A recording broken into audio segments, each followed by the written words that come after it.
What's up, everybody? Mic check, mic check. Mic check, mic check. How's it going? One Dime will be joining us in a moment. And as always, trying to figure out my audio. What's up, chat? How's it going, everybody? Looks like we've got Mikey's in the chat, even though he said he wishes he was able to join, but he's looking forward to listening, though. Oh, I thought you meant listening after the fact. You meant joining, like actually joining the conversation. You wish you could actually join the real conversation. Yeah, that'd be cool too, and I do look forward to that someday. You can hear me clear. Thank you. Yeah, I've had 2 conversations now with Chris Catrone that did not come through right on the audio. And so, thank goodness. I've been troubleshooting a lot.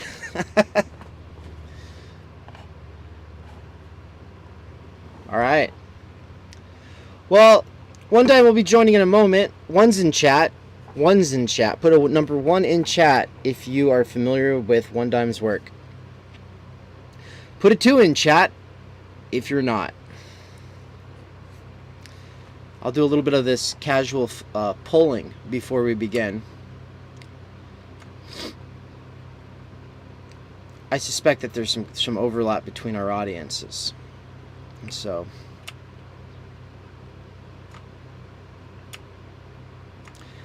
what else? I think I want to tell you all about some things to look forward to, or things that have happened. Oh, no, I'm not. Actually, we're just going to talk to One Dime right now. Welcome to the chat. Hey, there we go. Oh, no. No worries. Look, hey, look.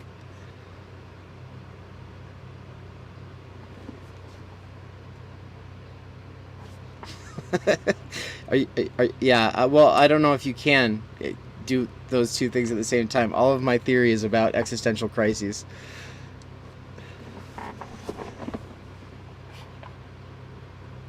Oh, I gotcha. Yeah, well, let's not talk about your existential crises then. What time is it where you're joining us from?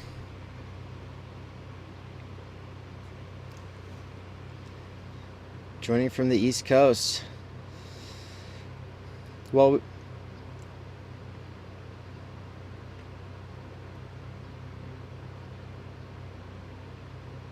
yeah, I've got this fan in the background. I hope it's not making too much noise, but it's too hot in here otherwise.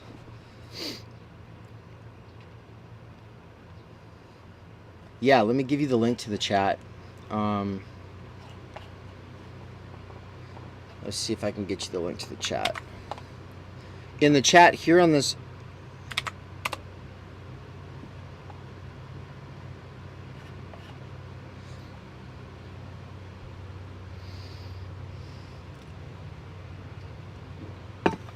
Yeah, so everybody...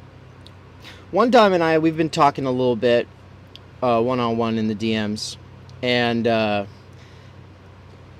we're like, okay, what do we want to do here? And so we're gonna have a more structured conversation on his podcast, but we wanted to just hang out and do a live stream here on my channel.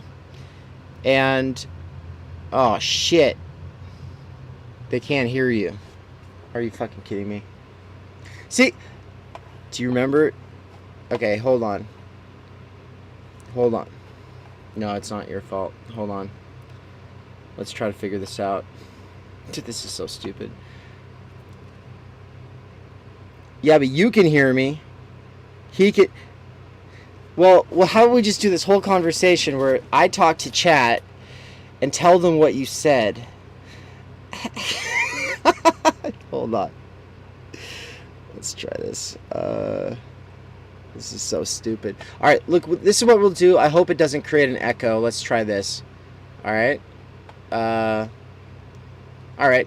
Hello? Yo. Hello? Yeah, I can hear myself talk. Now you can hear yourself talking. So hopefully it doesn't echo. Is This, it like something? Do I need to fix my settings or something? Because it's connected to my mic. And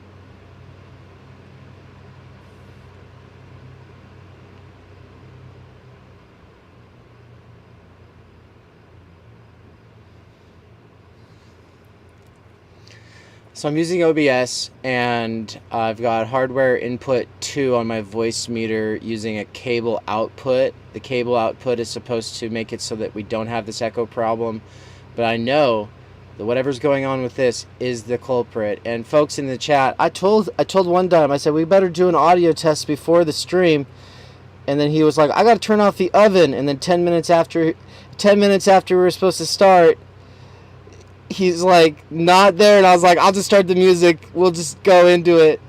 So someone said life is good, and Dangerous may be saying it's fixed, but I bet you hear yourself still, don't you? yeah, I mean, It's weird. I can hear myself talk. See, When I that's talk. Oh, actually, this should work. Am I echoing now? no, This not good. for me. Yeah, I'm not echoing. I can now. It's fine actually. Can the chat hear? Chat, how's it? Chat. I see dangerous maybes there. Yeah, they said. Oh, he should join us. I He should know. join us at some point. I know. You know what's so kind of, you know what's sick? Before I started like theory videos, I guess, if you want to call it that, I like was reading his blog, and I knew who you were, Theory Pleeb, from your collabs with Peter Coffin. Oh my god. Like way back in 2019, back when I used to watch Peter Coffin. Back when He- people watched Girl. BreadTube, yeah. Yeah, and like, this is before I even made videos or anything. I was reading theory, and I was trying to like see if there's people who made content, and I look up. Yeah, so I knew who you guys were, and it's kind of like I forget how you found. Did I find yours? How did you find my stuff? Was it the culture industry video?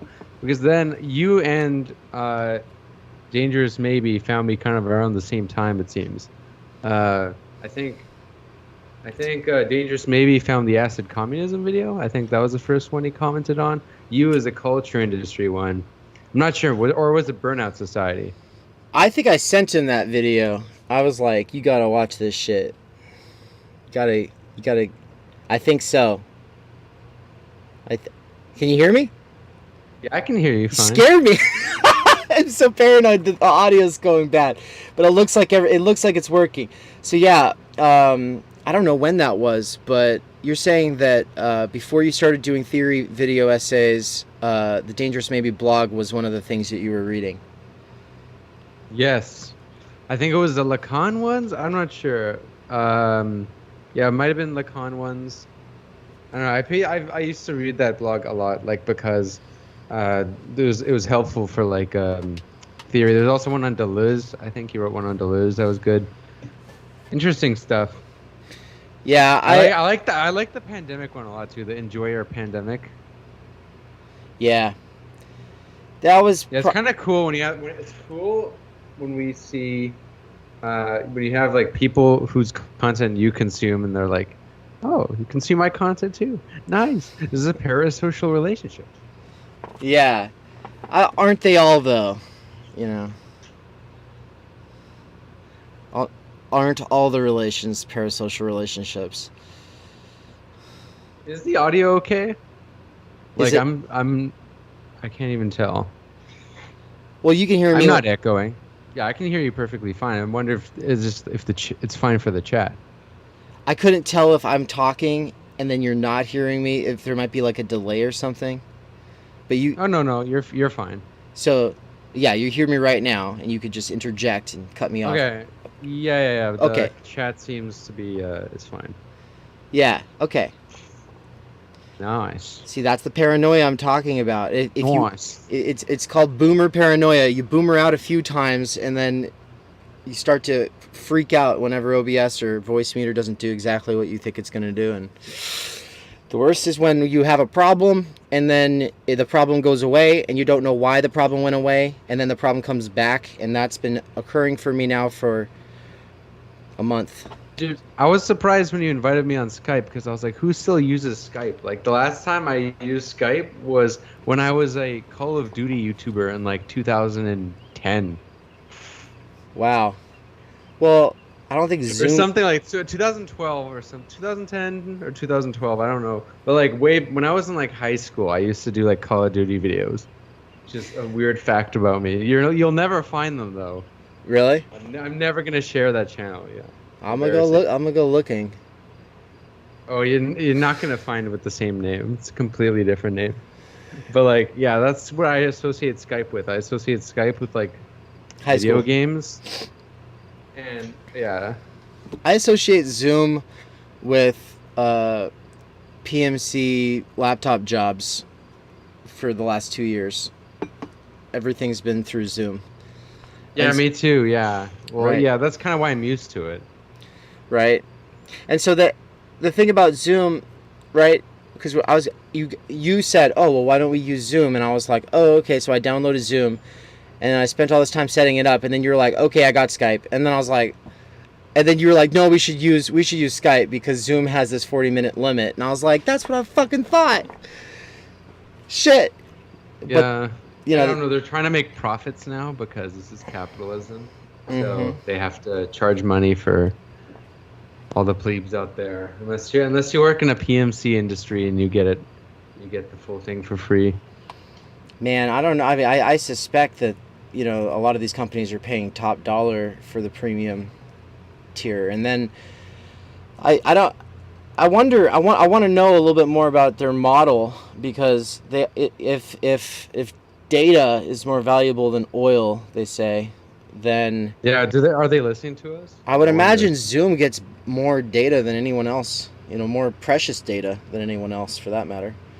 It's like Probably they sell all the data, all the recordings to like I don't know the State Department, which they use all their printed money to buy so that they can track down leftist YouTubers who are making content for other leftists who are already leftists. yes, exactly.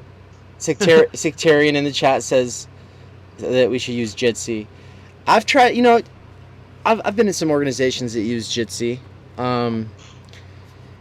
Here's the problem: the more things that you use, or try to get other people to use that they haven't already used or become familiar with, the more problems you're going to run into.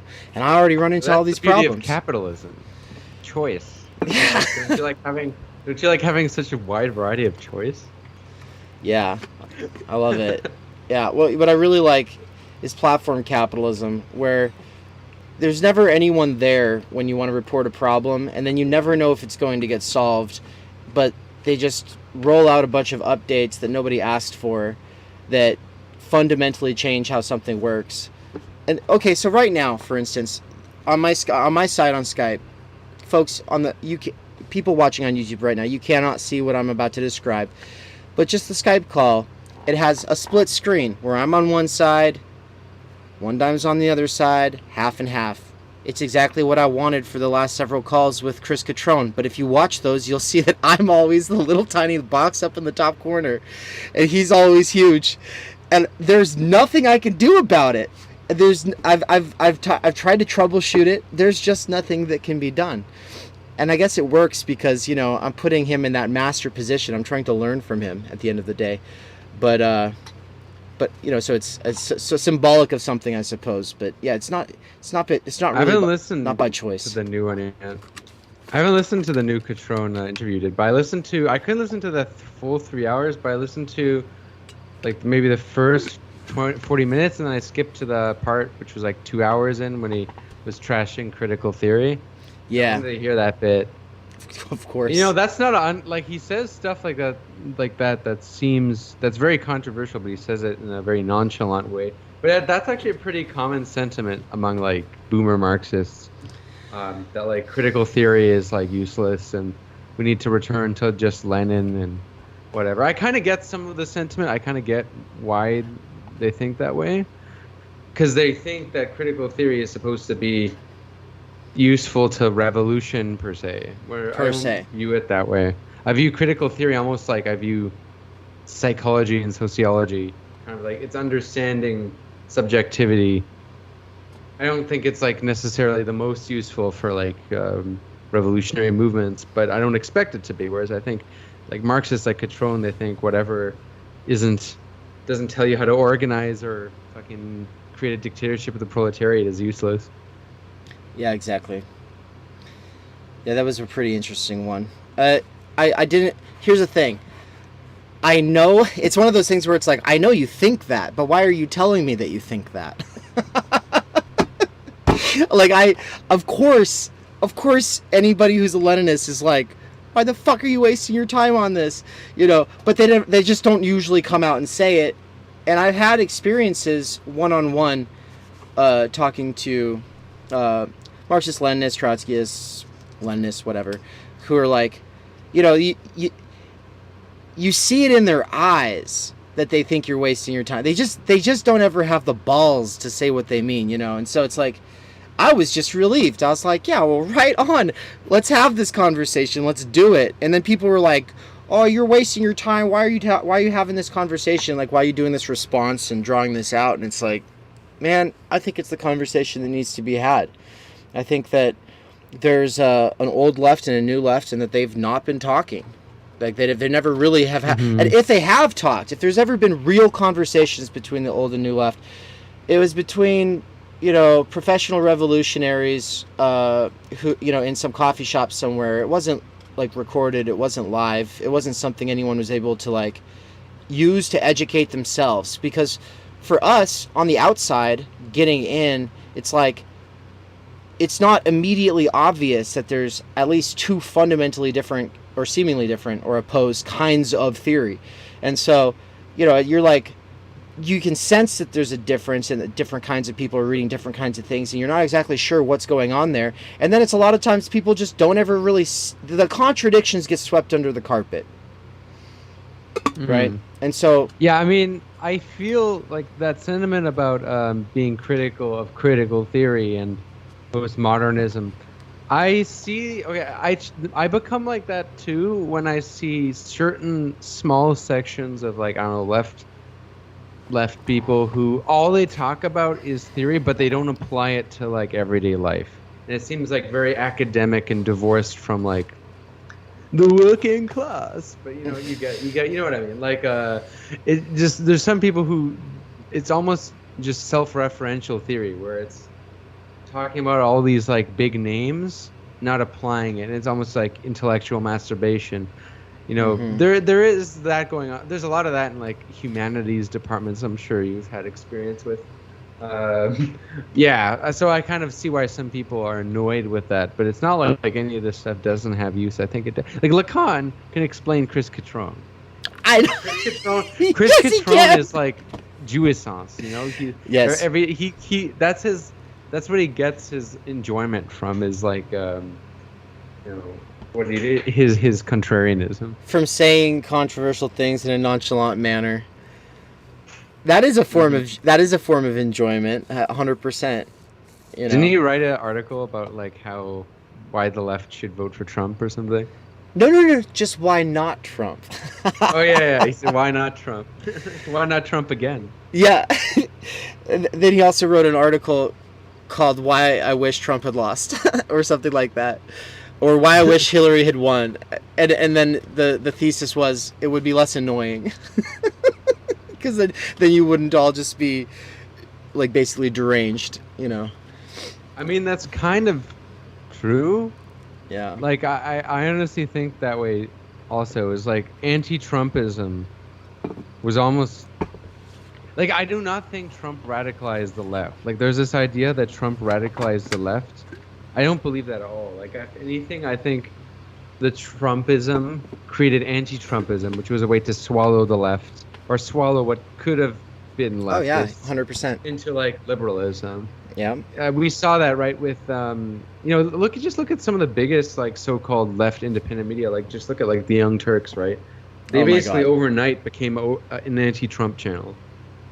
And you know, I don't know. I think it was more so what radicalized the left is that there was always leftists. If there like, what does that even mean, radicalize the left? But we have seen a lot of people, you know, embrace like quote unquote socialism or communism that normally wouldn't have before. I definitely see that way more today, everywhere than before. Yeah. But I think that's more because like that existed, but there wasn't like a candidate to normalize it. And I think Bernie, even though he sold like a social democracy, just by virtue of using the word socialism, I think it revitalized the conversation. Like that's why I wanted Bernie to win. I don't think Bernie would have ever been able to be president. He would probably get impeached or like assassinated or something.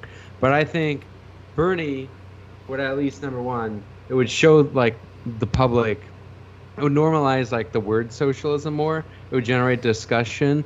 And I think also if he was like actively assassinated or, pretty much rigged out, I think it could like radicalize people further. Because then they wouldn't believe in like the sham democracy the U.S. has. And that did also occur to some degree, right? So but I don't think a lot of people believe that because a lot of people no, still that's think true. Biden won fair and square when Iowa happened. Yeah, that's insanity. Well, okay, here's some facts. Also, I don't want to get all like conspiracy, but there's just in general like a lot of fishiness. Like I was surprised that wasn't discussed a lot. Yeah. About that election. Like, okay, Biden got more black voters than Obama did. Like, do you believe that? Do I believe it? I mean, that's insane to me. Like, Biden got more black like a share of black voters than Obama did when he was apparently. I mean, and Trump got more Mexican votes in a lot of places, so it's like I don't. Yeah, than other Republicans though. Yeah, it's Biden, dude. Like Biden is like this fucking arguably the most racist guy on the stage. Yeah, and even when he stops like saying overtly like pro-segregationist shit, like he used to, like the way he talks to the quote-unquote black voter, nowadays is so paternalistic, like so cringe, and I just can't believe it. Like I don't know if you watch him talking to voters in South Carolina. It's like this is what some rad libs want me to talk like. This is how they want me to talk. But I see it as paternalistic. Which is just like this. I am convinced Biden also was given some kind of crazy medication. Like he must be on Adderall and a bunch of other things because he's slow now still, but he was way slower in the primaries. Like you just look at there was so many gags every debate, so many gags. He called Bernie Sanders Vladimir Putin. He couldn't remember Obama's name. He said President Rap Rock. Fucking he said President my boss. He said, "I'm running for the U.S. Senate." Yeah, he's like Democrat George Bush, but like worse. He didn't know where he was most of the time. Yeah, I think he got on some medication because now he's not as bad. Like he's still like very much like a old man. But before it seemed like he was honestly like he looked like he had dementia. I have to imagine that someone in his position has like a state-of-the-art team of psychiatrists, and that the medications, they're always just kind of like, all right, that they're running statistical models and graphs, and they're like, okay, what if we take this one out and add this one, maybe he won't do this other thing as much. Oh, now he's doing this other thing more. Crap, and so and I'm sure it's been this way for a while, so. I wouldn't be surprised if it was the case with Trump as well. These guys are really old. And what annoys me is I think Trump will probably run again, and then we're gonna get another wave of anti-Trumpism. Yeah. Well, I don't think it's gonna be as effective this time. Like it really isn't, because there was this whole thing that like, oh, is Trump's a fascist? Trump's a fascist. And here's the thing about Trump, right? Like. He's like really bad, but he ain't no fascist. Like he's a conservative neoliberal that might pay lip service to some fascist sentiments and some fascist rhetoric. Like you could, like if you were to use the Umberto Eco model, which I think is terrible. Yeah, like, but I used to believe that shit. But like I think the Umberto Eco model, like it can apply to Trump, but he's still not a fascist. He's really just a neoliberal. He's a neoliberal who does a little right-wing populism for flair, And there's obviously like there's no such thing as right wing populism. That's just fascism, which is like a whole like, and it's like, well, yeah. Well, except, I do think that there is no such thing as right wing populism, but it doesn't mean it's fascism. But it's like right wing populism in practice isn't a thing. I don't think it's a rhetoric. I don't know that there is such a thing as populism outside of a rhetoric. Is the thing. Well, I would say like a populist in practice would be like Morales, right? He's very Evo Morales or Hugo Chavez. They're not communists, right? But they're politicians who rode on very strong like movements that are actually more radical than they were, and they were popular because they did popular policies. Like they actually implemented a lot of like social programs. Whereas in right-wing populism, it talks about popular issues, but what does it really? What for example, what policies did Trump do to bring jobs back? He said bring back the jobs, but what did he actually do to bring back jobs? Yeah. In practice, I don't think there is an example of like actual right-wing populism. So I don't like to even acknowledge it. It's like that's why I'm skeptical of the Glenn Greenwald types and stuff like that, and the Jimmy Dores and whatever. But I don't. At the same time, I don't think like right-wing populism is all fascism. Sometimes it's just more goofy neoliberalism, So, yeah, I think I disagree in this way, that when a person speaks, there are primarily two discourses that they can participate in, and then I think that there might be big-brained ways of getting out of these two sort of ways. But the one is basically you're speaking to people who know that the system is fucked. Whether they know why or not is another question, but you're not going to blame them for the reason the problem is fucked. And then the other one is you're speaking to your quote unquote you're speaking to professionals, and you're blaming people who aren't, right? So I see the two options as you're speaking to the overwhelming mass of Americans who are disaffected, who don't vote, because 50% of this country does not vote. And because you know that Democrats and Republicans, the ones who vote, are going to vote. It might change by 1 or 2% every year, but the people who are going to vote by that party. That there's not a whole lot that changes there. You'll get some people who move between the parties, but they change sides at the same time. But there's always these people who don't vote. And you can appeal to them, and they are almost half the country. Almost half the country, like for the U.S. and then Canada, I think it's about 40 to 38% of people don't vote. Yeah, and so that's the disaffected voter.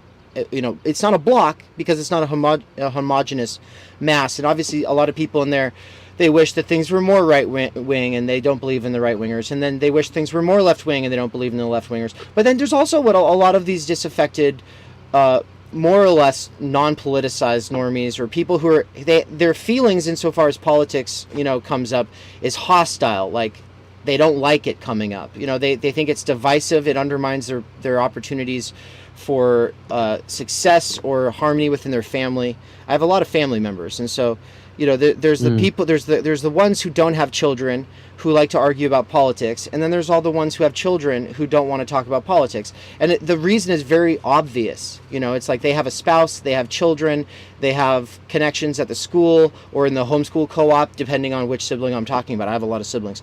And the point is the ones who have to maintain a lot of relationships with people who aren't all on the same page ideologically, it's a liability for them to take a stand on any issue. And so if they have a soapbox or two that they get on, it's usually the justification for a single party, they say, well, at the end of the day, it all comes down to this single issue for me, right? And then that'll be their ultimate justification for taking the side of their lesser evil. And this could be... It's usually just a master signifier, for them to kind of unite their beliefs. When it's like... Yeah, I don't think anybody's really united by... There's no such thing as a one-issue ideology or one-issue... people aren't motivated by one issue, but it's definitely the way they might rationalize their beliefs, right? Well, I think it's because when time, energy, is not there. I think people go, they look into the thing that interests them, 5 years ago, and it's the only thing that they really spent that much time looking into. And then ever since then, they just don't bother with anything else. So that's why they're the single issue voter on that thing, is because, well, they have looked into that thing. And often it's either guns or pro-choice or pro-life, either way. And I'm saying I have... Yeah, or like environmentalism in the abstract sense. In this sort of abstract sense. I know a lot of people like that who are into environmentalism but not very into politics, and they're the types who would be easily sucked into NGOs, which is why I hate that whole industry, that whole complex. Could you? I'm gonna step away while I'm still listening to you, but I'll be listening. But could you break down your issue with the NGOs? I'm gonna step away for a sec. Well, that's pretty self-explanatory. A lot of NGOs are like sort of neoliberal ideologically, in the sense that they think that individual solutions of like a couple of people and a small group of people can, individually clean up the messes that capitalism causes against the climate. And it basically just drains people's energy, because a lot of people, instead of, I don't know, joining like a socialist party or really ironing out their beliefs or sharpening learning about this stuff more and seeing how it's related on a systemic level, it kind of sublimates that desire for change. And pretty much these non-governmental organizations that are just like cleaning up the messes of capitalism. I just want to respond to one comment. There's a comment that said Trump is the first postmodern president. I would disagree. Like, I would say Kennedy or Reagan is the first postmodern president. Probably Reagan, because like that's pretty much when a lot of people think postmodernity started. And I think, like with Reagan, he didn't have to even pretend to be telling the truth. Whereas like Kennedy, he was pretty much also based entirely off of image. But I think there was still like this idea that he stood for some kind of cause, whether that be retrospectively like civil rights or some shit, or peace or whatever. I don't know how people could believe that though, with embargo, with the Cuba stuff. But Reagan, everyone knew he was an actor, and Reagan, like he was a simulacrum, but there was nothing behind it, and almost like people knew that. If that makes sense. Like no one genuinely thought Reagan was like some working class guy, just like everyone else. He was a hyper real president, and I think people bought it. Like, yeah, he's the most hyper real president, and in every sense of the word. I don't know how much to elaborate on that, but yeah, Trump phenomena is nothing new. Like Trump is just, I think, the most blatantly contradictory of like these postmodern presidents. I think Obama is a postmodern president. Right. The issue is good. Obama's just a better actor. Like Obama is very good at also appealing to the people who still believe in truth. While Trump, like, there's no illusions. Trump is, we're gonna invade them for the oil. He's very like, you know what you're getting with Trump. Right.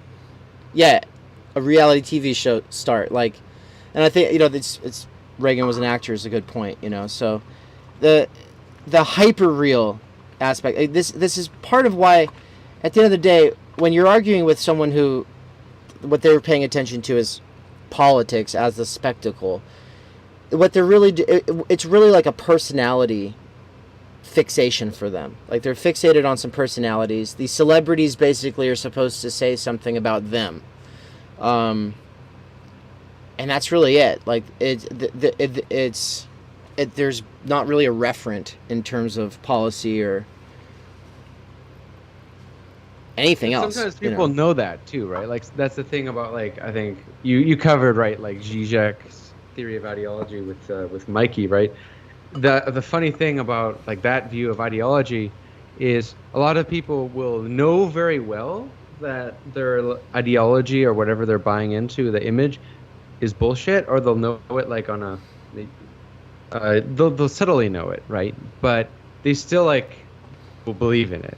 And I think, it's the perfect example of that is how you ever tried to, I don't know, persuade like a conservative or like a Trump supporter against something, and let's say you try to show them some kind of evidence or some kind of video that might be counter their view on, let's say, I don't know, immigration or something, and they'll like actively avoid even watching it. And it's, why are they avoiding watching it? It's because they know it will probably disprove what they believe, but it's like they're gonna believe it anyway because they want to, right? They enjoy their ideology. Yes. And that's kind of the difficulty with it. I find like the only way to counter ideology instead of like throwing facts in people's places, because they're gonna ignore them anyway, right? It's to kind of, I don't know, I don't have the answers as to how to counter ideology, but one thing from experience I've found is like planting little seeds here and there, and then they'll like kind of, it'll like be there in their mind, and they'll come to like a conclusion themselves randomly, and they'll think it was their idea, like, oh, I realized this and that was my idea, I changed it, right? I don't know if that's sort of like a tangent of sorts, but I would agree that seed plus there's, I think people are, a lot of times conversations naturally go to complaining about feeling distracted all the time by phones nowadays, and with that the meme that we're all in our echo chambers, and it's like, and I like to use that as a way to get to, well, people have values. What are the values that they have that make them feel like that's wrong? Like, are you George Lakoff pilled? A little bit. I mean, not super. No. Where I'm going is just to say that a person. I like his work. I like his work for that stuff. I just don't like how he uses the word liberal synonymously with leftist. But like, he's a terrible political scientist. But I get what he's saying, and I agree with that idea of like appealing to people's values and their morality sometimes, as opposed to like facts. Actually, that this is actually a more interesting direction to go. Is the way that I am George Lakoff pilled is like this is something that I know, like, some people just, it drives them crazy. They don't like it. They don't like psychologizing as a way of naturalizing political divisions today. But there seems to be a lot of studies pointing to the fact that what really drives not just voting behavior, but also a lot of misunderstanding and just basic communication is the fundamental frames of reference and metaphors that are operative in a conversation, right? Yeah, like freedom, right? Like that, like one of the biggest things for the left to, gain a foothold in the whole debates is we need our idea of freedom, because if we use the right idea of freedom, we're always going to lose on it. Like they have their idea of freedom, which is just a negative freedom, and in the sense of freedom to do what I want. So that's why, like, virtually everywhere, honestly, even in Europe, like anti-COVID policy sentiment is very popular, and understandably, right? Because that's like, it's not an easy, like, we can't win on the ground by simply just dismissing how the right view freedom. We need our own idea of freedom. That's why I focus so heavily on like the ideas of post-work and like free time and stuff like that, because I think if there's any way the left can reclaim the idea of freedom, it's through like things central to work, and maybe you would say time, energy, right? Exactly. I think for sure, like, that's important, because the right has like totally monopolized the word freedom, so like it's for them, it's such an easy signifier to win on issues, Right. Well, and that's, for me, it's like the critical maneuver is to say, then what are the conditions for freedom, right? And so, yeah, being able to associate freely, being able to choose your religion, yeah, 100%, being able to defend yourself, I actually agree, yes. These are all just basic to actual freedom throughout history, 100%. But, having money and opportunities ain't shit if you don't have the time and energy to be able to actually do anything with that. And so, and then the thing is capitalism can simulate almost anything through commodities, right? But it's not capable of making you feel like you actually have time, energy in your week. It's not. It's the one thing it cannot do. And so, it becomes a demand. It becomes an impossible demand within the system. One that gets to the crux of something that I think especially Marxists are keen on, because, but at the same time, so many of them seems to go over their head, They're aware that, the worker's not compensated fairly. They're aware that the worker doesn't have any sort of say over the way things go down. They're aware that the worker spends all this time basically creating a world the worker doesn't get to participate in, in a lot of different ways, whatever. And so these basic forms of alienation, we're aware of those, but the people who seem to think that you could have socialism where the workers own the means of production, the party state represents those workers' interests, it is a dictatorship of the proletariat, but we basically have the same division of labor in the future, and it's basically the same form of labor, except that now you're not coerced into exchanging your labor. You have, ostensibly, like, all this say over your life or whatever. Like, but there's still a type of person who is a leader, influencer, shepherd of the minds, who has time, energy, and there's still the workers who are never going to ostensibly be able to, be proficient in 3 languages and play the violin. That's still there in their fucking future. And of course, they might even say that, well, socialism's on the path to communism, then we'll have a classless society. Do you mean that, like, they have leaders in the party, like politicians, bureaucrats, or do you mean literal bosses in the workplace? Because the Soviet Union had both. I was speaking of the. I think the Marxists today would be against, like, the bureaucracy and the, undemocratically elected bosses. I think there will be hierarchies inevitably, though. Like, this is why I'm not, like, I think in our DMs, I said, like, I'm an anarchist, like, in my heart, I guess, in terms of, like, my values are kind of anarchist, but I also don't think, like, I'm not an anarchist philosophically, because an anarchist, the thing to me, like, what differentiates anarchists and Marxists is the view of human nature. There's many things, obviously, the states, right? But, like, human nature is really, like, what differentiates their philosophies, because anarchists think that human nature is a thing, right? And coincides already with the way humans are. Like, they think anarchism fits human nature already. We just need to, like, realize it and whatnot. Whereas Marxists see it much more as, like, a product of our conditions, and our human nature will kind of adapt to the types of societies that we exist in. And I think that's more true, right? Because, like, you find in places like cities that are more, superficial, like, more hierarchical, more clout based, like, like Miami, Toronto, those kind of cities, LA, you tend to find more, like, hierarchical people. You tend to find in, different areas, like, it might not always be like that, right? People are very much adapt to their circumstances. I think that's why, the red pill exists. I think, we could talk about that. Like, that's an interesting phenomenon, the whole red pill stuff. I think that's a product also, like the manosphere stuff. It's a product, I think, of men being in, like, very superficial hierarchical places and basing their whole opinion of women on like, these situations, as opposed to just everywhere. Whereas I tend to be very much, like, I think we're, like, a product of our environment. I'm trying to tie this into, like, why I'm not an anarchist.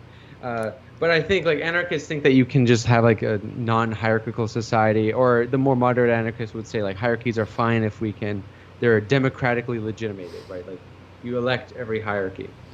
Man, I'm glad you bring this up, because I don't think I think there will be hierarchies, like, inevitably. Yeah. It's just that I think that if we make them as democratic as realistically possible, I don't think everyone wants to be in a long ass meeting all the time. No. And here's the thing, I don't think everyone wants to always have, like, so, there's a say, like, the people want to say. I'm sure most people want to say and feel voiceless, but I think there's people out there, like, a lot, who actually would rather have, like, their politics guided for them. Like, that exists. Like, that Freud quote about, like, freedom means responsibility, and that's why a lot of people actually fear freedom. Yeah. Something like that. And I think there's some truth to that. You ever been in group scenarios where there's people who, when you decide things, like, it's democratic decisions, and there's people who say, oh, I'm cool with whatever, but they have an opinion. They just never fucking voice it, or they don't want to have the burden of deciding. That exists everywhere, I think, to a certain extent. So, I'm not I think anarchists sometimes underestimate like human subjectivity and how not everyone thinks the way they do. I think, but yeah, I don't know how that ties into that, but I think this is why I get why Marxists might see like some necessary hierarchy in organizing, you know, because I think we're gonna have to like evolve to be less hierarchical if we even do so. Like I don't think it can just like happen overnight, you know. I don't know. We've seen the way horizontalist movements work. We've seen like you know, Occupy Wall Street, where we try to like vote on everything and then no one can decide. So then you just have no demands, and it's the idea of the spontaneity of the masses. And I've become very disillusioned with that whole sentiment over the past few years. Have you ever been in a situation where you tried to organize something, and then a lot of people who showed up had like rosy-eyed glasses from Occupy days, and they wanted to make sure that the format you use was going to be this like uber complicated, like horizontalist shit? Have you? I wasn't involved in Occupy. Like I'm younger than like too young to be involved in No, Occupy. but since then, like I wasn't involved in stuff. But like since so I've been to like, you know, climate protests and shit like that, and like Women's March and stuff like I would, you know, I wasn't the one organizing them, but like, you know, there's in Palestine protests, there's stuff like that in Canada, like a lot of one issue protests. So I don't really know about that exactly. I do find that a lot of protests can be performative as hell. yeah. And you feel that, like a lot of people, especially with the climate protests, that's when I really got disillusioned. Like there's a climate protest in Canada just like, was it 2 or 3 years ago? It was before COVID. And Greta Thunberg actually showed up to it. And like people were like, oh yeah, climate protests, you know, fuck the greedy corporatists. And Trudeau shows up to it and joins the protest. Hangs out with her, yeah. And hangs out with them. Well, I watched your video on Canadian. I watched your video on Canadian politics last night, and so that you talked about that, yeah. Yeah. And what's funny too is like so many people there are just like taking pictures for Instagram. Yeah. Like they're not even there presently, you know, like at all. Like it's just there, and with like very performative slogans.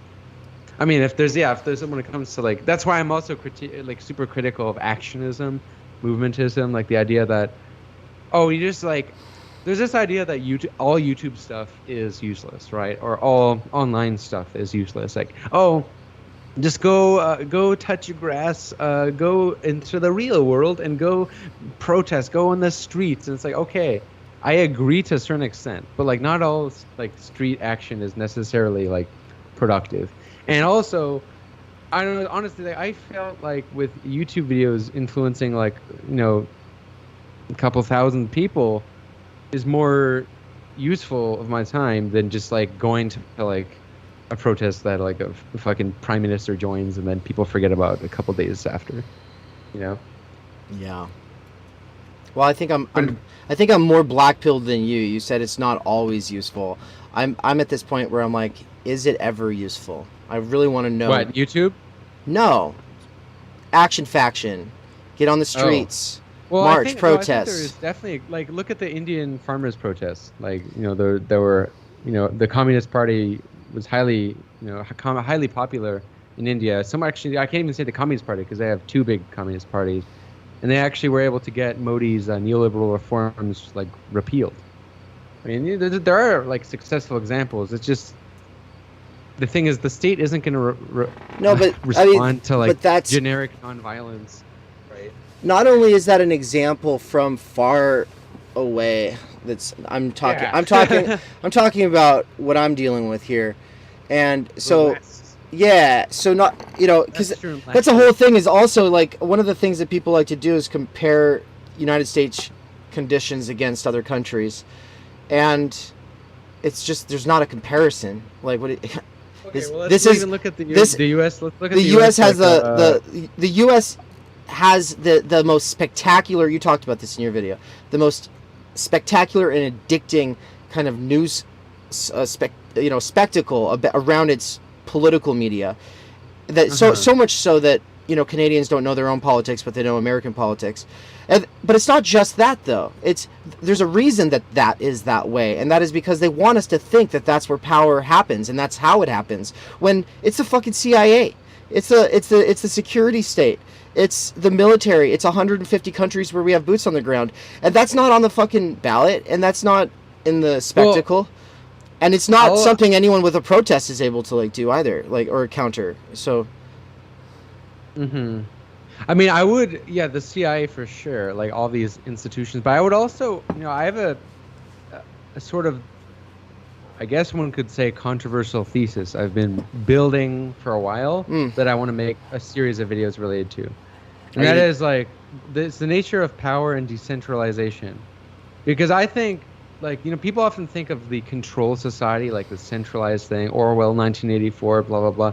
I actually think the reason why the U.S.'s political model is so hard to fucking overthrow and so hard to change, so hard to influence, is actually because it's super decentralized. Yeah. The USA and Canada are very decentralized. What I mean by that is so much of the policy is actually at a state level, and because at the state level, you do have elections, but with two parties that are so easily influenced by corporations, they can influence those mini elections so easily, and it's so hard to change anything because there's all these fucking stupid institutions like the Supreme Court, right? The Supreme Court is one of the most useless institutions, but it's useful for, and this is the thing, people talked about the abortion stuff. They were surprised. They said, I remember I was, because I know a lot of blue pill Democrats, MSNBC watchers who are outraged and surprised.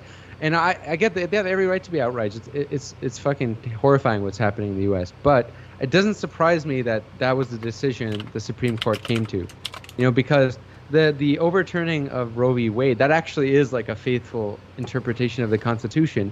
And the fucking correct conclusion is not to say, but they rigged the Constitution for a Republican agenda. Actually, no, the Constitution is the problem. The Constitution is structured deliberately to make any sort of changes very hard. The Constitution is what we should be repealing. The U.S. decentralized structure is the problem, right? There's this idea that America, they have a CIA, FBI problem. They're authoritarian, but at least we have freedoms, or at least we have democracy. That's the thing. Actually, I think people have this whole idea backwards.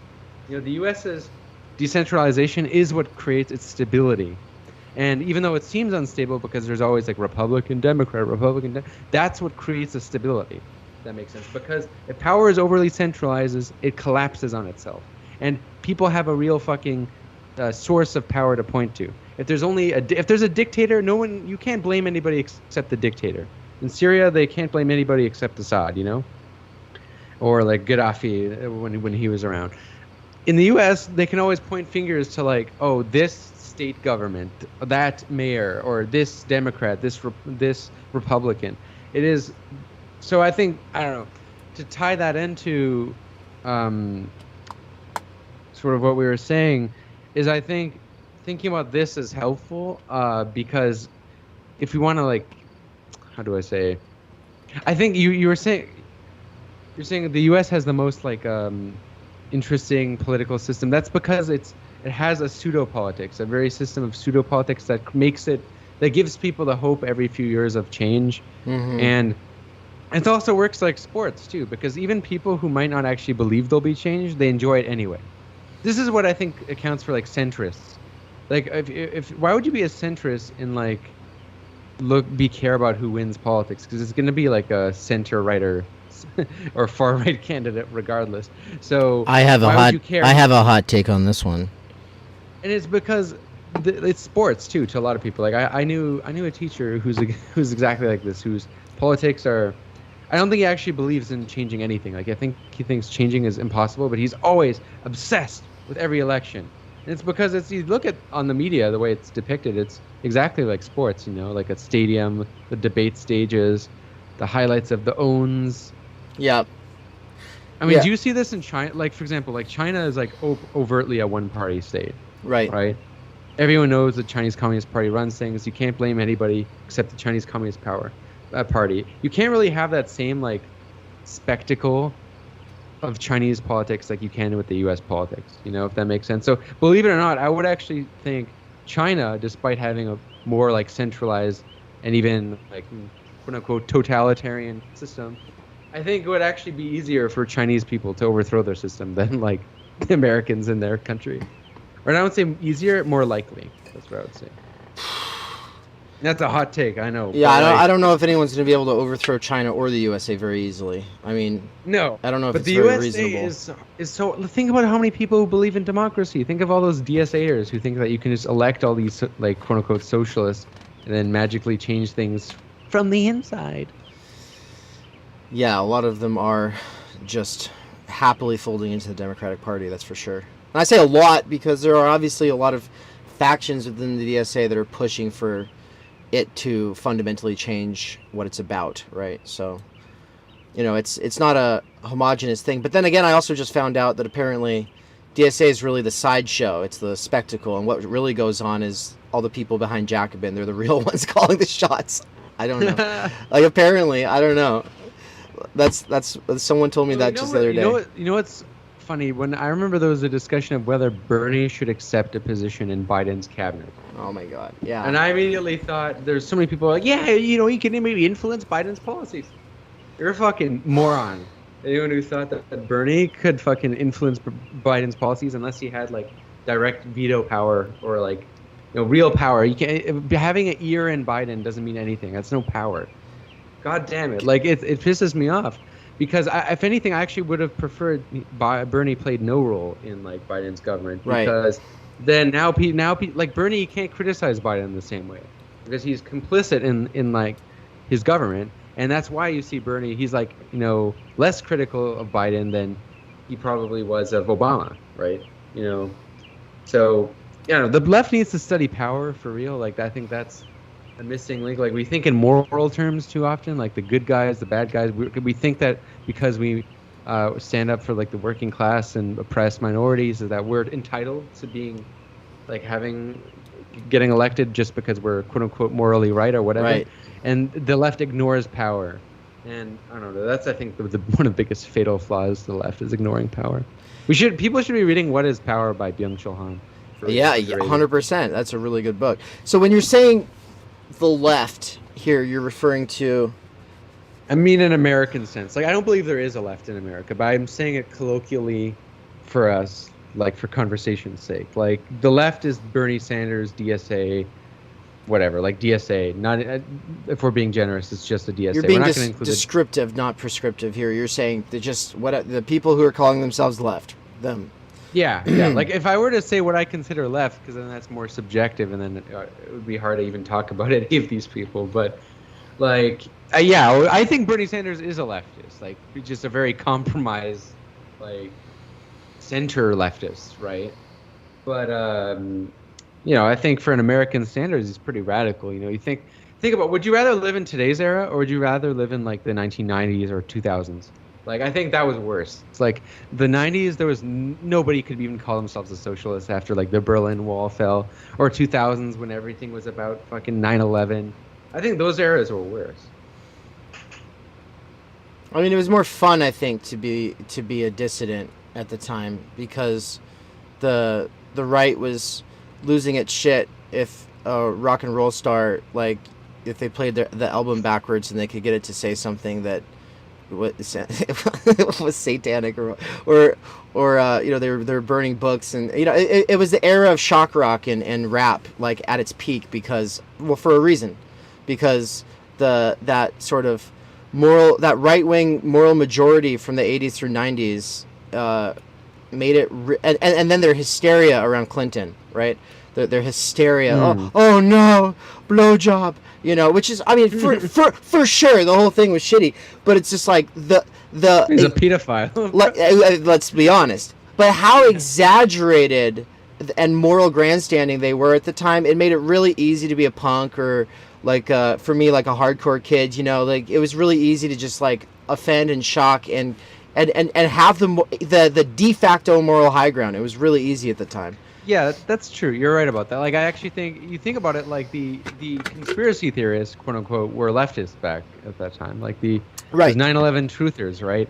Right. 9/11 truther was cool to be. I remember, like, I was like, really young at this time, but like, you could like have conversations with just even in the Obama era. Like in the Obama era, you could have conversations with libertarians. And like you could agree on a lot of stuff. Like you could be like, yeah, you know, the 9/11 was a Bush fault, yeah, or whatever. Like, oh, did Israel, you know, is Israel the reason why the Middle East is fucked? Yeah, man. Actually, I don't know. But like, QAnon was the thing that made it hard for me to sit there and have good conversations with conspiracy theorists. yes. Oh man. Because Yeah. Well, here's the thing. I have a really blistering hot take about politicization. I don't think there's a lot of people out there who think the problem is that too many people are apolitical. I used to think this way, and I still, to a certain extent, but I also have a contradictory idea like that opposes this. And that, Lay it on me. okay, if everyone got political, is that necessarily a good thing? Like, given what we have available to attach our politics to? I say no. Yeah. Because, like, you looked at what happened with COVID. I've seen more people become political than I've ever seen in my life, and it's not been for the better. Like, all sort of people now believe who never were political at all, believing like that the fucking World Economic Forum, which has no fucking real power, that they're dictating all the shots, and that this Klaus Schwab guy who's just a washed economist who wants to save capitalism, they think like these fuckers are behind everything. And I think it's because, you know, COVID is bizarre, right? And the government's responses have been fucking contradictory and incompetent and terrible. People, of course, like, they see the system is fucked. Mm-hmm. So they want a quick solution, and the right is giving them, or like this part of the right, I guess, is giving them like the QAnoners. They're giving like these easy solutions for people to adopt to. And I mean, does this mean, so like we've seen an increase in politicization, and I don't think that's been for the better. I actually think COVID has shifted people to the right, like from what I've seen in Canada, for sure. Well, I would say even just the Democrats in my life, it has made the ones who got quote unquote politicized more or radicalized more. It's made them reactionary.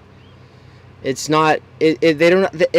Insofar as they may have had some ostensibly like left wing values, like most of the time now, I think those are out the window. It's fear and hate discourse is almost all I hear is fear and hate discourse, and it's coming usually from both sides. So that's why I'm a cultural centrist and independent, and that was when earlier I said I have a hot take on this because I know that you were basically doing the thing that a lot of leftists online do, which is just like, how is centrism possible? Now, obviously, like a centrist in the Senate is different than like what I'm talking about. But what I'm talking about is like, I didn't say centrism isn't possible. I said right-wing populism in practice isn't a thing. Like, no. What did you say about centrism? You said something about centrism. Centrism is relative to the political epoch. Like every like, for example, the USSR had a center, right, and left. Like the USSR had the center, which was, you know, I guess we could say like depends on the era. Like the Stalin era would have been Stalin in the center, the left Trotsky, the right to Bukharin. Right. Like it's relative. So like it's always relative. In a certain sense, I consider myself. I never use this label just because it's too confusing and like fucking. It just sounds stupid, but like, you know, in Marxist centrist to a certain extent, like in the sense that like I don't buy the actually existing socialism countries we should all embrace, or at the same time reject everybody. You know, it's horizontalism, abolish the commodity form now. Like I'm actually not fully anti-market, which is, you know, so I surprised to some people, but like I think markets can't be abolished right away. They only wither away, kind of like the state. Like I think if you study like the former Soviet regimes and communist regimes, like you notice that markets existed there, even though they try to ban them. But whatever. To your point, like right, left, and center, like in terms of communism, I think it applies differently in terms of the American political spectrum, though. Why would you be a centrist? Like, why would you be a centrist between the Democrats and Republicans? Like, that's absurd to me. I would be a centrist because I have almost as many people left as I do right in my life, and I care more about my relationships than I do about having hard stances on most of the issues that people are willing to go to bat over. Well, like that's still not a centrist politically. Like I mean, a centrist, you'd be, I would vote on the Democrats or the Republicans if they just compromise. Like Right? People consider themselves centrist would be like, Peterson, right? Okay. Peterson is someone who says, Peterson, to give him credit, like Peterson is not a far right guy. That's the thing I like to say is Peterson is not a far right person. He's just like a very classical conservative liberal, to me, which is like kind of like a centrist in our political spectrum, and that's dog shit. That's why his politics are dog shit. But to me, I critique him on that basis because he's like a ideological centrist, like the typical. I'm above ideology, but he's super ideological. Fair. But he's not a far righter. Fair, yeah, that's fair. Yeah, and that's why I said cultural centrist as opposed to a political centrist, right? Because I mean, right now I would say I'm in an anti-political position, right? I'm doing theory, and I'm doing theory about the problems with politics, and so most of my thinking cannot be constrained to immediate practical application, and so I'm in this period of moratorium, and so for me it's like, yeah, I'm not taking hard stances. I'm claiming agnosticism on a lot of things, and trying to learn from people like Catrone and stuff like that when I'm bringing them on. That's pretty much all I've been doing with my channel this year is trying to learn stuff. So, I said something in my Discord about like people getting political and stuff, and I like that kind of sums up my views. Like for me, I think what a communist is or a Marxist is wanting to destroy politics. It's not like a person who loves politics, although that exists. Of course, there's people who just enjoy like their shit. But like I think to draw you to communist means you'd want to fucking destroy this fucking system. Yeah, my problem with that's my pitch to people is like I don't like politics. Why would you like the system? Like anyone who's sane, why would you like paying attention to the Democrats and Republicans? Like why would you want that to be? Why would you want these clowns to run the country? And why would you want a society where like this is what it's like a circus we watch every few years?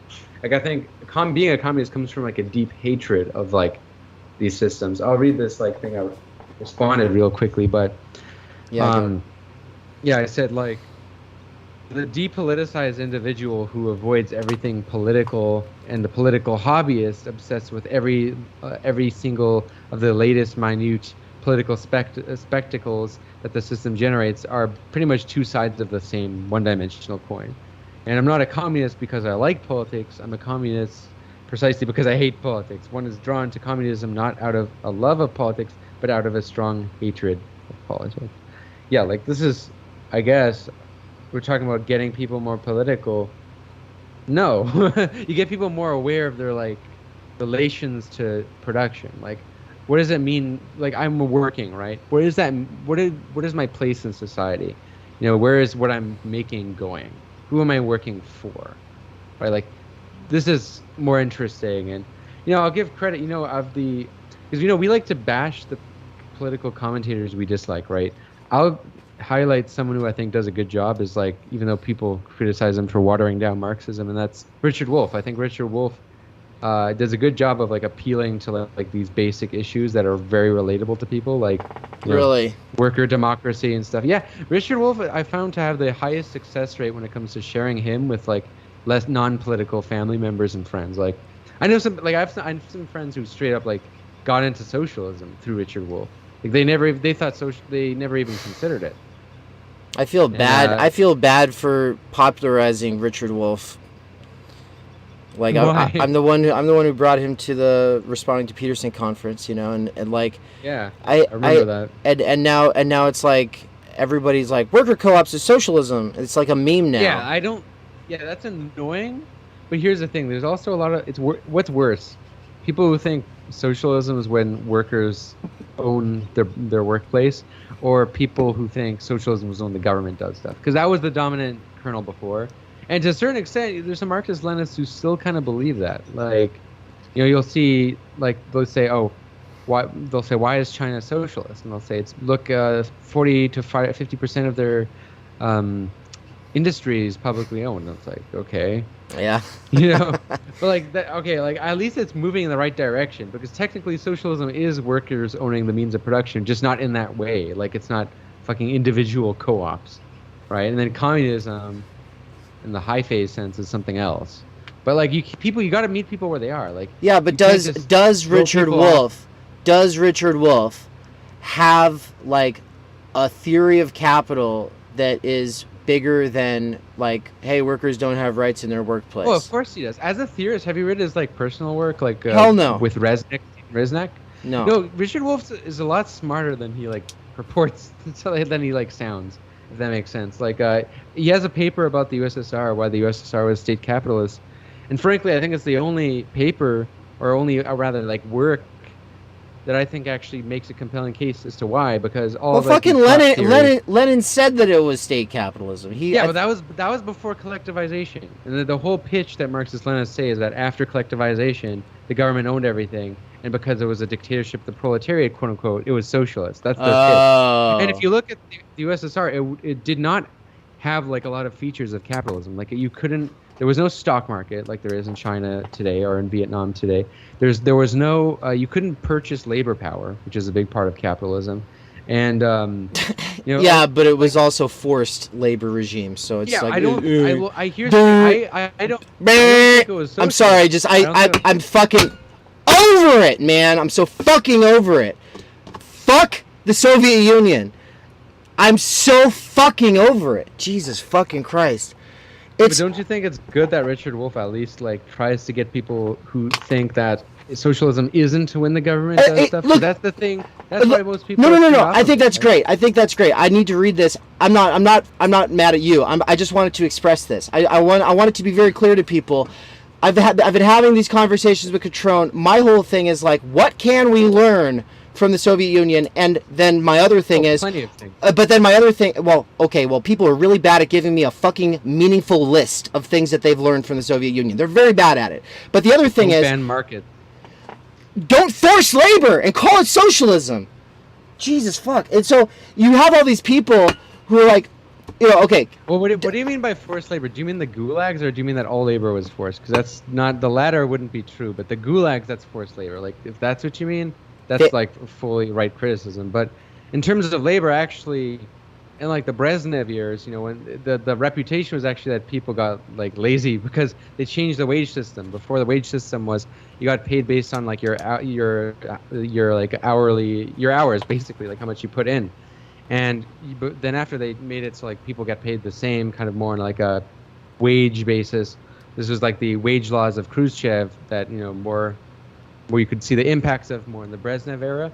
And like there was a whole after culture Stalinism in the Soviet Union. There was a whole culture in the Soviet Union where you ever heard the term we pretend to work and they pretend to pay us.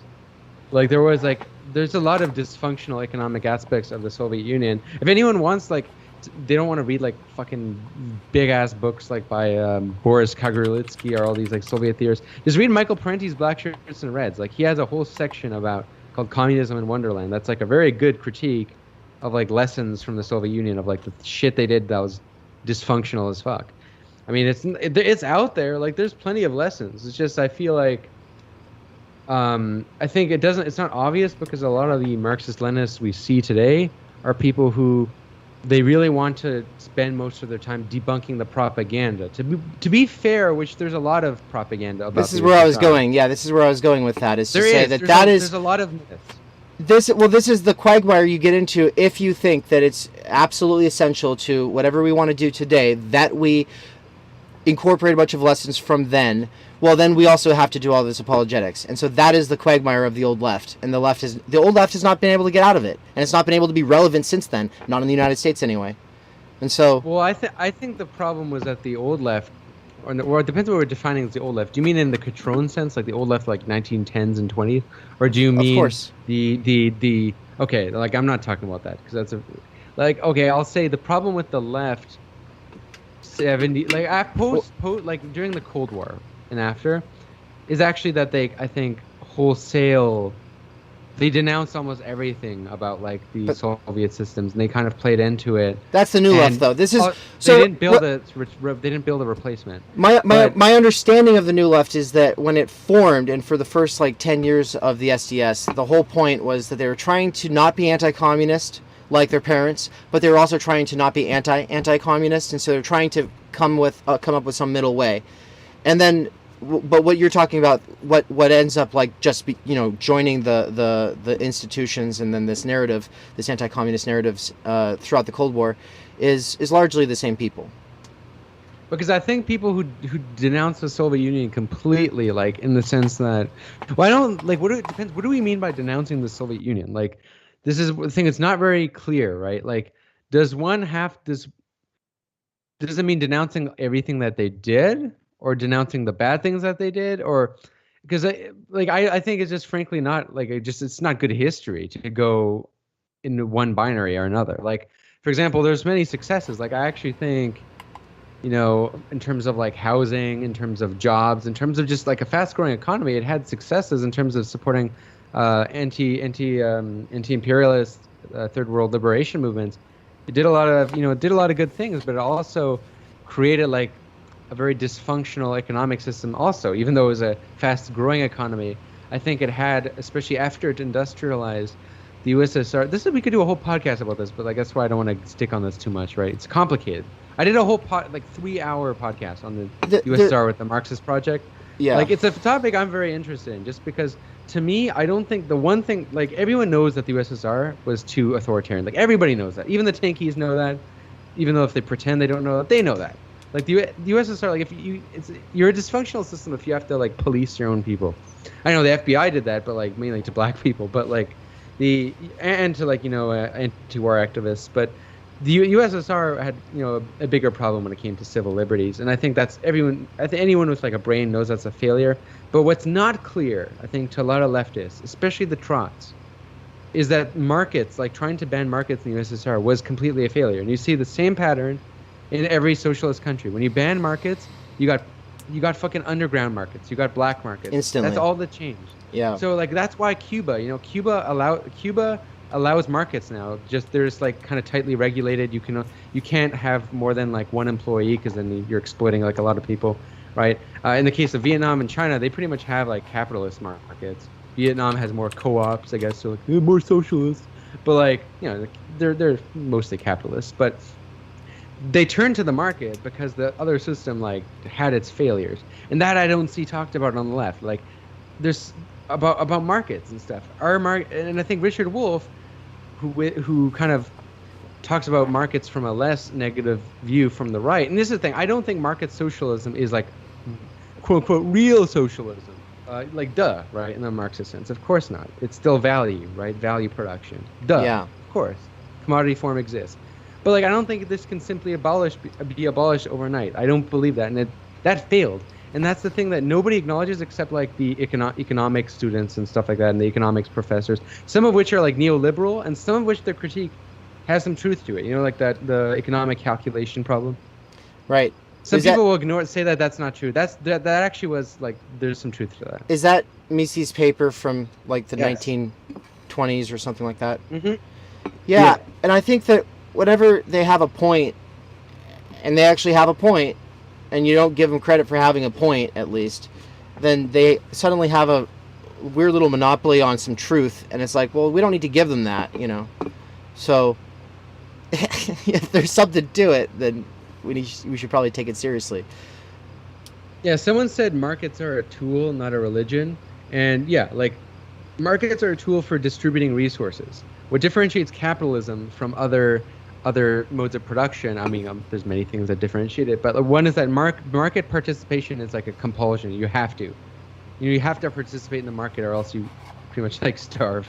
And markets are the main distribution of resources. The state is, including like for everything, housing, healthcare, stuff like that. Almost everything is marketized, except maybe in some countries that still have remnants of social democracy.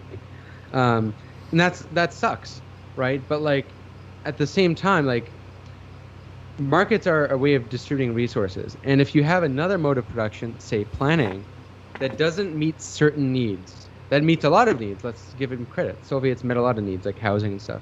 But they, for example, you had to wait in line for a lot of like consumer goods, and sometimes sometimes in the bad days, like in the the days of economic decline, you had to wait for like chicken and stuff.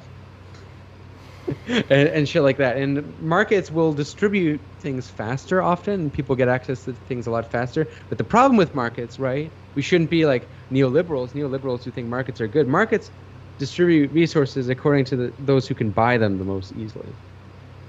Right? So that's the problem. That is, there's a correct critique of markets. Like I don't think any leftist who is honest should sit here and say how markets are great or whatever, or be like social democrats and think that there's no problem with markets. Rather, we should view it as sort of a historical process that's existed for a long time. Markets can't simply be abolished unless the needs they meet are met by a superior form of planning, basically. Right. And that's the thing is, if we can make, you don't need to outlaw a market if you can make it superfluous. Yes, that's what I would argue. Like it's kind of like the state. The anarchists say abolish the state, right? But I don't think like I pretty much hold more the Marxist view of the state, that as long as there's classes, the state will for sure exist. So as long as there's any class conflict, the state will inevitably exist, right? And this is where interpretations are different. The anarchists will say, oh, well, we built a stateless society in Catalonia.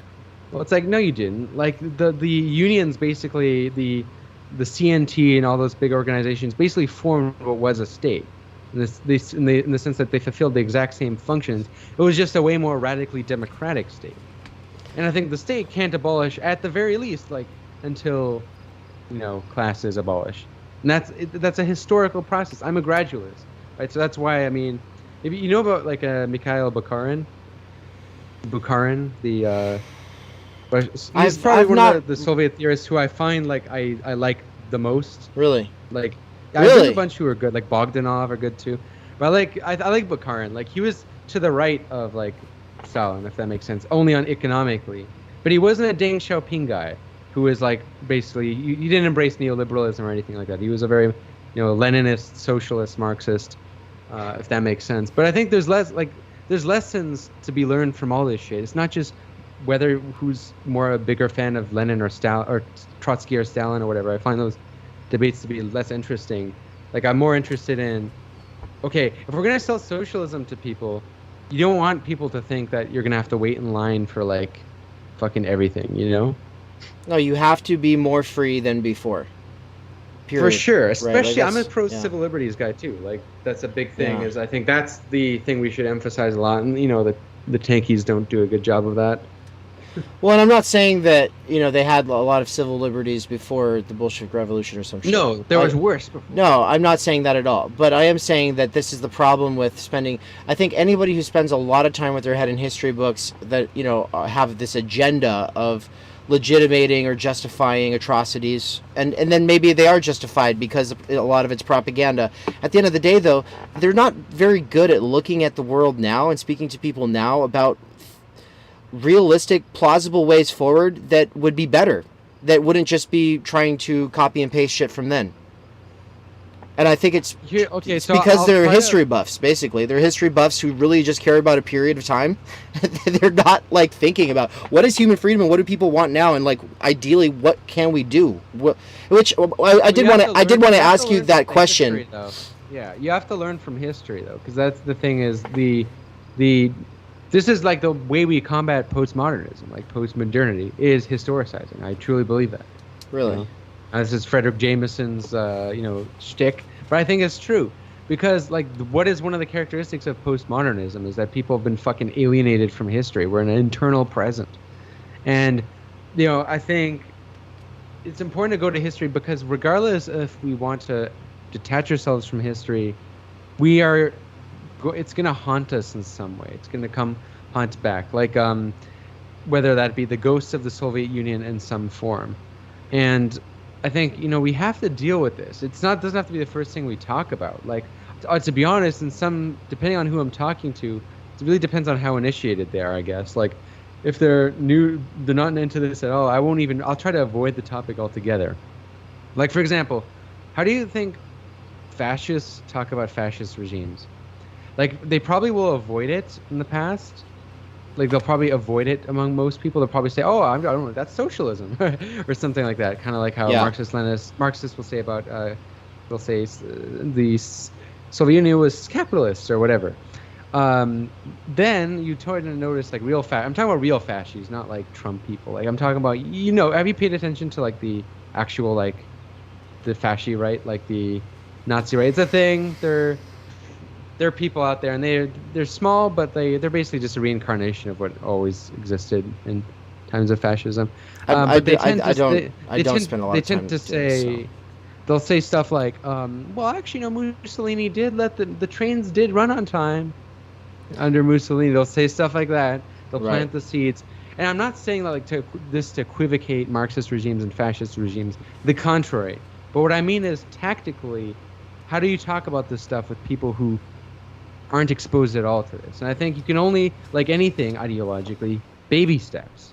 You can't come to people, talk about abolishing the value form and fucking high phase communism where everything is completely shared and there's no classes, no state. Like it just doesn't seem believable to people. So you have to go slowly with everything, if that makes sense. Because I know that's what you seem to be interested in. It's not just getting stuck in history, but how do we use history? And how do we break things down to bits? You're acting as though we're sitting in some like back room plotting how to talk to skeptical workers. I am a skeptical worker, and everyone in my audience ostensibly is as well. And you're sitting here talking about how we should manipulate skeptical workers. I am one, and I'm my audience. What do you mean? What would you mean manipulation? Because if you write a video essay, aren't you persuading someone of something? You're always persuading. No. But right now, now, what you're doing, by doing that right now, you're playing language games now to suggest like, okay, that but we're not having a private conversation right now. This is not a private conversation. Of course, yeah. But what I'm saying is like, okay, let's be real. Everybody needs propaganda, like everybody, and that doesn't mean not truth or truth. All that means is, how do you make sense to people? How do you resonate? And that is the thing that the left sucks with. That along with the discussion of power and organizing, I think is the thing that is absent on the left. Like, let's be real. Like, Trotsky's fucking newspapers or Soviet iconography are all these strategies to appeal to people. They have the problems, right? Or IDPOL, right? IDPOL. Is IDPOL a good strategy on the left? These things matter, dude. They matter. Like, it's not about manipulating people. It's about simply how do you structure real issues and real facts of history in ways that resonate. I'm all about normie socialism and not but also this is I see it almost any time I tune in. For any time leftists are talking online, they talk like they're talking in private, and so it's just like, no, like most of the people in my audience are not leftists, and they're not convinced at all, not even close. Like I've obviously got a few people in the chat here, and I will have a few people in the comments in the future who are like, wow, Dave, you're like, it's not even fair how how skeptical you are of like the Bolshevik Revolution or whatever. But when I express that I'm over it, I'm saying like, what significant lesson requires, what significant lesson from then requires such a drawn out like we have to talk about all these Russian names now? Like, I just don't understand. Like, why can't you just talk about like, I guess we need to be clear when we say, let's be honest, there's levels to being initiated. You say your audience is quote unquote skeptical workers, but there's levels to like how initiated one is into like the whole political and or quote unquote leftist sphere. Right? Most people, let's be honest, who are not exposed at all, aren't going to be watching a channel called Theory Pleeb or a channel called One Dime. At the very least, one has to be like even slightly open-minded to these things. So when I say why Richard Wolff's important, because he's able to, I think, appeal to people who are completely uninitiated too. That's kind of why I was giving him props, because I can send family members Richard Wolff. and they will get some of what he's saying, and some of it might resonate. Whereas I wouldn't say the same about like most radical left podcasts or most radical left personalities. You've had better luck than me with sharing Richard Wolff, I think. Like I mean, I try also with my videos, right? Like, I'm aware that leftists also watch my shit. Like, of course, the algorithm's inevitably going to recommend stuff to people who are already going to like it. That's just the algorithm.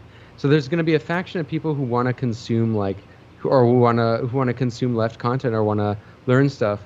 But, you know, I also frame things, not with every video, but ways that appeal to, like, a different, like, a wider market. Like, for example, and you say market, but this is YouTube, dude. It's like an algorithm. There's demographics. It's how it is, right? And not everyone's going to be a theory consumer. But like, look at Burnout Society. If I titled that video Byung-Chul Han's Theory of Burnout Society, it would not reach that many people, and many people probably wouldn't give a fuck. True. Like, except people who already care, right? So, but I put Gary Vee there, and there's all these people who hate self-help, who not into theory at all, and not even into leftism. And, you know, like, I think that was my attempt, really. Like, so even if people get like 15% of it, they don't have to get all of it. But if some points stick, which is like hustle culture is bad, we should look at a society where we work less. Yeah, then I feel like being I'm lied to. Yeah, like that. So that's kind of what I mean when I say like, oh, resonate with people and stuff like that, because yeah, like, I think it's important. Like, a lot of leftists talk as if they're talking to leftists all the time. And, you know, like, for example, that's why my YouTube videos don't look the same as the podcasts. They're much more like, if that makes sense, like, broader. Whereas the fucking podcast, who's going to listen to like a 2-hour-long podcast about Marxism? Like, it's not going to be like skeptical, on the fence people. It's going to be people who are leftists working out their beliefs, who want to learn more, you know? Like me, probably when I was in high school, you know, like not like fully leftist, but someone who is like, oh, what's this about? See, you know? I'm not. I guess you're. I think the issue here is that I'm not. I've not identified as a leftist now for a couple of years. I've usually I might say I sometimes slip into it because you just said, am I a post leftist? And this is like, I don't like that either, because I've looked into those people, you know what I mean? And I've looked into the anti-leftist people too, but I wouldn't be looking if I was so satisfied with the left right now. So, you know, it's I'm pretty disenchanted, you know, and so for me it's like, yeah, I want to learn about all this stuff, but for me it's like, okay, so what does the left as a signifier serve here in this discourse, except as a master signifier to quilt the meanings of all of these other words that are contested between all these factions that we're kind of bouncing around off of, right? So yeah, that's all it is to me. Like, but I would personally define leftists as people who are socialists of one variety or another. But like, you know, when in colloquial conversation, the left also will include social democrats. Whereas in Europe, that might be different. Like, for example, in Portugal, a lot of people might be surprised that Portugal has a socialist party in power. And we're going to be like, what? They have socialist party? They have socialism? You talk to leftists in Portugal. Like, I have a Portuguese leftist in my Discord who's like very active in politics there. She says, no, that guy's a right winger. Like, that party is milquetoast as fuck. Like, leftists don't like them. And the political spectrum is different. So when we're using left in America and in Canada, because Canada is like the U.S. but with less extremism and less radicalism on the left, even, I would argue. The left is actually weaker in Canada than the U.S., even though Canada is a bit less reactionary. But it's similar. I group them together. Very similar culture. Whatever happens in the U.S. bleeds down here, too. So here, the left is a master signifier that's much more broader and includes the social democrats, whereas that might not be the case in certain countries. And you don't think that we need a new master signifier? You're pretty happy with the one that we have? I like the word socialist, but then there's people out there who think that that's too intimidating. But I think socialism is fine. Like, I think they're gonna call us socialists anyway, so why not fucking, if you believe in socialism of one kind or another. And that's the thing, I'm not a true Marxism guy either. Like, there's people who think, no, we can only have my definition of Marxism and my definition of high phase and low phase communism.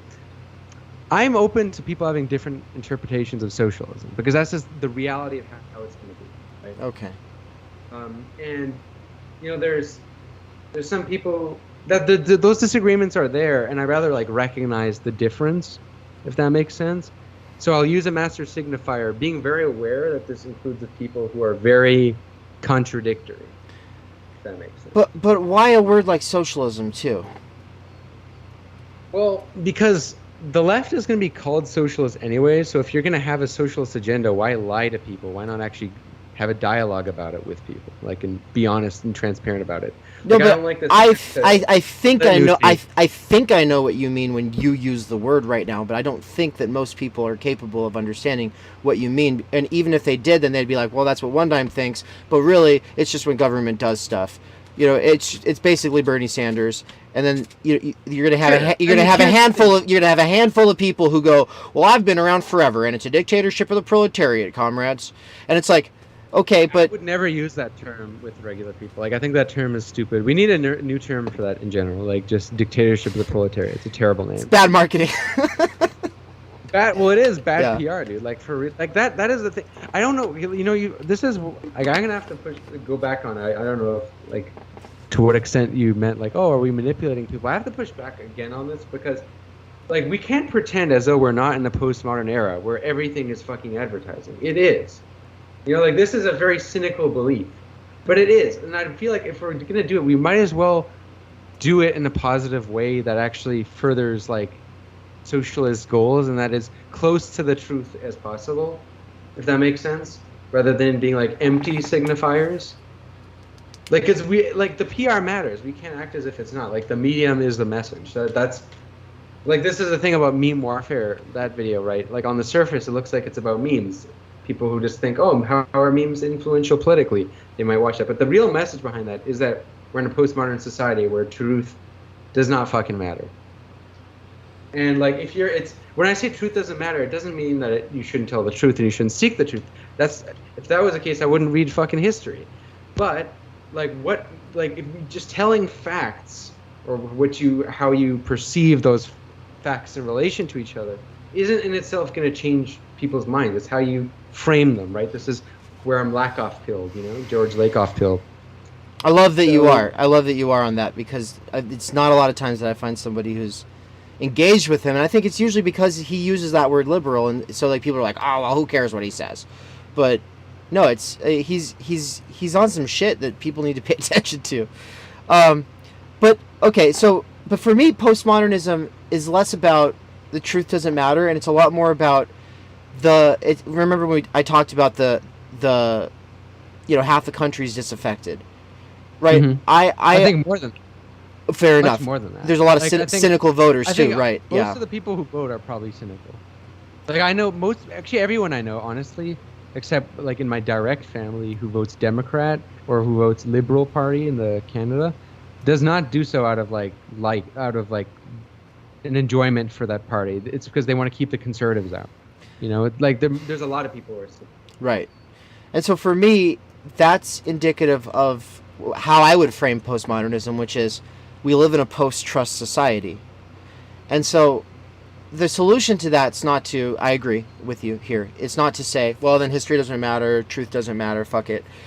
But at the same time, though, for me, it means, like, people are tired of being told by influencers, I have the solutions, I have it figured out. My only hurdle is getting you to believe me or me framing things in a way that's palpable to you. Yeah, go for it. Here's the thing. I think you're right in what you want to be true. Yeah. I also want to be true. Like, I fucking hate that too. But I actually think the opposite. I think people want often more than not. It's different from person to person, right? It's really hard to generalize, like, all people. But I think actually people do want a daddy and a meta-narrative.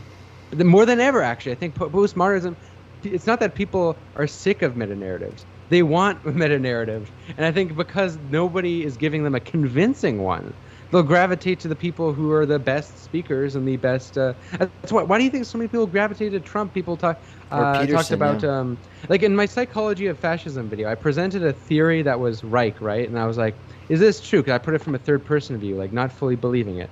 And then at the end, I said, well, what is my opinion? I'm like, actually, I think the reason why far right ideology is on the rise is because people need meaning in their lives. Simply put, that's the way I see it.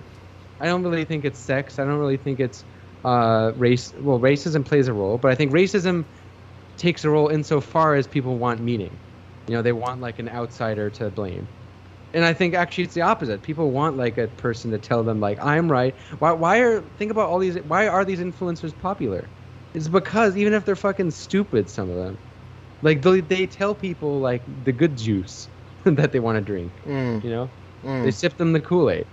So I think, yeah, it's kind of like, and can we escape that? Like, I mean, I try to be like, oh, here are some different perspectives. Here are different perspectives. But sometimes I think like cynically, maybe we do need like that master narrative. Like, I haven't figured out what that is yet. Like, I don't have the answers. Oh, I do. I agree that we need it. I agree it's needed. I just think that it can't just be some recycled thing from 100 years ago or 50 years ago. Yeah, that's why tankies exist, is because they want a fucking daddy narrative. But I don't think that's a broad enough, accessible daddy narrative to actually bring socialism or to actually build a movement at the very least. Like, I don't think it's broad enough. Like, for example, in Canada, there's too many people who are children of immigrants from former Soviet regimes who will be like, these tankies are full of shit, dude. Right, because people can talk about what's the irony, right? People will talk about nostalgia for communist regimes. That's the thing that the tankies always say. Oh, there's nostalgia for communism. Russia's high. That's not because they liked it. It's because it's better than the fucking shithole they have now of like neoliberal capitalism. Ouch. Like everything is better. Like people have nostalgia for Roosevelt. I have nostalgia of course they would. It's better. I have nostalgia for 2010. Actually, honestly, like the 90s look better than now. Actually, Reagan looks better than now. There were nice things, but I'm not nostalgic about shit, to be perfectly honest. I'm pretty happy about living now instead of then. I really am. But I want to give you some credit here. I think you're right that people want meaning, that people want meta narratives. But I also think that the meta narrative industry is one that is it's built around recruiting 1 out of 1,000 or 1 out of 1,000,000 of a specific personality disposition or of a specific set of experiences or of a specific. It's very niche. It's fractured in that sense, right? Yes. So that's the problem with a meta narrative. Well, if it's a meta narrative for you and your homies, cool. You can have your tree for it and do your anarchism, but it's not going to help us fucking get society organized. Tree for it. Yeah. Oh my god. Did you ever see that video I did? It was the last video essay I did. It was in 2020, and I had a bunch of people cameoing in the video, and Swole Terriot was playing some anarchist. Was Peter Coffin in it? He was, yeah. Yeah, okay, I've seen it. And Swole was playing an anarchist, and that's what he said. He's like, well, me and my friends built a tree fort out back. We're doing an anarchism or whatever. Yeah, so, and I feel bad for anybody coming to this. I just feel bad for the anarchists in my audience. I always do. I don't know why they come for I don't know why they like me.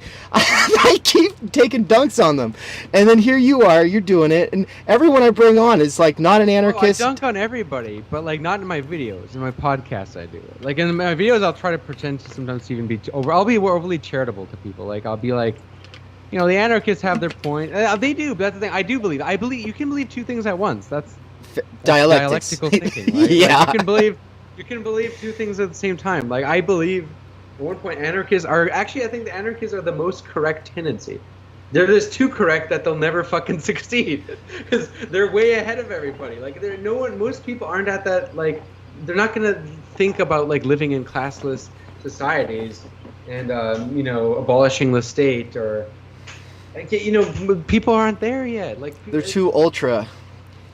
But I mean, they're all classic ultra leftists, right? But it's like they're not wrong. And I remember there's a big tweet, popular tweet, some anarchist said like, oh, the problem with being an anarchist is that you're right all the time. Well, what if being right all the time means that you're actually wrong? There you go. Thank you. That's important. Yeah. Dialectics. Yeah. Well, and they've been right all the time and wrong in a practical sense for a long time, and they're gonna keep holding out hope that if they just double down on their prefigurative political shenanigans, then we'll get there. In 100 years or 1,000 years or whatever. And it's like here's the thing that we haven't talked about. It's just that as far as the spectacle goes and getting the action on the street and saying, well, I'm not a Democrat, I'm a real leftist, is that what you end up doing, even if you can get some concession from the institutions, the way that you are being used cynically is how a bad cop is used in negotiations. There's the good cop in the institution who says, I'm sorry, I can't control these people out there. They want to burn it down. We need to negotiate. Let's come up with something. And so the people in the institutions have this cynical kind of like tenuous relationship with the people who are saying, we're holding your feet to the fire. We're going to make you accountable. You're a reformist bastard. Oh, are we still good? No, we're good. Okay, I thought I lost. And I agree, by the way. What you're saying is very Žižekian. Like, oh, really? It's part of the nature of ideology that like people actually don't believe in it. Like ideology has to undermine itself. Like it has to kind of make jokes that contradict itself to a certain extent, and it has to have its opposition. I mean, and in my opinion, this ties into the nature of power itself. Like, power cannot force the will. The key is to like prevent a will from coming and from posing a threat. It's not like power isn't destroying resistance. It's like it's liquid. It's making sure the resistance doesn't even succeed or happen. So, do you believe though that, or do you sometimes suspect though that people who are so ultra, so ultra progressive that in a sort of sense they're so right that they're actually wrong now?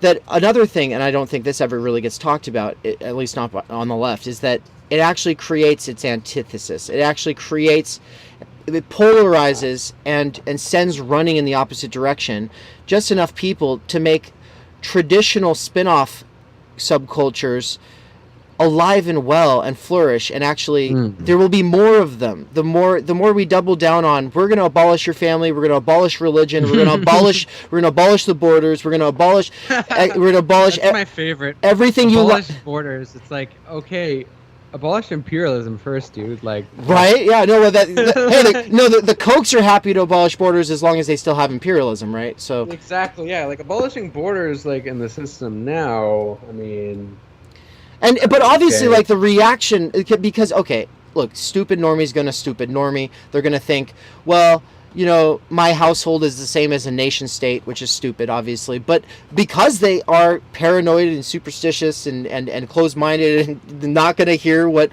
we have to say, or what the anarchists that we're talking about have to say, at least, they're going to fortify. They're going to want to fortify. If not build the wall, they're going to at least want to move into some gated fucking neighborhood, tune into Tucker, And I'm not trying to let these people off the hook or some bullshit. Like, for me, it's just I'm gonna disagree with you, not because I think you're enabling any okay, go, yeah.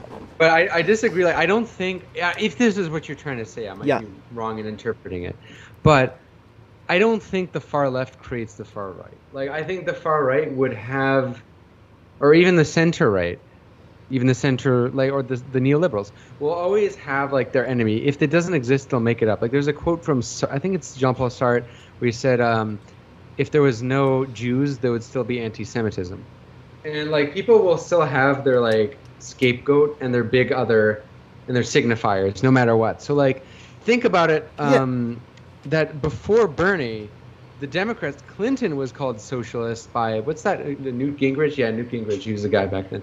Newt Gingrich was calling Bill Clinton a socialist. Rush Limbaugh, yeah, and Obama was called like a communist. Like, right. They're going to come up with enemies anyway. I think more so what these kind of ultras do. I think the ultras are also kind of they're like also death drive, if that makes sense. They know that they aren't ever going to get what they desire. And it's fun to like have a movement where you enjoy being the resistance almost subconsciously knowing that you're gonna sabotage that because it's not gonna work. And you're gonna be proven right because you never got power, and you can have fun being like the anti-establishment resistance person.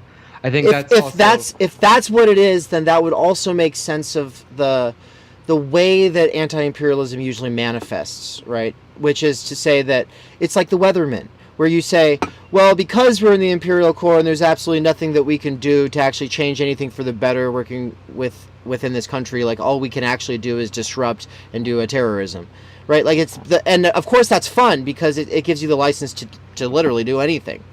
You know, I have some hot takes on Maoists if you want. Is it third worldist? Because I feel like you're gonna agree with me on this. Maybe not. Man, yeah. I've tried to get along with people like that. Third worldism is not just like Maoism, to be fair, but it often is. Yeah, it often is. Like, to me, the Maoists. I'm saying this like not because not because I'm old, but yeah, like when it comes to, I don't know. I want to wait for you to hear this. Okay, you can hear. Okay, so to me, the Maoists they have like the same spirit as the anarchists, and in many ways they have the same tendencies. They're both ultra leftists, but they're more consistent in at least achieving their goals. Like the Maoists, they know what their goal is, and that low phase dictatorship of the proletariat, low phase communism, high phase communism. You're saying they're more consistent than the third worldists. They're consistent, but they're also in that way super dogmatic. Like if you look at like the Maoists, what they'll say stuff like how you just need to proletarianize everyone as fast as possible. Then what you do is then you have the proletariat abolish itself, and they actually think that Mao's China was the closest to establishing communism. And I mean, there's an argument for that if you think that living in rural communes is communism. Here's my favorite thing about Maoism. My favorite thing about Maoism, similar to anarchism though too, because anarchists will say like, remember there was that tweet that said Chaz was more successful in the Soviet Union? I mean, like, yeah, technically it was more communist, but what does that fucking mean? Chaz? Like, what is that? Chad, or whatever it was called, the fucking commune, the autonomous in Seattle. Shit, Seattle, yeah, like they're saying that was their big part. They're saying that was more successful in the Soviet Union. What are they trying to? That was a tweet. Like that was an unironic tweet by like a big anarchist Twitter account. And you'll hear stuff like also like on a less dumb scale. Like you'll hear people say Rojava is more successful in the Soviet Union. And it's like, whatever. Like, what do you mean by successful? By how pure they are to their values, or how much they? Because like the Rojava is enabled by the fact that they fight ISIS and that the U.S. doesn't allow Turkey to destroy them. Right. Which is like they're like it's like they're not like, it's not like all of power, its point of gravity rests upon them, right? They live over here, and to some degree they're useful to the empire. So it's like, fucking all right, They're not, and they're not powerful enough to be even taking a threat. Like Chiapas in Mexico too. That's like to give them credit, they don't call themselves anarchists, but the Zapatistas are like libertarian communists. They're basically Marxists who are a bit realistic with the state thing. they're like anarchists who are not completely unrealistic about the state. But the anarchists often brag about Chiapas being like a huge success. Okay, here's a fact. The Mexican president visits Chiapas, and it's like a tourist attraction.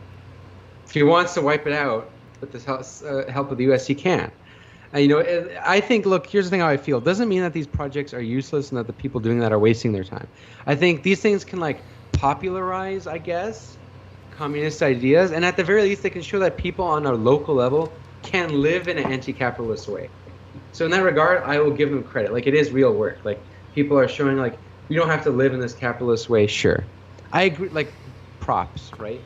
But if you make your whole politics based on the purity of your ideals, it'll inevitably not go very far, because to go far, that requires power, and power requires getting your hands dirty. There's a saying that, like, you either die early or live yourself, see yourself live to become a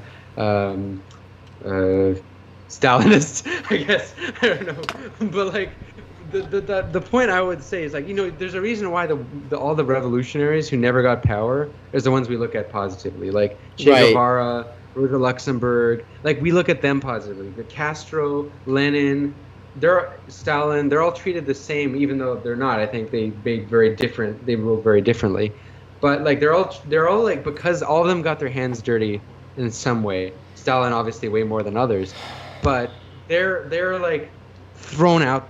They're like the fucking leftists the ultras will throw the baby out of the bathwater, and only uphold the people who are pure with their ideals. And I take issue with like making one's politics based on pure ideals, because inevitably those ideals will conflict with the real world.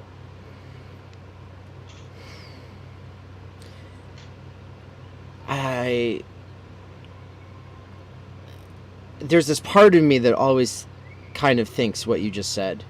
And then there's this other part of me, I think, that is more black-pilled and anarchist in a sort of sense, right? You mean black-pilled in like what sense? Because that's like often used as like with the red pill. So you use as it's usually a no hope. It just means there's no hope. No, I don't.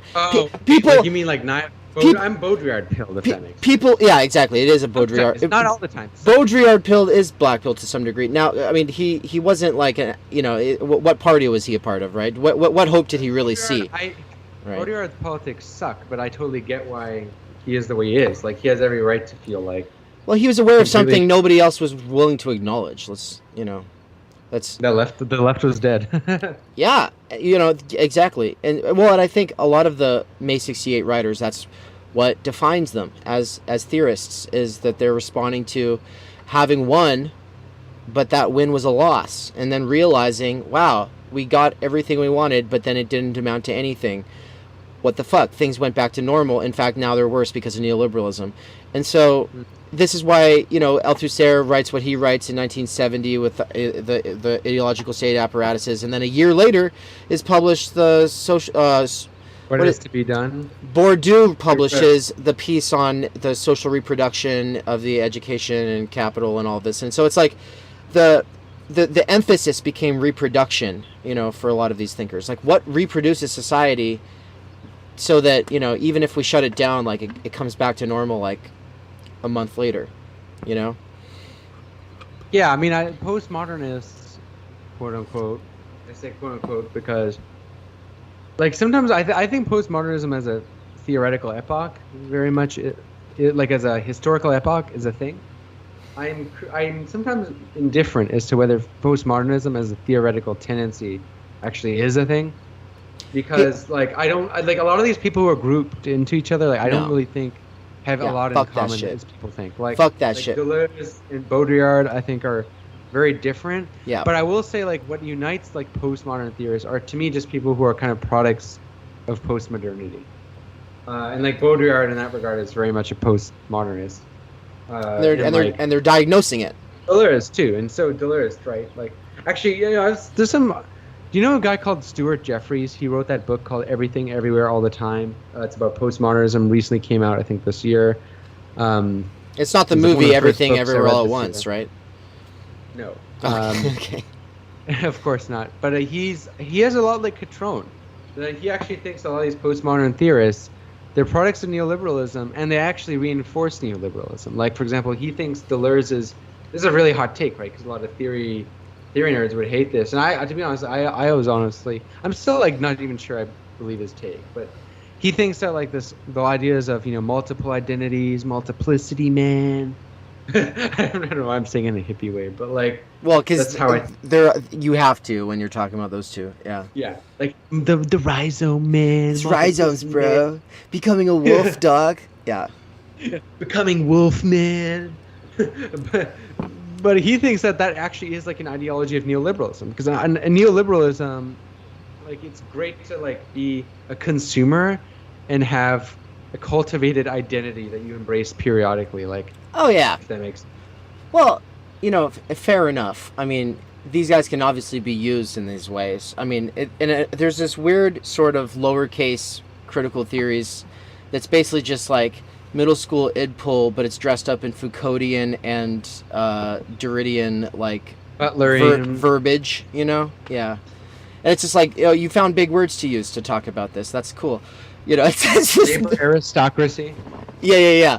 Well, and I hate that. I hate that whole shit. Like the third worldism. yeah, One, you're back because on it. third Yeah. worldism is nihilism dressed up as politics. For So one.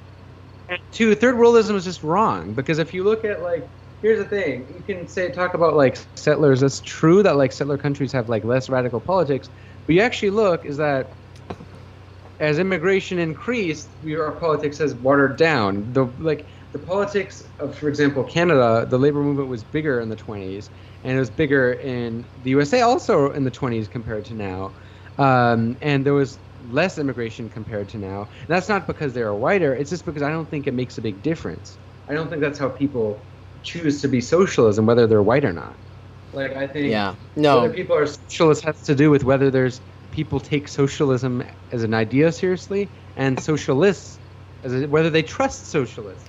Right? Like that's a big thing. You need to have leaders you can, or like movements, icons, whatever, that you can trust, and that just doesn't exist now on the web. Yeah, essentializing this as a skin thing buys into like the great replacement theory, but with a smile. The one that says, "Hey, everybody, as Democrats, we will win if only we can make white people a minority. Let's speed it up." And it's like, it's an actual. Yeah, I thing. don't think it would make a difference. Like, it's fucking stupid. No, it's so fucking stupid. But I've met professors who said this. I've met sociology students who said this. There's like 6 books that have been published in the last like 10 years that are like, you know, Democrat strategists that argue this is the solution. It's like, guys, here's the thing, guys, I like having immigrants. It's they're assuming that the poor and rich immigrants are going to be on their side. It's like, no, they're fucking not. Maybe, hey, what if people don't like you for other reasons? You know. Yeah, it's like in Canada, for example, Indian and Chinese immigrants tend to vote conservative, which is like an unpleasant fact that like some maybe people on the left wouldn't want to acknowledge. But you know, here's the thing: it's not because of any. I don't believe it's essentialism. It's more a product of your upbringing and your product of your environment and what you're exposed to. Like we are what we consume at the end of the day.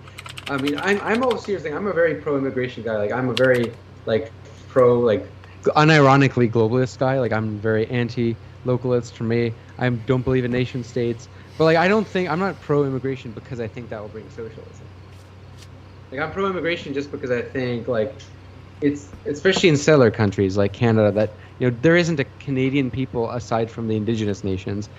Why not just embrace being a settler state and then have a diversity of settlers? Like fuck it, why not? Why not have a bunch of people from different cultures interact with each other? Why not? It's a cool experiment that humanity has not seen on the scale. It's like why not? I'm for it.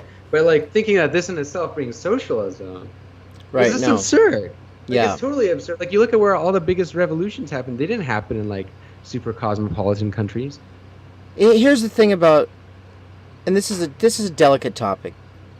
It gets. I've been in big fights over it, but I mean, I basically agree with you on this labor aristocracy thesis. I'm not against the insight that people have more comfort, relative comfort, and power if they're in like the quote-unquote developed world or the imperial core, or if they're white, you know, or any of these things. But that's not how this gets used at the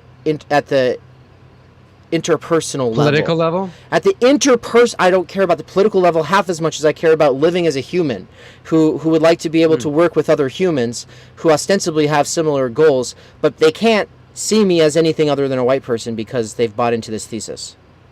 This is they're like, oh well, you're a settler and you're a you know, and this is like the third worldist thing is like they want me to basically hold their line on whatever it is, and insofar as I fail to do that, then well, it's because I've got the settler brain, and it's like it's this essentializing, racializing like thing where it's like I get why you would fall into it, I get the cynical kind of like lead up to it, you know, and you know I've read Settlers, but I think that it's dangerous because it buys into a bunch of racialized. Well, it says the myth bullshit. of the white proletariat, which is the kind of like that. Like, how are you gonna ever have a socialist revolution or socialist anything in settler countries then?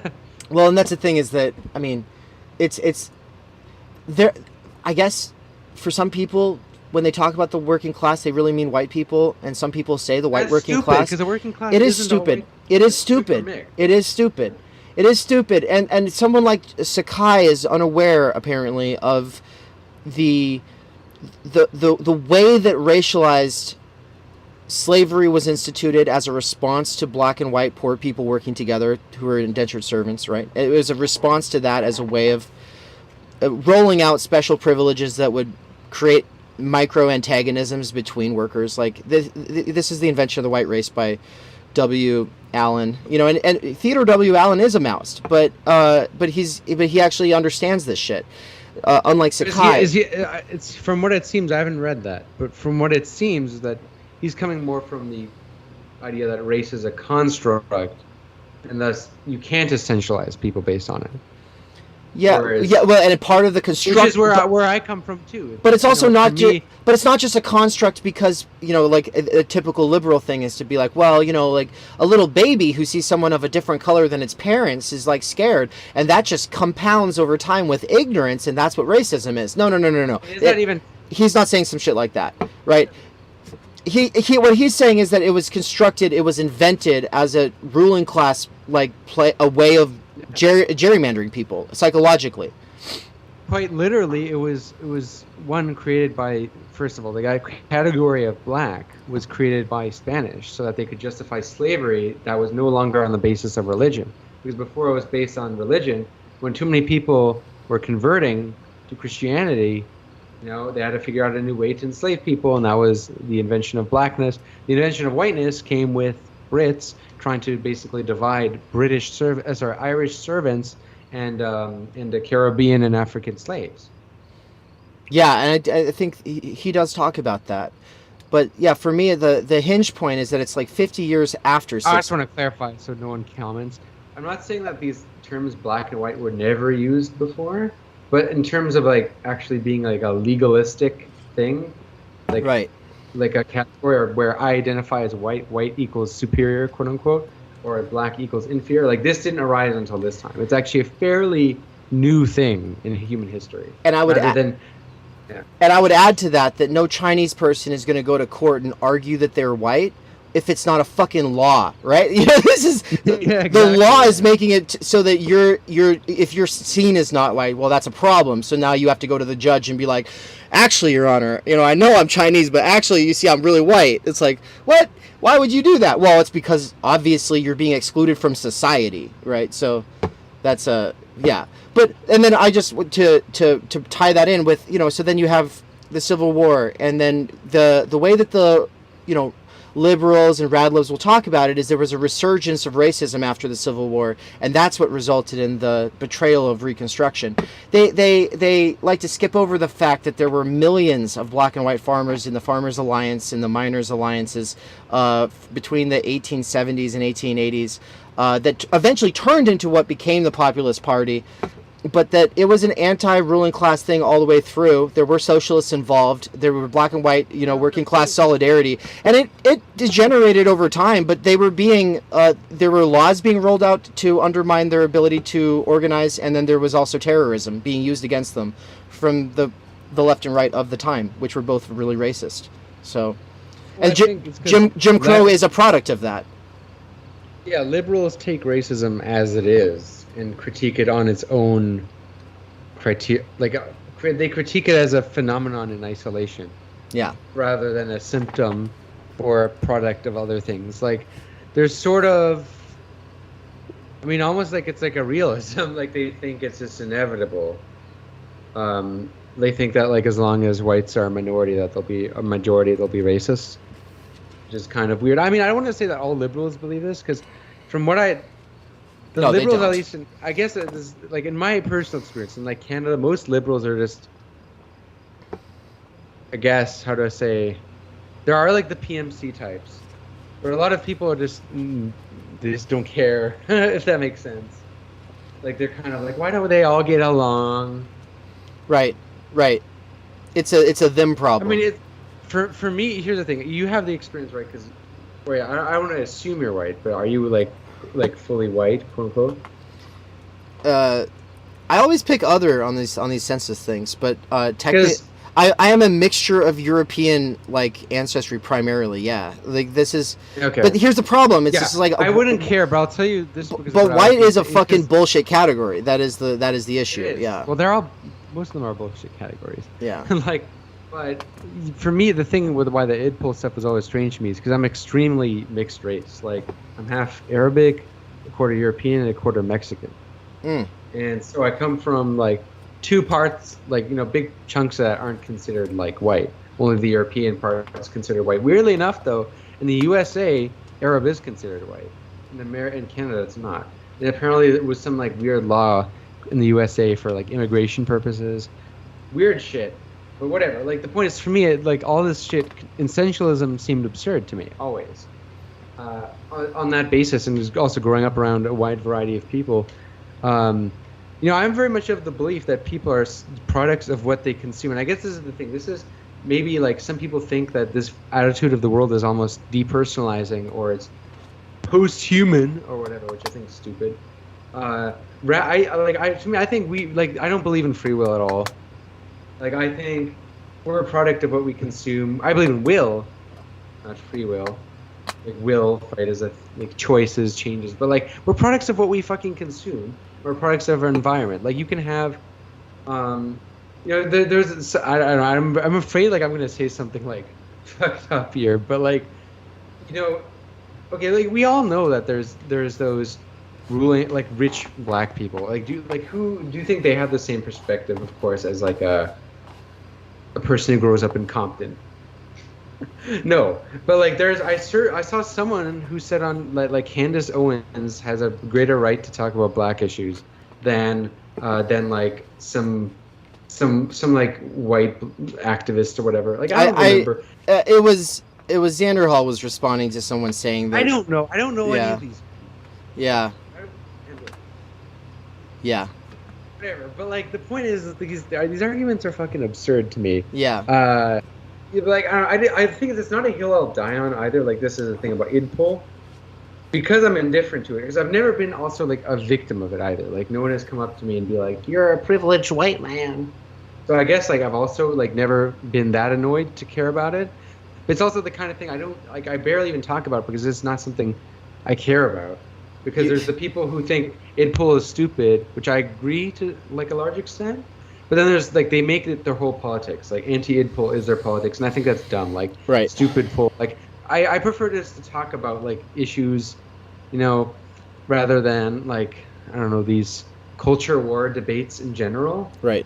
But like, there's people at the same time on the other side who will think, no, id pull is actually fine. Right. It's intersectionality. This is just intersectionality. Culture too. Like, that's why I like the chapter in your book about cancel culture a lot, because like, you know, there's a lot of people out there, even like radical leftists, who will try to say, oh, it's not a thing. It's only cancel culture is only like people getting what's deserved to them. Right. And it totally is a thing. I just don't think it's exclusive to conservatives. It's like, you know, this phenomenon that's bothering everybody right now. It's not real. It's like, I could say that it's been inadequately theorized, but you don't fucking gaslight people until it's not real. Yeah. Like, fucking, it's absurd to me because a lot of people just have no empathy at all. Like, they think as long as it doesn't happen to them, that it's not real. Yeah. And it totally is a thing. You know, like, the thing is, to me, it was weird that there's no one skeptical of the Me Too movement. Like, come on. Like, you know, of course everyone hates Harvey Weinstein. Of course a lot of these people had what's, like, coming to them, you know? I feel like real sexual... But like, there's, you know, we all know it too, that like this idea of like, oh, believe all women. Okay, I don't believe all anybody. This is a post-trust society. Stop telling me to believe half the fucking species. Like you look at human nature. It's like, fucking believe all women. Believe what? Most people don't even believe their girlfriend. Like, dude, like, what are you talking about? Believe? Oh, I don't believe all shit. Yeah, stop telling me to stop telling people to fucking stop telling me to believe someone I broke up with, like, for a good reason, because I don't fucking believe them because they're like full of shit. You know. To give credit, most people who say that shit, my experience, aren't like leftists. They're usually like liberals who are culture, 100% warrior bullshit, right? Like, I think actual leftists, they tend, I don't like the word real leftists, it sounds cringe, but like leftists who care about people, actually, right? That's to be generic. I think they know that, like, you know, actual, you know, feminism isn't like these culture war topics. It's like you have like I don't like this term proletarian feminism because I don't like the word proletarian. It just seems like it's not a word I like to use. I just like to use the word worker because who uses the word proletarian today? But the proletarian feminists, they're much worth better listening to than like these weird ass like culture war people. Like they have real shit to say. Like there's good feminists out there, and the problem is I get why the red pill exists. It's because they think that's all like leftism and feminism is. They only see this PMC shit. Yeah, this shit that's made for careers who are aiming for the C-suite. They have no other goals in life, and it's a discourse that's not for people who are trying to maintain multi-generational or ideologically diverse networks of relations as a means of survival within the working class, right? It's meant to denaturalize those relations and sever them and polarize them. And so for me, it's like that became that's a big part of my shit since like over the last 3 years is just kind of realizing like how many of the things that I've been participating in and reproducing are actually these narratives that come out of these Fortune 500 adjacent NGO think tanks that are discourses made for upwardly mobile, atomized, hyper-competitive, narcissistic, consumer, corporate assassin types that are not meant to be brought home. They're not meant to work like within a regular working space. Like they're really made for the C-suite, right?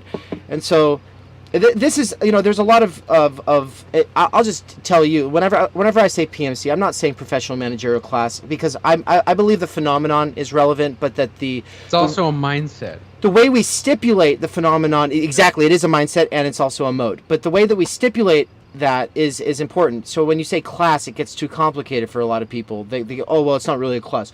Well, I think that there's a good, even Marxist case to be made that it's a class, but I don't want to get bogged down in that. So I just say it's the professional managers of capital, PMC. I've got a chapter in my forthcoming book. Too. This is why I'm like a dirty, rugged Marxist in this regard because I think the problem isn't just the big 99, the 10%, or sorry, the 1%. I think it's closer to the 10, 20%. Like small business owners aren't like angels. Small businesses have like the same. This is why I think. They're different. They're a different problem though than the people who. They're different. You're acknowledging they're a problem. The problem. They're a problem. They're a problem. This is why I'm not a populist, right? Because populism. I'm all for normie socialism too, but when we dumb down things to the point of obfuscation, I don't like. Right? And there's this Occupy Wall Street. Oh, we're the 99%, 1%. Let's be real. Most people work for small businesses, and actually, small businesses are often worse to work under. Same relations of production as big business. Same relations. Except the small business is actually worse because he relies way more on your exploiting your labor for his profit. Because the streams of income are less reliable, and it's harder to be a small businessman, right? It's harder to like compete with big capital. And so they take out their anger on the workers every time, like restaurants. Anybody who's worked for restaurants knows that's fucking worse than working for like a lot of shit. Honestly, it's some of the worst shit ever. I would say it's a real coin toss. I've worked at a lot of small, but I agree that as a class, but here's the thing though, that person is a manager of capital. And usually that person owes the bank. They don't own the means of production. They owe money to a bank. And so they're a manager of capital. Now there's obviously still such a thing as a capitalist who sits on money that is being managed by people who are paid by that money that is growing faster than they know what to do with or whatever. But in most cases, most of the people who we know who think that they're capitalists or petty bourgeois or whatever, they're managing the capital that a bank actually owns. Or they're managing the capital that a bunch of investors own, and then those investors this is just their life savings for their real estate or whatever. So, but to me, it's not about the fact that they're managing capital per se. It's that they are, because this is about media jobs. This is about teachers. It's not about. Obviously, it's not about every teacher and every journalist. It's about the mindset that says you all just need to listen to me. I've got it figured out. I got A's through life, and so I deserve this position. A lot of this comes down to a legitimation narrative of like your position in the society as a figurehead, as an influencer, as a shepherd of minds, of souls, and it's a priestly thing. And in some cases, it's literally priests. Priests are included in this. Priests have always been a part of the reproduction of society. But anybody who is a part of the ideological reproduction of society as like the shepherd of minds and souls has a special, and I would say radical responsibility to not scapegoat, gaslight regular working people. Right? Don't scapegoat and gaslight regular working people. Like, you've got a responsibility to those people, and don't act like, oh, well, hey little person who's not able to be educated like me, like, actually I've got it all figured out and it's just the guy across the street. Like, you've got to no, that guy across the street, you're also responsible to that motherfucker. So, because your job is the ideological reproduction of a class society. I agree fully in principle, and what you're saying is basically Paulo Freire's, like, idea of being having dialogue as opposed to like top-down teaching, which I agree with. But here's the problem, right? Everything you just said, Maoists say that too, and they adopt the same vanguardist. I got all the answers. They do. Yeah. They do the same thing, but they also do the whole "I am for the people," the mass line. To me, this is why I think Maoism is an interesting study in general of like activist psychology and contradiction, because like the Maoists in many ways are like the most like they claim to be the most like they're very in many ways anarchist in the sense that we stand for like the people. We we tell the people, we would go to the masses and what do they want, and then we go and synthesize ideas.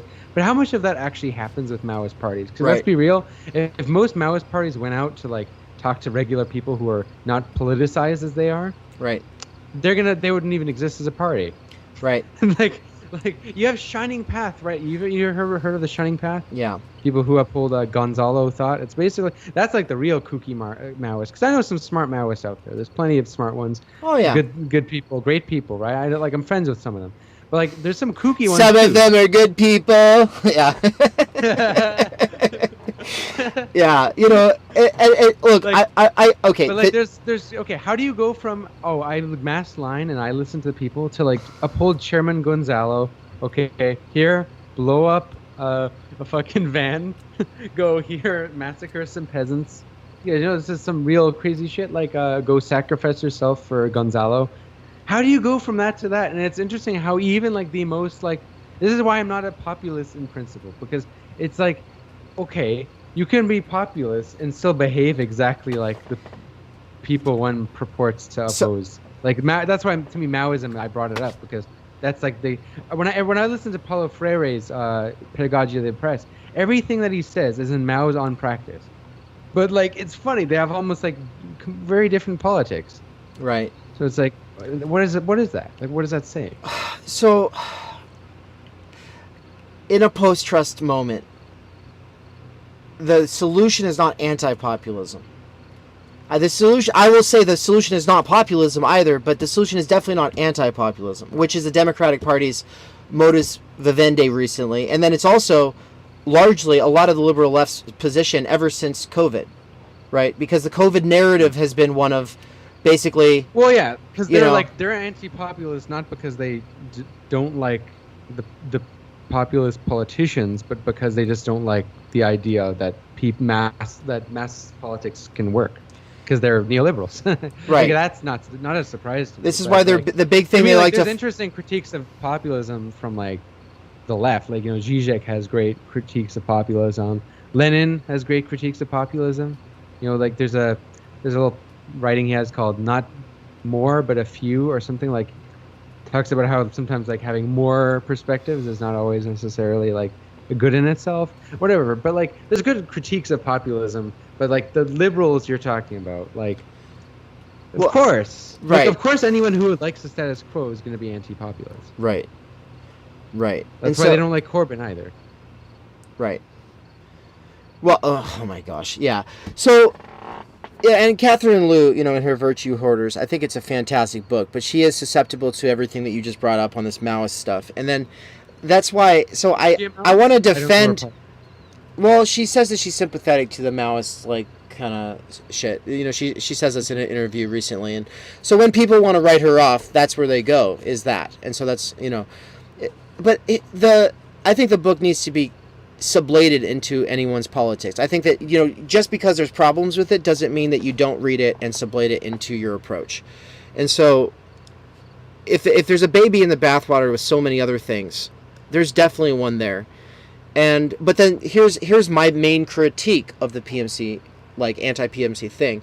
Obviously, we can say it's a mindset and a mode, so it doesn't really matter if you're flipping burgers and then you're on Twitter, or if you're actually in the C-suite. Like, if you're acting this way, it's a way of acting that is largely a product of our education system. Okay, well, people can say that, but it's still going to become working class identity politics. It's still going to just become, well, as a worker, this, and I have this special knowledge and this special insight and this special perspective, and the government needs to be run by and for me. Like, who? People just like me. Who's people just like you? The workers. Oh, but you mean the workers who agree with you, right? And so it's the same fucking IPPO bullshit, but it's this working class version of it. And the Soviets had to deal with some of that. It became a problem.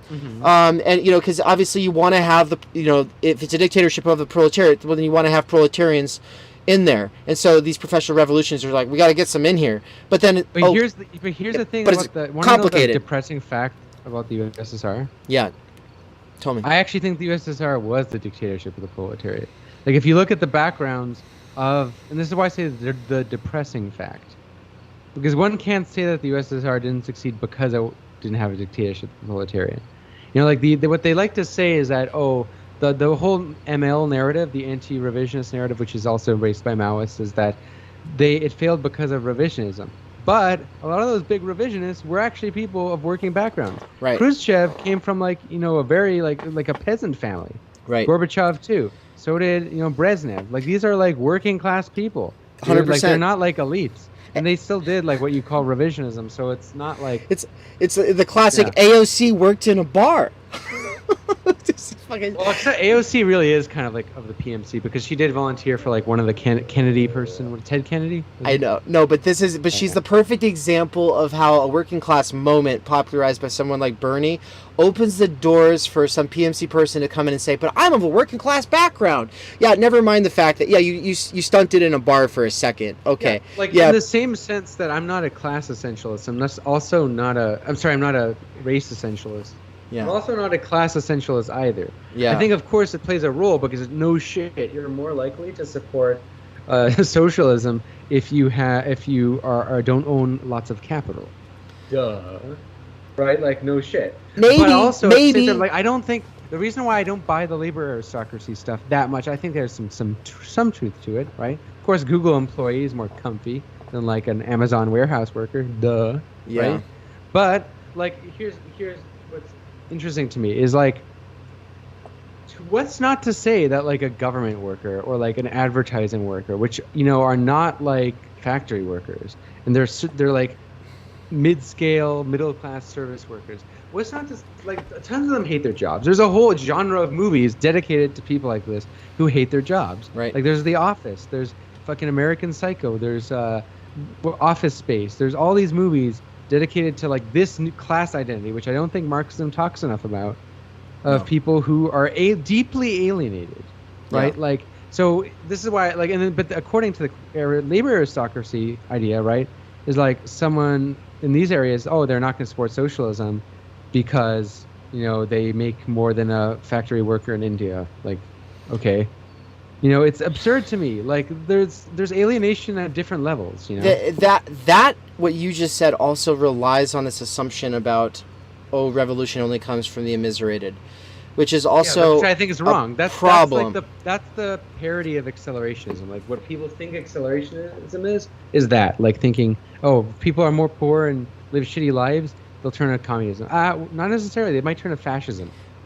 More likely, in fact, right? Because if people are immiserated and ignorant and they don't have and then some tough guy says, I'll make the trains run on time. Dude, I got this figured out. People are like, okay, well, just get it done, man. Well, but you know, what I like about the Marxist perspective, well, at least Marx's perspective, right? This is because Leninists onward, like the focus becomes, well, what about these other countries that need to develop? We got to make industrialization happen. So this is something else. This is a different kind of problem. But like to be in that to do the critique of political economy and say, I see radical potential in these means of production. I see radical potential in this technology. I see radical potential in capital, and that we go through capital, we can get to something better. There's actually a way. It's not just that's the good kind of accelerationism, which is a Marxism. And then my controversial opinion is that accelerationism, like what Cernak and like Williams advocate for, like the quote unquote left accelerationism, is just Marxism, just adapted to the modern day. I don't know that it's that's what I believe. I probably some people think I'm wrong, but like Marx did not think you could build socialism out of a semi-feudal society. He thought you had to go through capitalism first. Right.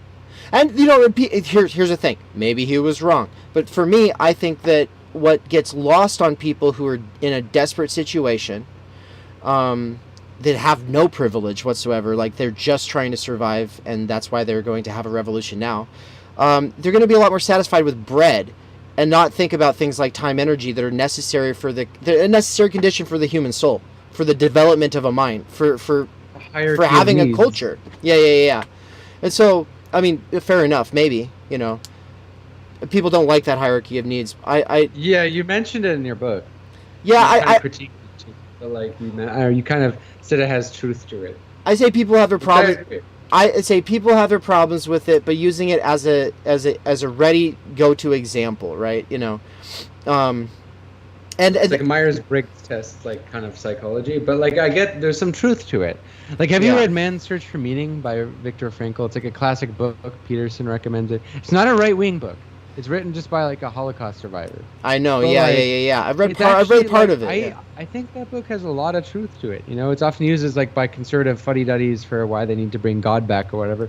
But like, I think it has truth in that like people want meaning in their lives, and often like narratives or ideologies, rather than narratives, let's just say ideologies, and ideologies have their narratives. Yeah. Are good, easy ways to give meaning to their lives. Like, this is why Zizek thinks we can't live without ideology. Right. You know, to a certain extent. Like, we can't. Like, we need it to structure our desires, or else we're encountered basically with the real. So, like, I think it's not about being post-ideological either, because that in itself is ideology. It's more like, I am very much for, like, recognizing contradiction and trying to work through contradiction and to work for better ideologies. There's a really radical idea that, like, Bolsheviks like Bogdanov talked about, like God building and stuff like that. Right. Like I do think people will like want like master signifiers inevitably. Well, before we close, hold on. I gotta step away for a quick second here, and I want you to be able to talk while I step away, and I want to set you up before I step away. So you will want to finish what you're saying right there, but also before we close this thing out, probably here in the next half hour, I definitely want to talk about the future and talk about the radical that's what this stream is about. Well, you know, ostensibly, but yeah, I want to talk about the radical potential in the now. And you're a fan of some projects or some, you know, podcasts or YouTube channels that are doing stuff like that. But okay, I want you to finish your thought. Just so you know, I turn it on the speaker when I step away, so I can't hear you. So, but yeah, I'll step away here for a second. Sure. Okay. So, you know, with the more radical ultra-leftists, they'll say stuff like abolishing the family, abolishing religion, atheists, being post-ideological, post-political. This is a big idea, like everyone can become a fisherman, everybody can become an artist, you know, fish in the day, paint in the night, whatever. Okay, but I think all these things can only really happen gradually. Things like the abolishing of capitalism are quite easy tasks compared to something like abolishing the state or even abolishing religion, right? It depends if what we're calling religion. In a broad sense, I would say ideology is a broader thing, because then we can include political ideology and we can include spiritualism even in these categories. And I don't think like overcoming these are far greater colossal tasks than overcoming capitalism. Capitalism is like has had a short lifespan, and I think will have a shorter lifespan compared to feudalism due to capitalism's much more contradictory nature and unstable nature. But like, if we're going to talk about being post-ideological or being atheist, let's be real. The USSR was never atheist. They replaced religion with, the cult of Stalin to a certain extent, or the cult of Lenin too, right? The cult of Marx. It's an ideology of its own. So I don't think we can ever be post-ideology, and I don't think we can avoid this trap of people wanting daddy narratives to tell them how to believe things. I think this is somewhat inevitable. So I think what we can do, the least we can do, is recognizing that contradiction. And rather than obfuscating that contradiction, which being dictated fully by ideology does, we can work through that contradiction, be aware of ideology, and try to build better ideologies that emancipate people's real material needs, if that makes sense. Because I think people are going to need that meaning in their lives. Like being post-ideological entails swimming in the chaos of reality. Adorno talks about this. Adorno talks kind of from the armchair, even though I think he's right, but it's from a very armchair perspective, saying that most typical people think in what he calls identity thinking, trying to put things in categories and having these big narratives to structure the beliefs for them and what the truths are, and to kind of objectify things in the world and give meanings to them even when they don't exist. And this can lead to like a one-dimensional ideology, right, at its worst, which is ideologies. But in what way can we overcome this? I don't think we can, because this entails swimming in the chaos of reality, which is, Adorno's quote, right? But, Adorno, while he might think he can swim in the chaos of reality, it's a debatable whether he really, is post-ideological. Is that the case for most people? No. Even most people who might escape ideology might return to it in their later lives, right? We need like that meaning to structure our desires. So what I have trouble with populism is sometimes that disguises itself as post-ideological and to say give people what they want. But no, I prefer to recognize like the contradictory nature of ideology and try to pursue an ideology that is emancipatory on a material basis. Like, for example, if we have an ideology of working as little as possible, or redistributing work that is necessary and abolishing bullshit work. My thing, yeah. It can easily become an ideology, but that's a much better ideology. Even if we oversimplify some truths in the world, so be it. Well, and that's an ideology that would. I mean, what would the scapegoat become? Right? It would become the people who are against that. I guess. Yeah. Like, okay, well, I'm fine with that one. I'll take that. Yeah, we're gonna need a scapegoat, right? Like, which is, this is kind of how Jewish scapegoating like became a thing in Europe, is like trying to scapegoat Jews instead of bankers, and kind of equating the Jew with the banker. Right. Very old myth in like Prussia and the Russian Empire also. But yeah, like we're gonna need these scapegoats probably. People will. But like we can replace that with things that better our actual life, like the thing with like so much of ideology, like whether that be neoliberalism or different flavors of it in the form of like conservatism or left neoliberalism, or feudalism, which lasted far longer than this unstable capitalist system. Those are ideologies which disguise class relations and ultimately alienate us and subjugate us and oppress us. So like, why not create an ideology of that actually like benefits us, but it'll still inevitably have like some one-dimensionality to it, if that makes sense. Do you think that there's contradictory? Do you think that this armchair position is an important position in and of itself? That it has an important role to play in relation to the people, like Adorno.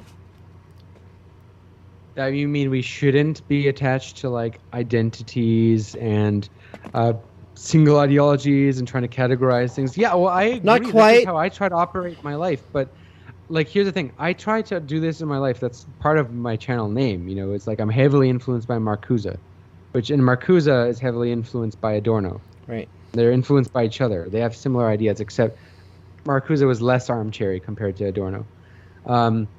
But also a big cynic, but like similarly pretty more cynical than he makes himself out to be. But Marcuse? Marcuse. Okay. Yeah.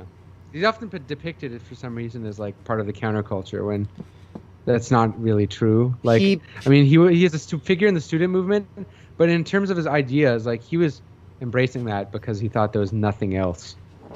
And he's very cynical. Like One Dimensional Man's a cynical book. But anyways, about whether that armchair position is useful on the left. I think it's useful to think in multiple perspectives and not get caught into one ideology. I wish everyone could think this way. Of course. But I don't think most people can think this way. And even me, everybody will lapse into using ideological terms and overgeneralizations. Like in this conversation, we're using the word left. Right? Which is in one-dimensional categorization, right? But to what degree are these things inevitable? Yeah, well, it might be a dogmatic abstraction that obfuscates like real class relations while reifying the bourgeois left-right divide, no matter how much we say that we're not. I think that's a position right now that I'm not advancing so much as I've been seriously thinking about that one for 6 months. You know. One thing is interesting to me is why I'm a history buff also is like I'm really interested in like feudalism. There's a book I recently started called A Radical History of the World by Niall Faulkner. He's a Marxist historian. And you really see like this the task of overthrowing capitalism looks fairly easy compared to the struggle of overcoming like hierarchy and religion and one-dimensional beliefs. Yeah. Like this is a much more reoccurring trend throughout history. Like you see even like quote-unquote indigenous societies, right? People like to talk about indigenous societies like they're the same. And they're not. There's all kind of different ones. But like let's look at the Aztecs. In many ways, they function just as hierarchically and as ideologically as like ancient Egypt did. Yeah. Which is kind of like the symbol of like bad hierarchy, right? Right. So it's like this is interesting. To what degree can we overcome ideology? I don't think in our lifetimes, for sure not. Maybe in the future, who knows? So maybe. What I think we can have for now like build better. We can build better ideologies. We can build. We can create better religions that are good for us. You know. Yeah, I just don't think that building is going to work or mean anything if it's done by people who haven't taken the time to take these deeply cynical black-pilled theorists like Baudrillard and Adorno and others, like take them really seriously for a while and actually spend some time deconstructing all sorts of presuppositions they didn't realize they had from secondhand ideologies they didn't even realize they had taken on, that actually made that makes it so that if they did their God-building project, it wouldn't be palpable except to like a very niche audience, right? Anytime people try to do this, I don't think they need to read those theorists to get what I'm saying. Like, actually, this is what's interesting. Who's they in your statement when you say they? Well, you said because you said they, so I'm kind of I assumed you just meant most people will need to like immerse themselves with these theories. No. So that's why I said that. So let me clarify. I mean that for the people. So because for me it's about new symbolization. I think that we need a new symbolization. Isn't that a new ideology though? Ideology is what structures. I'm not against ideology, but I don't think that you can have anything genuinely new without doing a thoroughgoing destruction of everything. It's the ruthless criticism of everything in existence, right? No, I'm not saying that the people who build that have to be. I'm not saying that the people to follow. Look, 98% of people on this planet, very well in a society that had its time and energy, might still not care about philosophy and ideology critique. I'm open to that possibility. I do think that there would be a lot more people who think that it's awesome. I really do, but. I still would not be even close to the majority. Like, No. I think it would be like at best like 10%. No, there will be people who want to spend their time fishing, and there will be people who want to spend their time doing theater, and they might actually come to a philosophy lecture once a year just to check out some speaker who's a big deal, because there'll be a lot more speakers who come around because there'd be more time and energy for people to appreciate such things, and that would enrich their life, and then they would actually have some point of reference with the oddball in their family who actually is an obsessive thinker or whatever, you know, and then the well, world. I agree. Even Yeah. here's the thing. I hate to bring this to the Soviet Union, but one thing the tankies like to brag about the Soviet Union, which has some truth to it, is that art did. You know, art. This is the thing that ruined art in the Soviet Union was the restrictions on, like, the Soviet realism shit ruined art.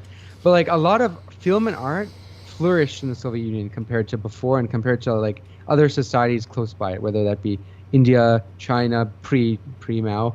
And you know, it's because you could become part of a artist union and be paid like a wage, like a normal job that you can live off of, and be an artist. And you know, like that gave the freedom. Like as long Right. if you give people time, energy, they can do great things. It doesn't mean that all of them will. I think this is why I'm for a cultural revolution, like abolishing social media and stuff like that. Because I'm worried that like if we did have more time, energy, who knows? People might just consume like TikTok. And like more drama, like porn and video drama. games. Yeah, porn and video game. Which also, Yeah. to be honest, like I agree with the conservatives, people who like think video games and porn are terrible. Like I totally see why. You know, like I do see like the impulse, the strict father morality. Yeah. Sometimes I feel that. Like, Yeah. you need to protect people from what they want. Yeah, yeah. You know, I think it's true. It's like, you know, I'm sorry, boys, mostly boys in this case, you're not responsible for what, you know, for what became your fucking shit like you were interested in because you went to Pornhub when you were 12. Like, I'm sorry, that response, like your whole fucking your libidinal economy is fucked now, and it's the fault of some companies, right? Like, and it's a fault of like a government that purports to care about family values, but then like literally just says, yeah, oh, just click this button if you're 18. Imagine if they were like, click this button if you are of a legal age to buy alcohol. What the fuck, dude? This is insane. This is the most ridiculous thing in the world. And then people are like, well, it's empowerment. It's sex work empowerment. I'm sorry, this is not OnlyFans we're talking about. We're talking about a very exploitative industry. Yeah. We'll say let's just say this, like we should do another episode on Baudrillard, maybe with Mikey at some point. I agree. Because I think Baudrillard has the most compelling philosophical case against pornography of any thinker out there. Yes. And it's not so direct because he writes aphoristically about porn. He doesn't have like a thesis about it or anything. But his whole episteme and his whole view of reality, his whole ontology specifically, right? The way he views illusion and hyperreality, I think is the best. Like, you can use that to explain like why porn is bad, not just from like, because when people talk about why porn is bad, they talk about the exploitative industry, how it's not like how people get like drugged and raped and taken advantage of. Like that's all bad and that's all like occurs, right? But there's actually an even more like metaphysical argument as to like why it's literally bad for the watchers. Yes. Also. Yes, that's important. You know? Like there's also the science too, like the dopamine apparently, like it's really bad for that too. But there's also just a metaphysical argument that can be made. Right. Which, by the way, this is why I love Byung-Chul Han, because Byung-Chul Han's a Baudrillardian in how he in his ontology, in my view. Like they have the same view in how they view like things like reality, illusion, veiling, seduction, stuff like that. Yeah. That I think is profound. Like I really think it's profound and explains our media age, or not doesn't explain our media age, but it can help us understand what's actually bad about the media age in ways that other theories I think fall short, if that makes sense. But we'll have to go in another. That's a whole different topic, man. Baudrillard is like hard to get into. You have to structure it for that. Yeah, and Mikey, so our time energy is a real issue right now. Like tomorrow I'm going back to Amazon. I'm gonna be tired all next week because this weekend's gonna kill me. But you know, and the thing is, when Mikey and I were doing streams, because you said that we covered Zizek's theory of ideology. Well, we've got 2 more installments that we have to do, at least. Yeah, I mean, you did, like, I mean, you covered it. I mean, you talked about it. But I'm just saying, like, there's this part of me that's just, like, dying to get the next installment out, because there's so much that is going to go into this thing. Because we're just getting traction, right? And then we're going to do a whole thing on the phallus and gender theory, stuff that changed my life in the last couple of years, like in significant ways. His phallus post on Freud is a radical feminist. Like that's his fact. Like people don't want to associate him as being like a sexist. His theory of the phallus is actually one of the best theories to ever undermine male patriarchy that there is. That's like mind blowing, right? Because people think Freud is some kind of like a. I guess he didn't understand women's biology all that well. Okay, to be like true, because most people no one did, at that time didn't. Yeah. Yeah, but like in terms of like even if it wasn't his intention to undermine like, male hierarchy or whatever, right, gender hierarchy, like the phallus does that. Like it completely shows that like male power is a veil. Right, exactly. Yeah, and the Lacanian version of it even more so, right? And so anyway, but we've got this like backlog of conversations we have to have, and then it's going to be Baudrillard, and he's also trying to. So there's just a bunch of things that we have to get to, but I hope that we get to have that conversation with you this year. Hopefully this fall. It's probably going to have to be then. We could probably talk sooner. I mean, we could even talk with him sooner. But as far as Baudrillard goes, like, he's I've been pushing him for that conversation, and he keeps saying you're going to have to wait on that one. So I mean, you could do it on my podcast if you want. Like, no, you're saving it for this channel, because like I've done one episode on Baudrillard. It was with David Guignon, who from Theory and Philosophy, who I think love that guy. He might be the most well-read person of Baudrillard on the internet, maybe like on the English-speaking internet. He's read like every Baudrillard text. I've read most of the important Baudrillard texts, and quite a bit, like probably 8 of his texts, at least, not including the Cool Memories. But like because aren't really like, that's not really tech. But like he's read everything. He's read all like 40 of them. Michael has seen everything everyone's done on Baudrillard and is not impressed except for with David's. And so but he is the best. Michael is the best. David is actually why I understood Baudrillard, because like at first when I read Baudrillard, I didn't fully get it until I listened to his things, and I understood like Baudrillard, the way Baudrillard uses certain terms, because Baudrillard's hard to read. He uses terms like integral reality. He uses hyper reality. He uses non-conflictual reality is like synonymously, and he uses illusion in ways that are very different from the way we use illusion. Mm-hmm. We use illusion like almost the way he uses simulation. Like, we think illusion is fake. For Baudrillard, there is no reality. Like, for Baudrillard, like, the reality is simulation. Hyper reality is simply when there's no illusion to conflict with that reality. Because most, like, everyday life TV age is like a mixture, and still to this day, it's still a mixture of illusion and simulation. We have been using cave paintings, early simulations. These are, writings, early form of simulation, right? Then when we get the more and more sophisticated forms of simulation, like very hyper-real TVs, like you look on Netflix, some of these TV shows, they look more real than like looking on people in real life. The colors are brighter, the fucking everything looks like insane. And what that does is that kills illusion. And the same thing can be applied to porn. Like that's why, people say porn is unrealistic. Yeah, it's more real than real. That's what makes it insidious, because real sex is part of it. What's beautiful about it is that it's in your head. Like you have a fantasy of the other. You're not actually seeing them how they really look like. You have an idea in your head. It's an illusion, but that's what's great about it. In porn, you see everything. It's hyper simulated. There's no room. Why would you imagine? There's nothing to imagine. So I guess that's the little. Yeah, and it's more insidious than video games, because the same argument made by a boomer could very easily sound. A boomer makes a similar sounding argument when they say the kids used to run around and have an imagination and play with sticks, and now they're in this game, and it's like that's not even the most insidious part. But what you bring up is more insidious because this has to do with people finding love in life.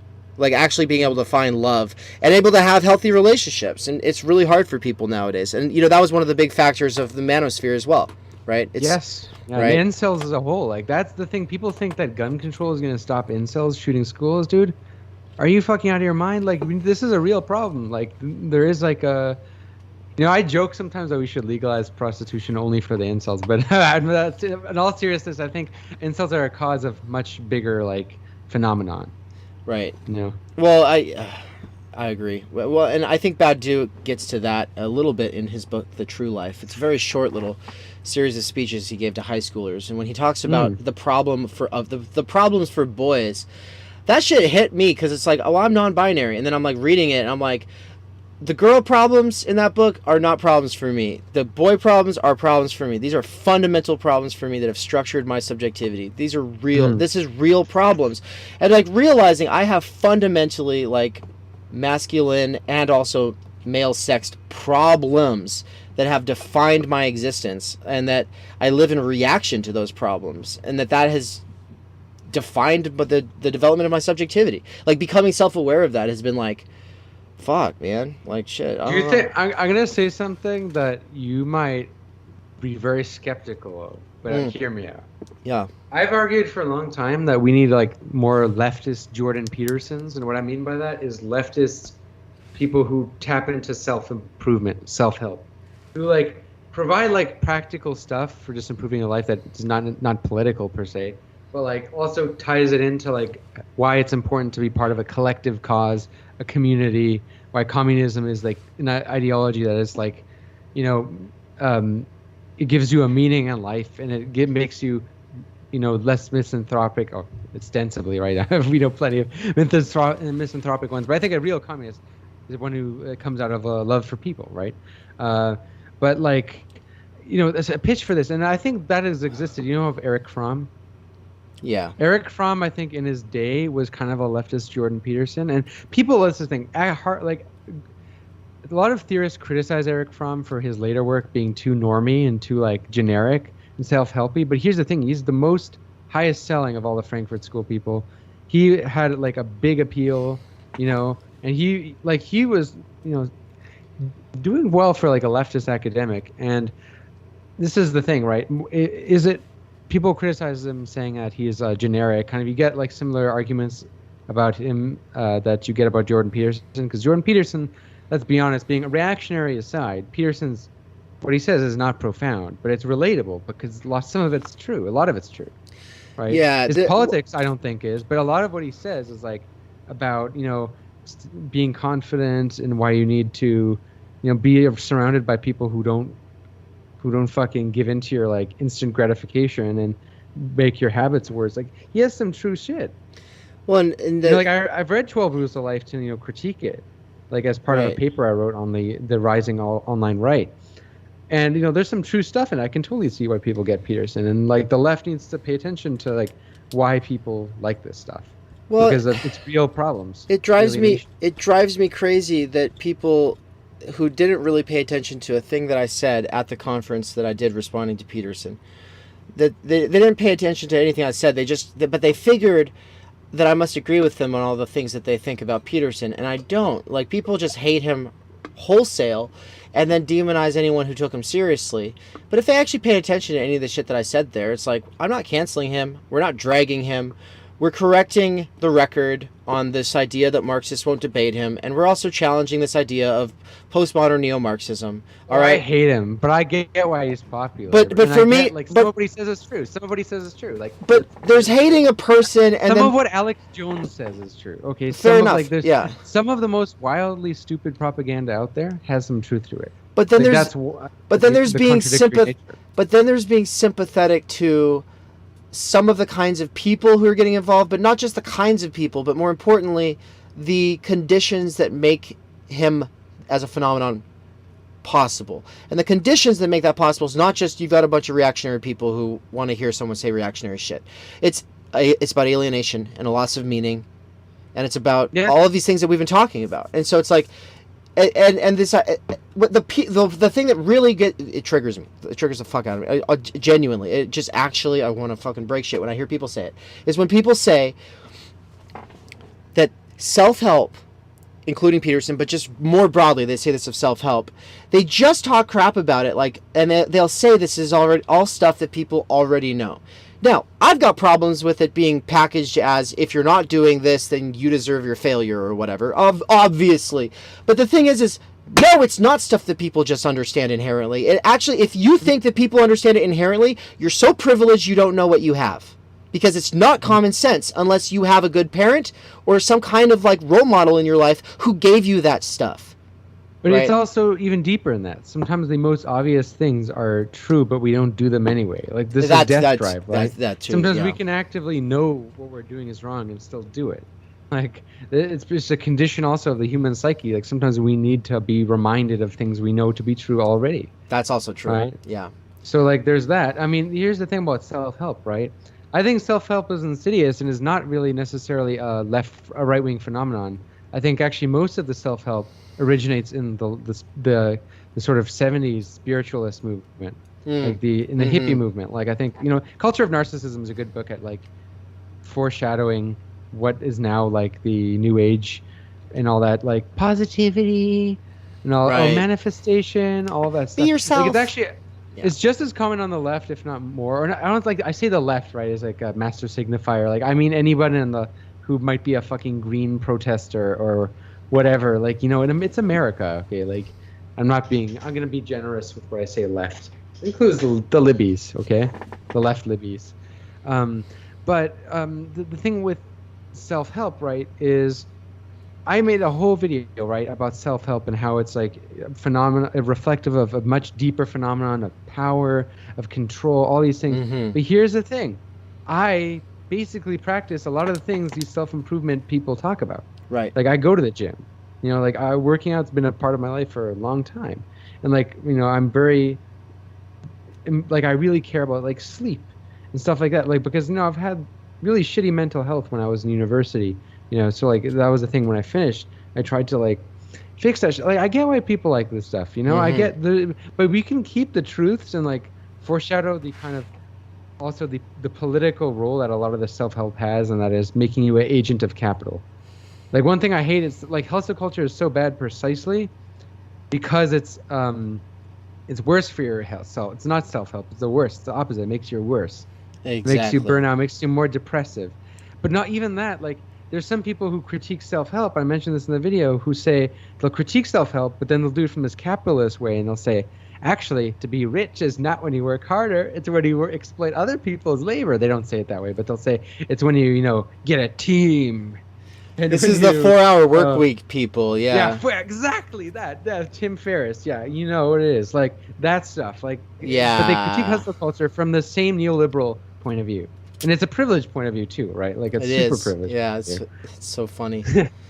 So I guess that this is all coming from you saying that we need a left Peterson, and that I had been saying a couple of left Petersons. I'd prefer more than like a bunch. We need a few. I'm uncomfortable with any like one person that gets so much attention that they become like a cult figure. Right. And they just lose their mind. Yeah. 100%. Well, to some degree, obviously, time energy theory has like that. There's this inherent sort of thread that I never fully make explicit in Waypoint, and that I think you probably picked up on it, because anybody who has spent any time in self-help picks up on it. But it's an inherent sort of imminent critique of self-help, because every self-help book talks about time and energy management. And they assume they have it. Right? And they assume they have it. And my argument is that they don't have it. But then I never actually make that explicit. So you can read that and not know anything about the self-help field. That. Yeah, you know that. And Andrew from Master Signified Bodies, he knew that too. And I was like, you notice? No one else noticed that. That's cool. But yeah, it is an inherent, and eventually I'll write the book that actually says so. But that book could be written in a way that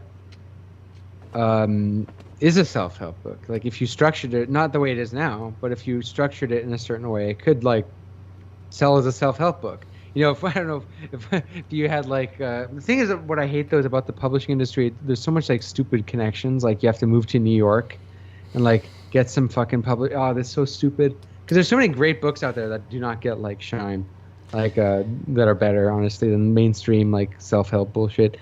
But, I've always thought, not just Peterson, but we need, like, do you know who Robert Greene is? Yeah.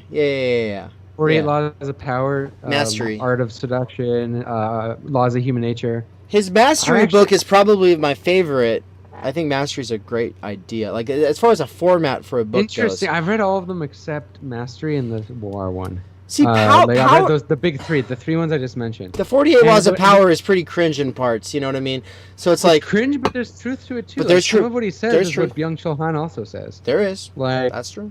But it's also not a book I think is good for many people to read. Yeah. Like it's not a good for society. Like let's just say like it's just not. But what I mean is, the reason why I brought up Robert Greene, Yeah. is because he writes. He's a great writer, even though what he says, he's not the smartest guy. He's a great. I'm not doesn't mean he's dumb. He's not a dumb guy, but he's not like. He just borrows ideas from fucking everywhere, and sometimes even stupid ideas, in my opinion, like Jungian psychology. Sorry. Like to me, Jungian psychology is kind of like astrology for men, but like. There's some truth to it too. Like I'll be dialectical here. There's probably some truth to it. Right? But anyway, what I mean is he borrows ideas from everywhere, and Greene writes in a way that is accessible to a lot of people, and in a way. He's not as ideological as Peterson, but like he can give people some like good advice for climbing up a very capitalistic system. Like the thing is, people talk about the blue pill, red pill. I hate that that's all there is, but the blue pill is a thing. There's some people who think that these hierarchies in capitalism, these very artificial, stupid hierarchies that make humans monsters. They like to pretend these things don't exist. Right. Oh, people care about your personality. Oh, no, don't care about this. Oh, be yourself. Oh, that's blue pill. That's horseshit. If you worked in office environments, you know that like these fucking power dynamics are real as can be. Yeah. And I can see why Greene writes that. And I wish you had people write that and then be like, and that's why I need to destroy the system. Right. He had like brought into systemic critique. Yeah, he just never goes there, right? Yeah, because he's like apolitical. He's a guy who just thinks all politics is just people manipulating each other for power, which is true to a certain extent, But like he's like in that way so cynical that he's not even like political.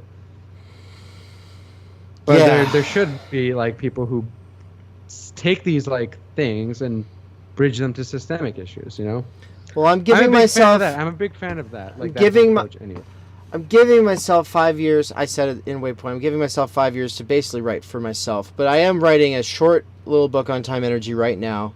Just because if someone is like, they want to be able to use the word time energy, they want to be able to share that with a friend, but that friend's not really into theory or whatever, like Waypoint is not the book to hand them. And so I'm trying to write the book to hand them, and it's basically the book before the book, the popular book before the popular book. But the reason I have it felt like a collection of essays. Like that's how it felt like when I was reading it. Like there was a reoccurring theme of time energy. Yeah. But it did feel like kind of how some Baudrillard has some books like Transparency of Evil. Or Political Economy of the Sign. Collection of essays. Yeah. That have a certain theme to it. That's kind of how it felt. Yeah, that is what it was. And so, it's sort of Derrida, he did that a lot as well, But it's like, no, I don't want to. I want to put together like an actual little book, I say I have to do it before the book because what I really want to be focusing my time energy on is like the time and energy book. Like there's a book that is going to require so much more, you know what I mean? Like the literature review for it is mammoth, and it goes so far beyond what I did for my thesis. So it's like, but it's all about finding a form of life that kind of allows me to do that. And so for the next like year, I've just got to get a couple little books out of the way while I get that form of life set up. I liked all the parts of your book, except, to be honest, the Heidegger parts. And that's because really? I don't know anything about Heidegger. Like Heidegger is a theory that I have not read any of. Like I've tried to read on the question of technology, and I kid you not, the shit fell on my face because I fell asleep. Like I'm not kidding. Like it's like I just could never get into Heidegger. And I also, it's not just that he was a Nazi. I've read Carl Schmitt, who's also a Nazi. No, I found him more readable. Well, yeah, he's talking about immediately applicable political takes is like what he's doing. That's not what Heidegger's doing. Yeah, but I mean, this is the thing. I've gotten into like some of these like difficult writers. Like Adorno is a very difficult writer, and like Baudrillard is a very difficult writer.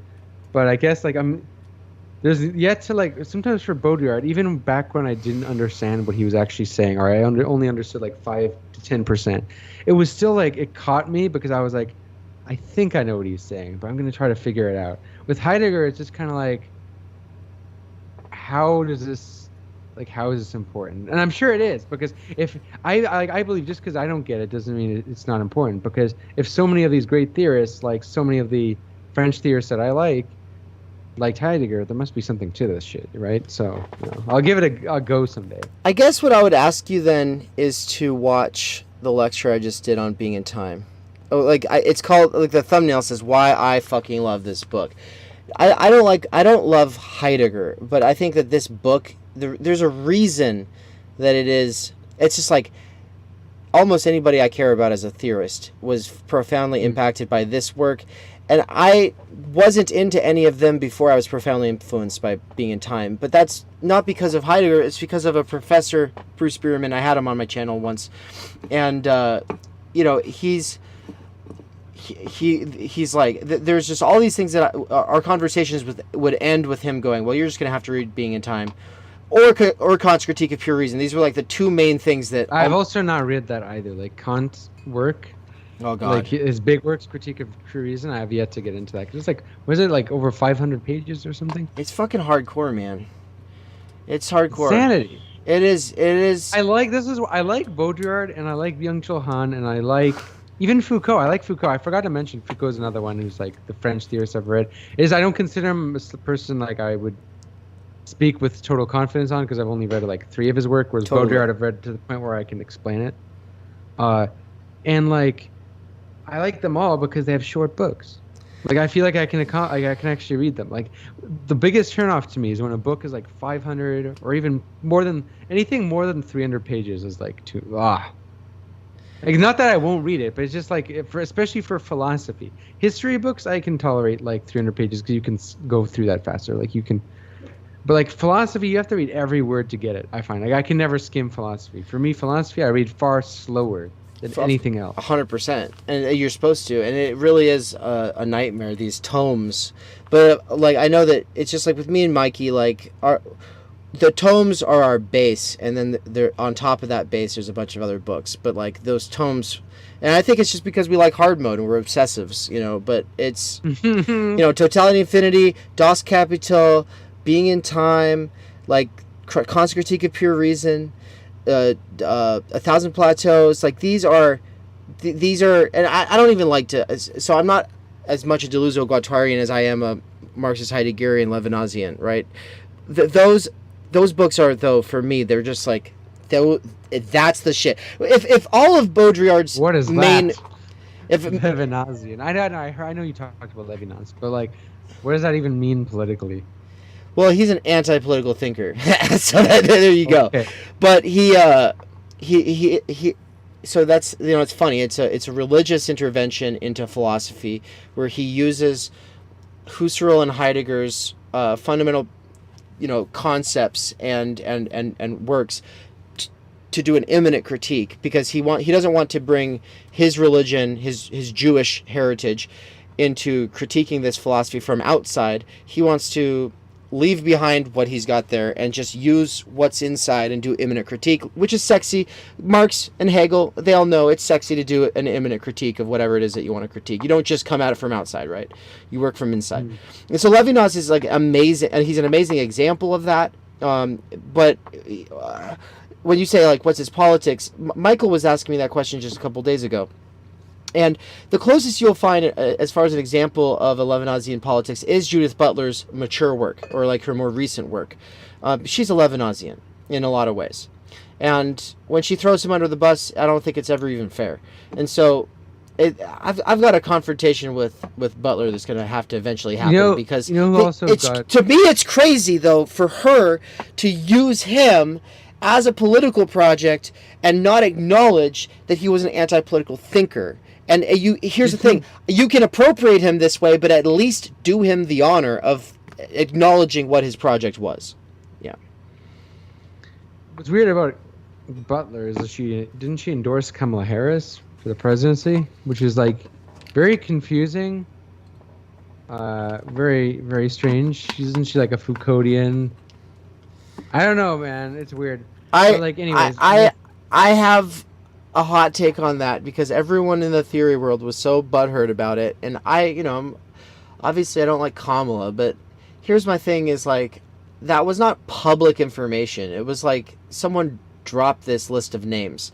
Someone made that public. To me, as a professor who's got big name recognition, if you want to put $500 towards a local candidate who's going for the office, and maybe this person, them by one point of removal or whatever, doing that so that you can be the philosopher king who can whisper in the ear and potentially make some kind of a difference, right? Getting that attention from that figure is not pointless, and it was not a public endorsement, I don't think. That's my defense of what she did, even though I'm not sure. It's possible that she's just like gung ho, like, yeah, Kamala. Well, doesn't she also like have her whole philosophy of nonviolence, which is kind of I can't judge it because I haven't read it and seriously engaged. Me neither. Yeah. But like I've seen her lecture on it. Oh, really? And yeah, I'm not so convinced. Like it seems like kind of like also like the typical privileged like nonviolence approach, which I think is ahistorical also when it comes to like successful movements. But anyway, whatever. I don't want to get too much into that.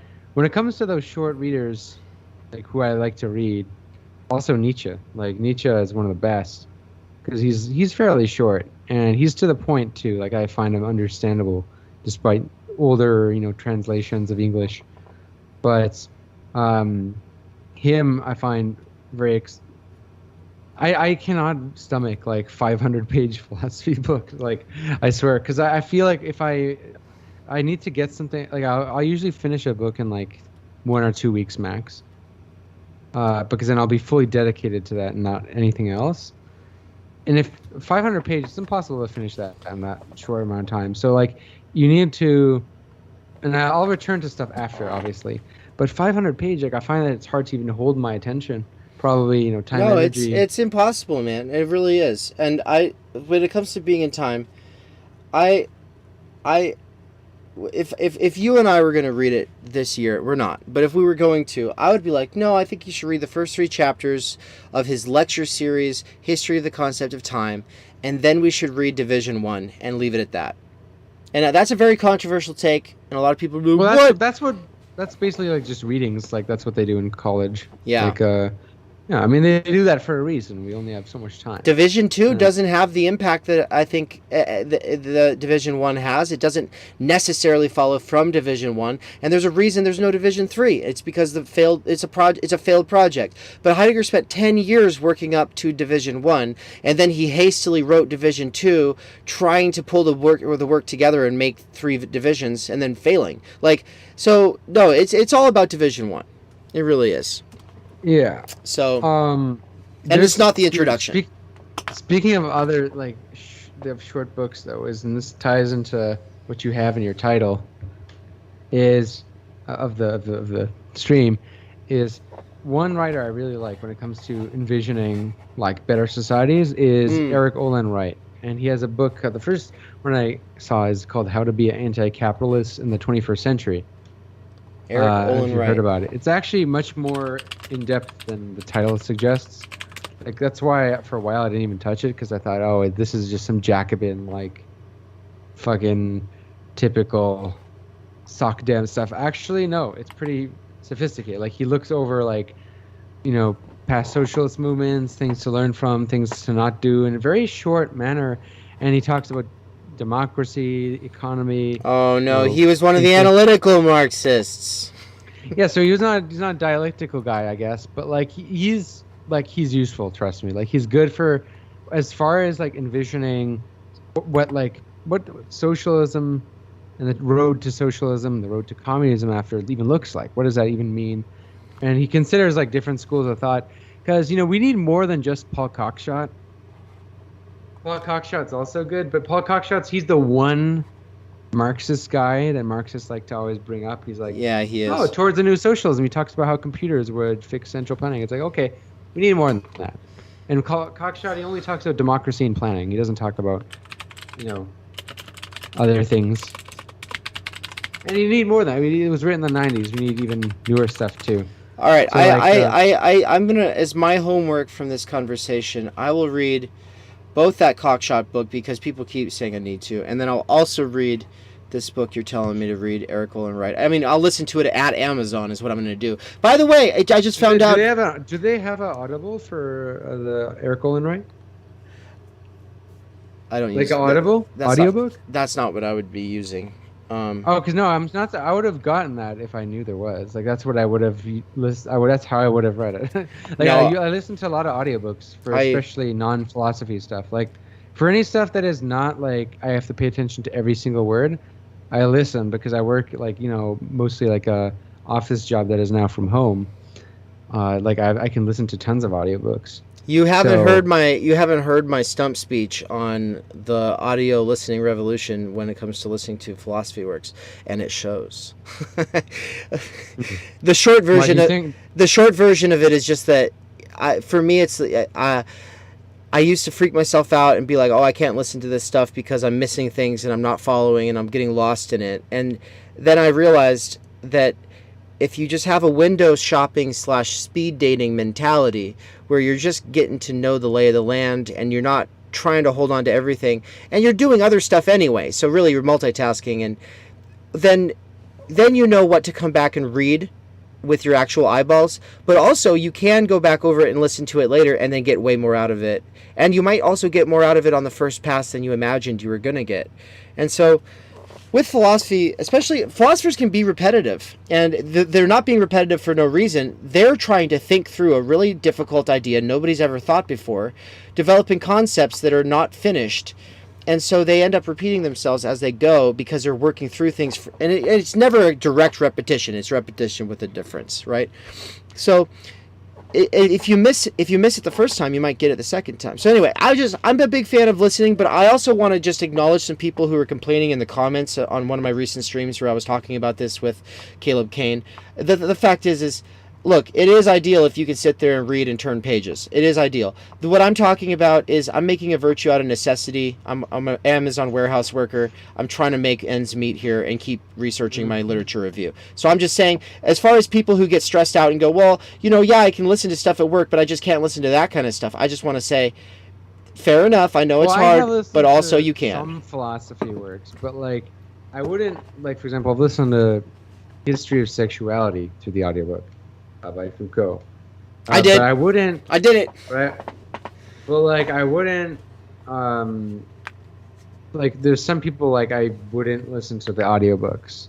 Like if I had the choice, like I'd prefer to sit down and read and highlight it. If you know. 100%. Yeah, if you It's can. easier to highlight stuff, like physically. Like I wouldn't listen to Baudrillard, even though there isn't any audiobooks for Baudrillard, at least not on Audible.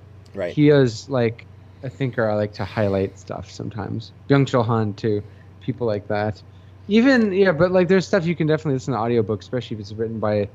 Listening is a skill. Like a lot of people, I notice, can't do audiobooks, but I think you have to.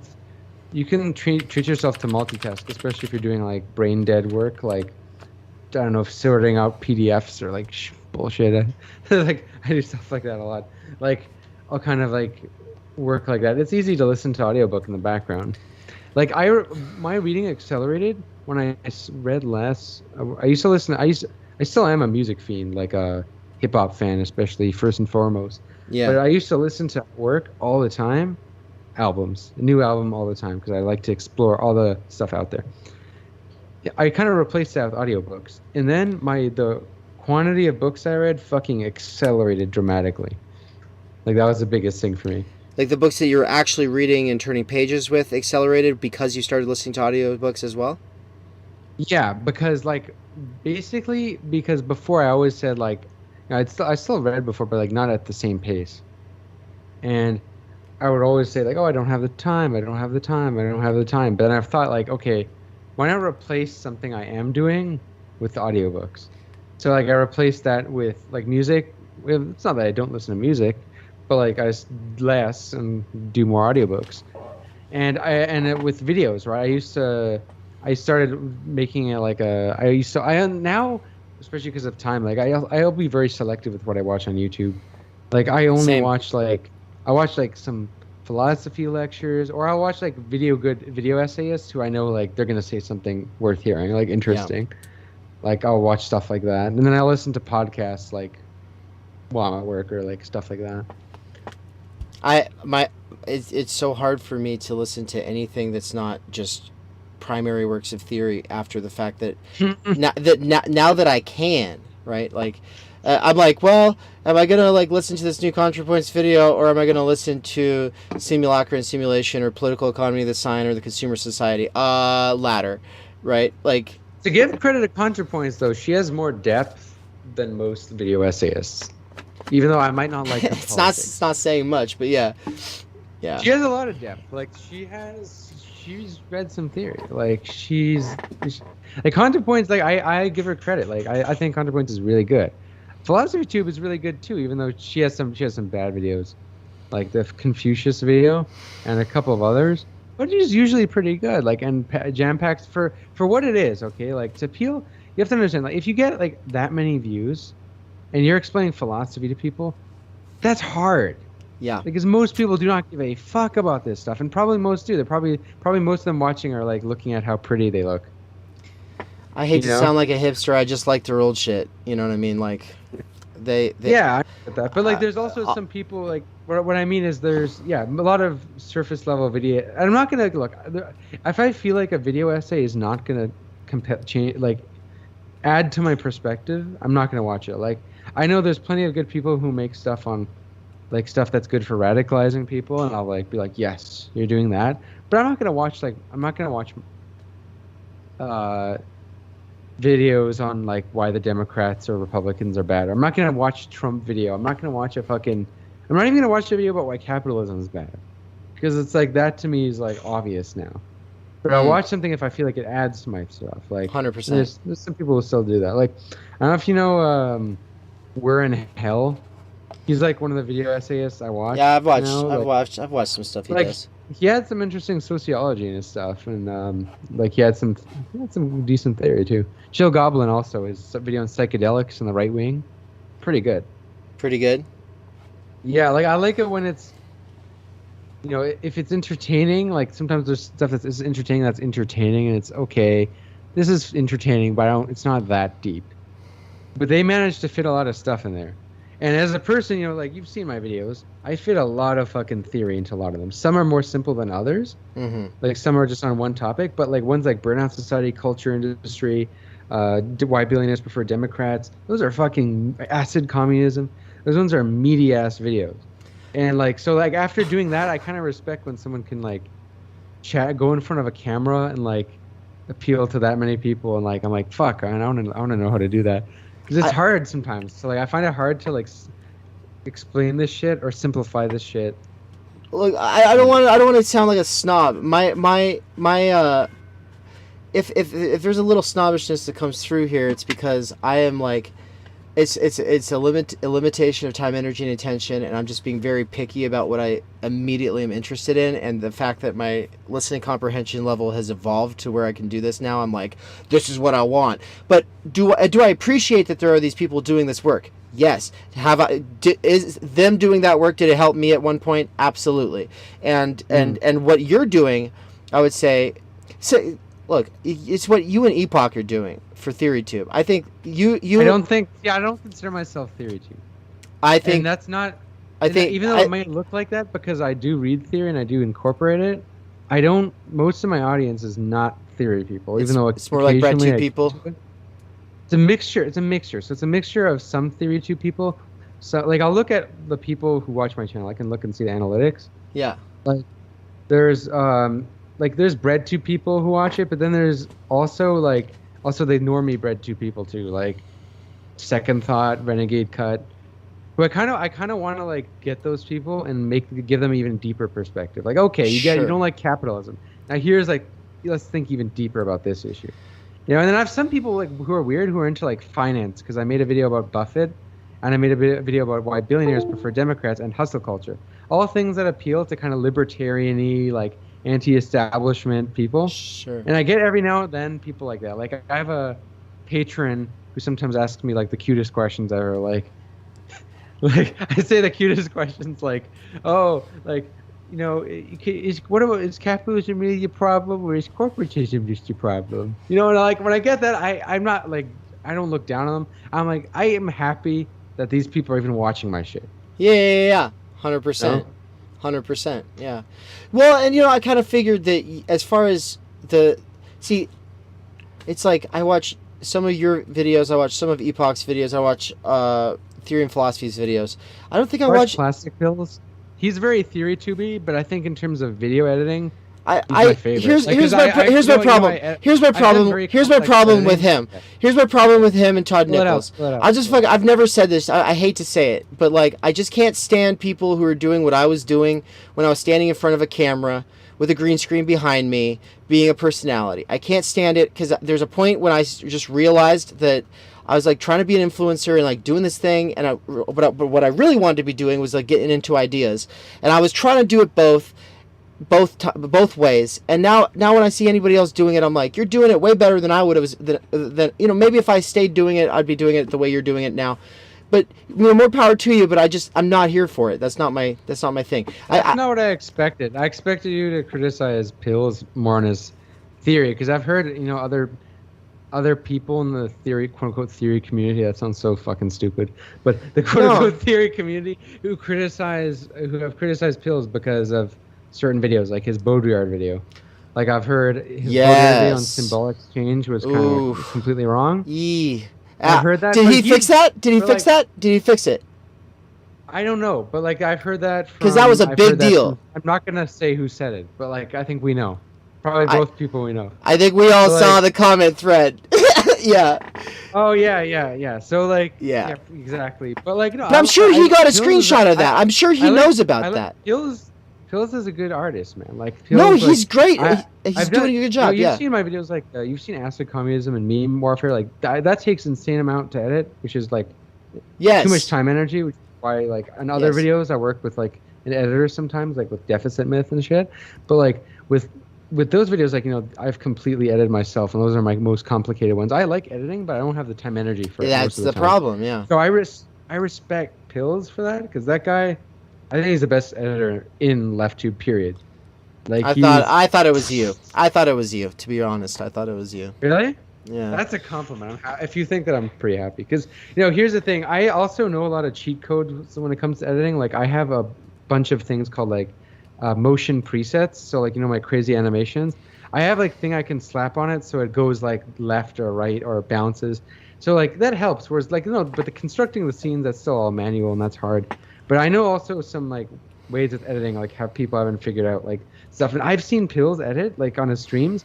He does it the fucking grandpa boomer way. Like he fucking individually applies to make an RGB rather than getting an RGB effect. He fucking puts the 3 layers, the red, blue, green layers. See, like that must take so much time.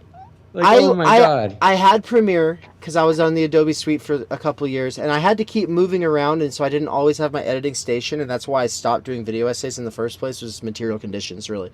But I was getting pretty good at video editing right before I kind of was disrupted, and I got off the Adobe Premiere stuff because I shut down my Patreon, and I'm self-funded now. But it's like, when I was on it, it's a luxury, and I was just learning about presets. I was just getting into the hang of using presets. So I was doing game changer, man. It's a big fucking deal, man. Seriously.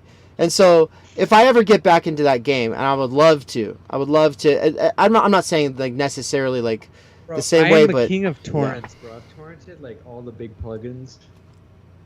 Like cause these shits are expensive. Like of Red Giant, like those like big plugins. There's a bunch of other ones too, but like if you look at websites like GFX Drug or stuff like that, use a VPN. There's like a gold mine of stuff.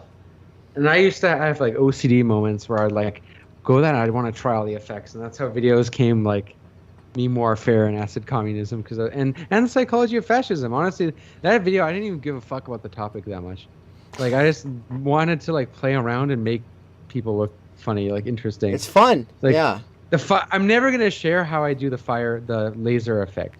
That I will only, like, that's gonna be a signature one-time effect, because of the fire around like the laser beams where I make people look like they're, I don't know, like in Star Wars or some shit, or they have like chakras. That's like a effect that like I figured out that no one in LeftTube has figured out. I've seen some people in like advertising use it actually. Interesting. Yeah, look, the day when someone figures it out, I'm gonna be like, "Aw, you're watching me." Yeah, but really quick, are you using Premiere? I use Premiere and After Effects. So Premiere is how I put the project together and add a lot of effects. But I actually, when I'm adding, I only use Premiere for effects when I'm adding like one effect on it because I run into render errors if I put more than one. Whereas After Effects, I can slap a bunch of adjustment layers and put tons of effects on it and render it separately, and then I put that in Premiere. Right, Like and then Meme smooth. Warfare, almost every scene was basically After Effects, and then I would basically put a transition in Premiere between the two rendered clips. Because if Mm. you try to do everything in Premiere, you'll have render error after render error after render error. It'll be hell. Yeah, I've experienced Absolutely, it. I've Premiere experienced sucks for it. that. Yeah, But if you learn how to use AE, After Effects, that's where like the real shit is. Like the good animation, the motion tracking. If you look at Acid Communism, there's all kind of clip parts in that video where I motion track text. So it's like I put it behind a tree. If you look, like I put the text behind a tree, and it's if you look at that closely, you'll see how did he do that. You cannot do that shit in Premiere. You have to roboscope out the tree, create a layer, a duplicate of it, and motion track the text so it stays as you're moving. It's a fucking like a that's tricky thing. sick. Yeah, it's a part when I said share this video, and it was like I did it a couple times with different things. I said little hidden Easter eggs in that Acid Communism video, and basically I did like that's how I edited. I like stuck things to parts of the screen so it doesn't move, which you can only do with After Effects. Motion tracking is called. And I use also roboscoping, where you can scope out a thing and put a thing behind it. Like I put a text behind the Eiffel Tower, and that Eiffel Tower was moving. Like it was like the wind blowing. It was footage of the Eiffel Tower, but I put text behind it. Oh, that's Like sick. for example, you Pleeb, like I could roboscope you right now, and I could put text behind you, zooming in behind you, but it's like above your head, so it's if that makes sense. It's 3D, and it's you can only do shit like that in After Effects. That's why it's fun to use. Can't do that in Premiere. Premiere doesn't do 3D stuff very well. I started to mess with cartoon stuff in After Effects right before I had to relocate one time, and which messed up everything. But I have it up on the screen here. You're going to see it probably 10 to 15, 20 seconds after the fact, but anybody who's watching right now will be able to see it. It's like a 40-second thing. I'm just going to go ahead and play it. But this was me messing with Illustrator and After Effects. No, And I've never used Illustrator, but I know people who do. Like, because I've worked in like art departments and like I'm revealing where I've worked. Actually, I don't want to do that. yeah. But yeah, let's just say like it's common if you do like graphic design and shit. Yeah, so I made this like robot. I made these owls in this tree, and then I just did this all just to play with my thing was like if I can make these things in Illustrator, like I did a Skillshare course on how to make a like this owl in Illustrator, and I was like, wow, I wonder if I could move the different limbs of these things and make them blink by bringing this project from Illustrator into After Effects. And so I learned Illustrator and After Effects in a weekend basically, but the problem is I didn't get to build on that skill, and so it never went anywhere, right? If I'd been able to keep messing with it, it could have gotten really cool. Like I made those clouds going by in the background, going behind the mountains, and I made these owls moving and blinking and talking, and yeah, like this tree. It's fucking epic. But I I don't. can't see. Like you're not really sharing your screen right now. Oh no, I'm it's people who are watching can see it. So. Really? I'm like looking at the stream and I don't see it. Oh really? Yo, by the way, I just really need to get a water, like so bad. I'm like thirsty. Well, as you fuck. probably need to go to bed soon. You said you did. Yeah, I do. Yeah, so we should probably wrap Already down. done your What do we want to say before we close out here? Can I drink a water quick and then we can get Yeah, find a word and yeah. I'll Go get some like, water. real- Go get some water. Yeah. While you're going to get the water, I'm going to play a thing. So, what am I going to play?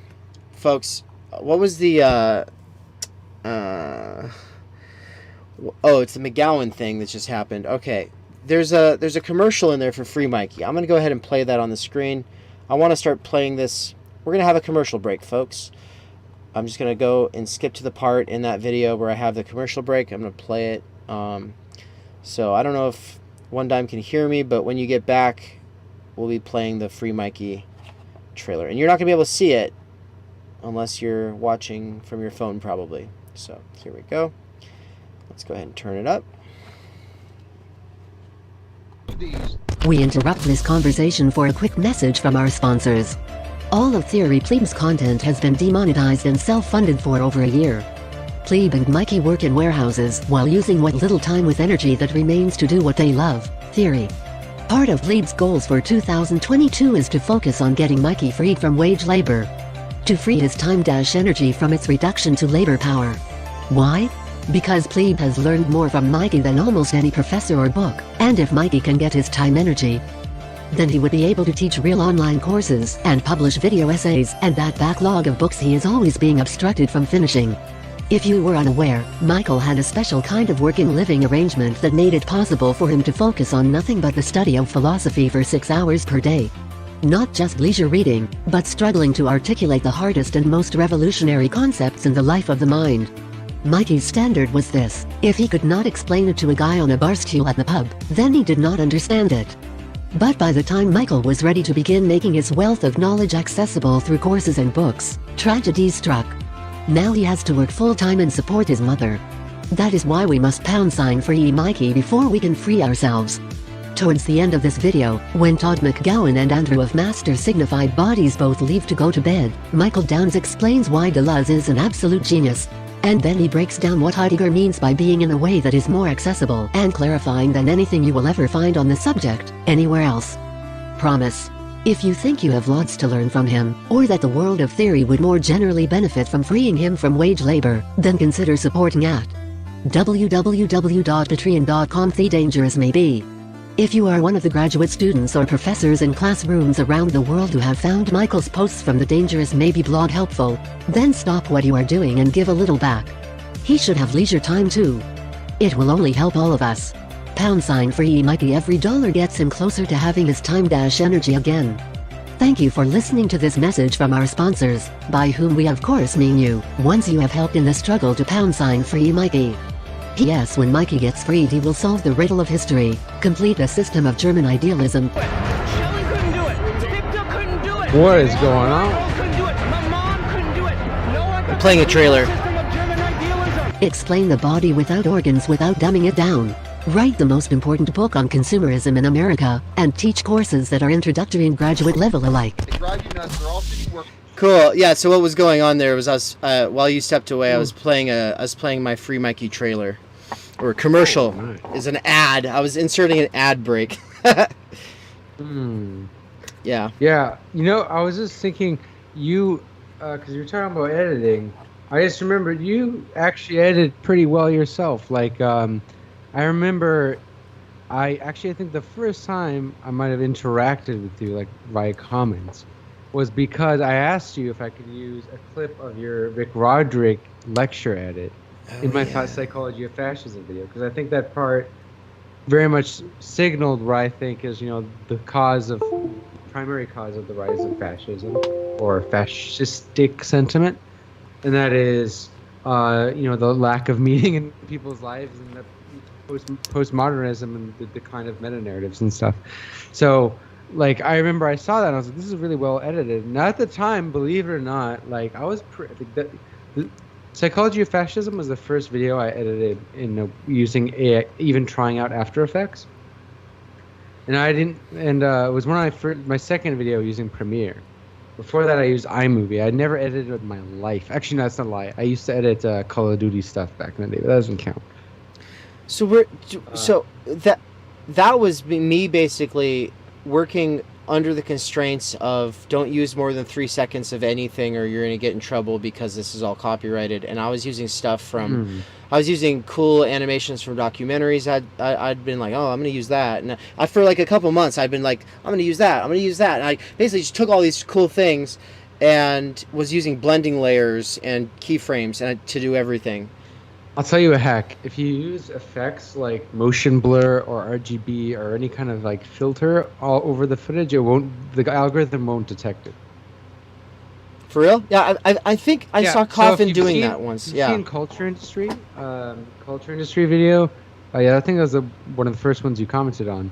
That has a lot of like LUTs. LUTs are basically like kind of color correction filters that can make things look the way they are, like the changes the colors. It can make it psychedelic, whatever. I use a chrome one a lot in that video, and that plus like that usually alone could like make the algorithm not detect it, and also like some other effect, like a glitch effect or something like that. Any kind of filmic effect. I've all sort of fucking presets. I have loads, but I have like don't even get me started, man. Like I can out with the editing. You've got the good shit. You got the good shit though.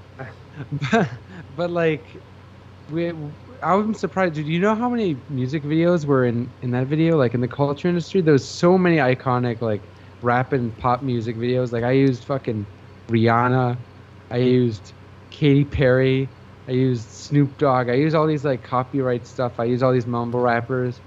Yeah. Super copyright, but I didn't get detected at all, and it's because, it was because of all the effects. RGBs and motion blur. Yeah, and even also another trick is if you put in the TV and have an effect. If you put in a TV or some kind of screen, I love playing around with screens in creative ways. That's one of my favorite things to do, is make like little animations with having stuff in weird ass screens. I think that the fanciest I ever got with editing wasn't that video essay, though that's probably one of the most satisfying ones right there. That one and the one I did with where Dr. Thompson is talking about Heidegger and existential world collapse, and I did a really cool thing with that too. But those are like remixed videos. But I also of my video essays, the most elaborate I ever got was the one. It was like called Game Commodify Yourself. It was about... that was with Angie Kaufman, right? Yeah, where she's talking... That was the first video essay I saw, I think, of yours. Yeah, because she is talking... Yeah, I didn't... You know, it's funny. I didn't know who... I found you out through the Free Pleeb cuck philosophy thing, where you, like, retweeted Free Pleeb or something. I'm like, right. Yeah, Free the Pleeb, because my my YouTube channel got terminated for a couple months there. Which was really nice of him to do that. Thanks, Jonas. Yeah. So, but no, so that video. So you saw that video, okay? Well, I had a person on the East Coast, Ashley Coffin, talking to a person who was where I lived. Both recorded in front of green screens, not when the other person was present, going off of a script. But I made it look like they're sitting there having a conversation with one another. And then, like, it looked like that. And then let's hear from Theory Pleeb. And it turns to the TV and pushes the button, and it zooms in on the TV, and I come down, like, with an umbrella. Like, yeah, that was... I thought you used a green screen, to be honest. Well, I did use a green screen for what? Which part? No, I thought you, like, there was a scene where I thought you both were together in front of a green screen. No. Ashley did it all remote. And then Kiwi did it all remote, and then I the whole thing with the umbrella and all that. Yeah, I used a green screen, but like these were all different green screens in different locations. So, yeah, it got complicated, and that's the thing is I think that when you're really getting into editing, everyone always gets carried away. But it's just fun. That's why I try to I get to OCD, which is why like. I'm trying more and more to work with editors and basically use what I make from Patreon to pay something decent. To pay your editors something decent. Mm. Yeah. Because and it's hard. With LeftTube too. I find it like it's not easy to find good editors because, like they're. For the kind of stuff I make, like I have to have someone who, like, number one, is a fan of the videos, so they know what I like to do, and they like this. They're into like the same kind of like stuff. At the very least, they're some kind of socialist or something that's interested in the stuff. So they'll know what I'm saying when I want something at a certain place. Because I couldn't even imagine like hiring like a random ass editor. That'd be so weird. Editing is such a time energy sinkhole. It really is. Most big left tubers outsource their editing. I do. I know. I wonder how many of them do it to the Philippines. I wonder. Like, I mean, I don't. I wonder about that, but I wonder. Like left tube, I don't think so. I hope not. Yeah, I suspect not. But when I was looking into when there was a time when I was like, well, I've got this skill. I would like to develop this skill. I should just edit videos. And then I've done that, but for like workplace for stupid stuff. Yeah, and so that's what I was looking into, and that's how I discovered, like, oh, this is actually, so you're competing against teenagers who are doing freelance work is basically what's happening there. Fiverr and that, like those websites. Right. So it's like, well, so it's not really worth it at that point. But then if you want it to be worth it, the only way to really make it work in capitalism, if you want to have like a production company, is to like outsource that to the Philippines, because a Filipino person can live in an apartment and have food and support a family for $500 to $1,000 a month, and then they work for you full time, like, and obviously, like, what, $500 a month? Yeah. That's how much it costs to like pay someone for one video, like. Yeah, that's what I'm saying. That's why you have to do that to be competitive. Dude, so it's like, oh my God. There's this part of me that's like, if I fucking outsource the Philippines, what if you? Dude, it would. One time, let me just try this. Okay. I want to see if I can get you to do it. Okay, you pay the person double what they actually require, and then you are equipping them with knowledge of their own exploitation by bread pilling them, basically, with these theory videos, right? Huh? I mean, it's kind of, and then at the end of it, you say, let's move to a system. Isn't it the same thing though? It's like having like merchandise, and it's made in a Vietnamese factory, and you're like, oh, but I'm like radicalizing them, and they're making communist shirts. Like, isn't that the same thing? We live in this society. What can I say? I'm not defending it. But here's the thing. My favorite stuff is like, oh, there's no such thing as ethical consumption under capitalism, and that's why Hassan Piker gets to buy 3 Audis, and live in a mansion. Did he really do that? It's like, okay, it's like people. Okay, dude, I'm not like a moralist. I'm a Nietzschean at heart. Like when it comes to like stuff like this, I don't give a fuck about puritanical whatever. But come on, man. You're a socialist. With like not even just like buying expensive shit. Like, it's one thing if you bought a house and put your family in it, whatever. Cool. Like, but like big, like expensive cars, that's like the most prototypical like bougie shit you could possibly do. It's literally what do you call it again? Conspicuous consumption, right? What was that I've term? respected the fuck out of the humble little multiple homes that Bernie has, and his little Honda Civic. I respect the fuck out of a little Honda Civic, right? And here's the thing: it's like, I'm not going to be all moralistic about someone like Hassan doing that, but there is this part of me that's like, though I don't think it's like this moralistic thing, I think it's just pretty cringe, dude, because you are a rich boy, you look like a rich boy, and now you like are doing conspicuous consumption, flexing your like, oh, I have the phallus, look, I've got the big car. It's like, it's just cringe at that point, It's like it's literally like rapper level cringe. Yeah. You know what I mean? Yeah. Like, yeah. It really is. Like, you know what? That's the thing about rappers, right? Like, a lot of people outside of rap find like those kind of rappers who flex annoying, and it's not because they have wealth, it's because they're dumb enough to fucking flaunt it. Like, the people who have like serious power and wealth, they usually they wear like hoodies and like they try to like pretend that they're not rich, Right. Yeah, look at Zuckerberg, man. They're not renting expensive ass cars for music videos, right? Yeah. right. I mean, just to me, I think just the idea of overly expensive cars to me always seems like the dumbest thing ever. Like, just why? There's better things to spend it on. Like, at least a house, you could put people in it. Yeah, like, my biggest problem with Hassan Piker is that he just cultivates like, it's a confirmation bias like niche he's found. He just feeds them like this confirmation. Like, it's ressentiment. They Kardashians for people with left sympathies. Yeah, and when he does Hogwatch, which I admit to laughing the first couple times he did it, but when it became a regular segment, it got to the point where I have a resentment now so deep towards Hassan just for doing the Hogwatch thing I just like if there is a genuine like I don't know what that. I have no idea what you're talking about, to be honest. Okay, well, it's where he watches. Okay, well, I love Channel 5 News. First of all, Andrew Callahan, great guy. I love the work that he does. But he goes to these. Do you know what I'm talking about?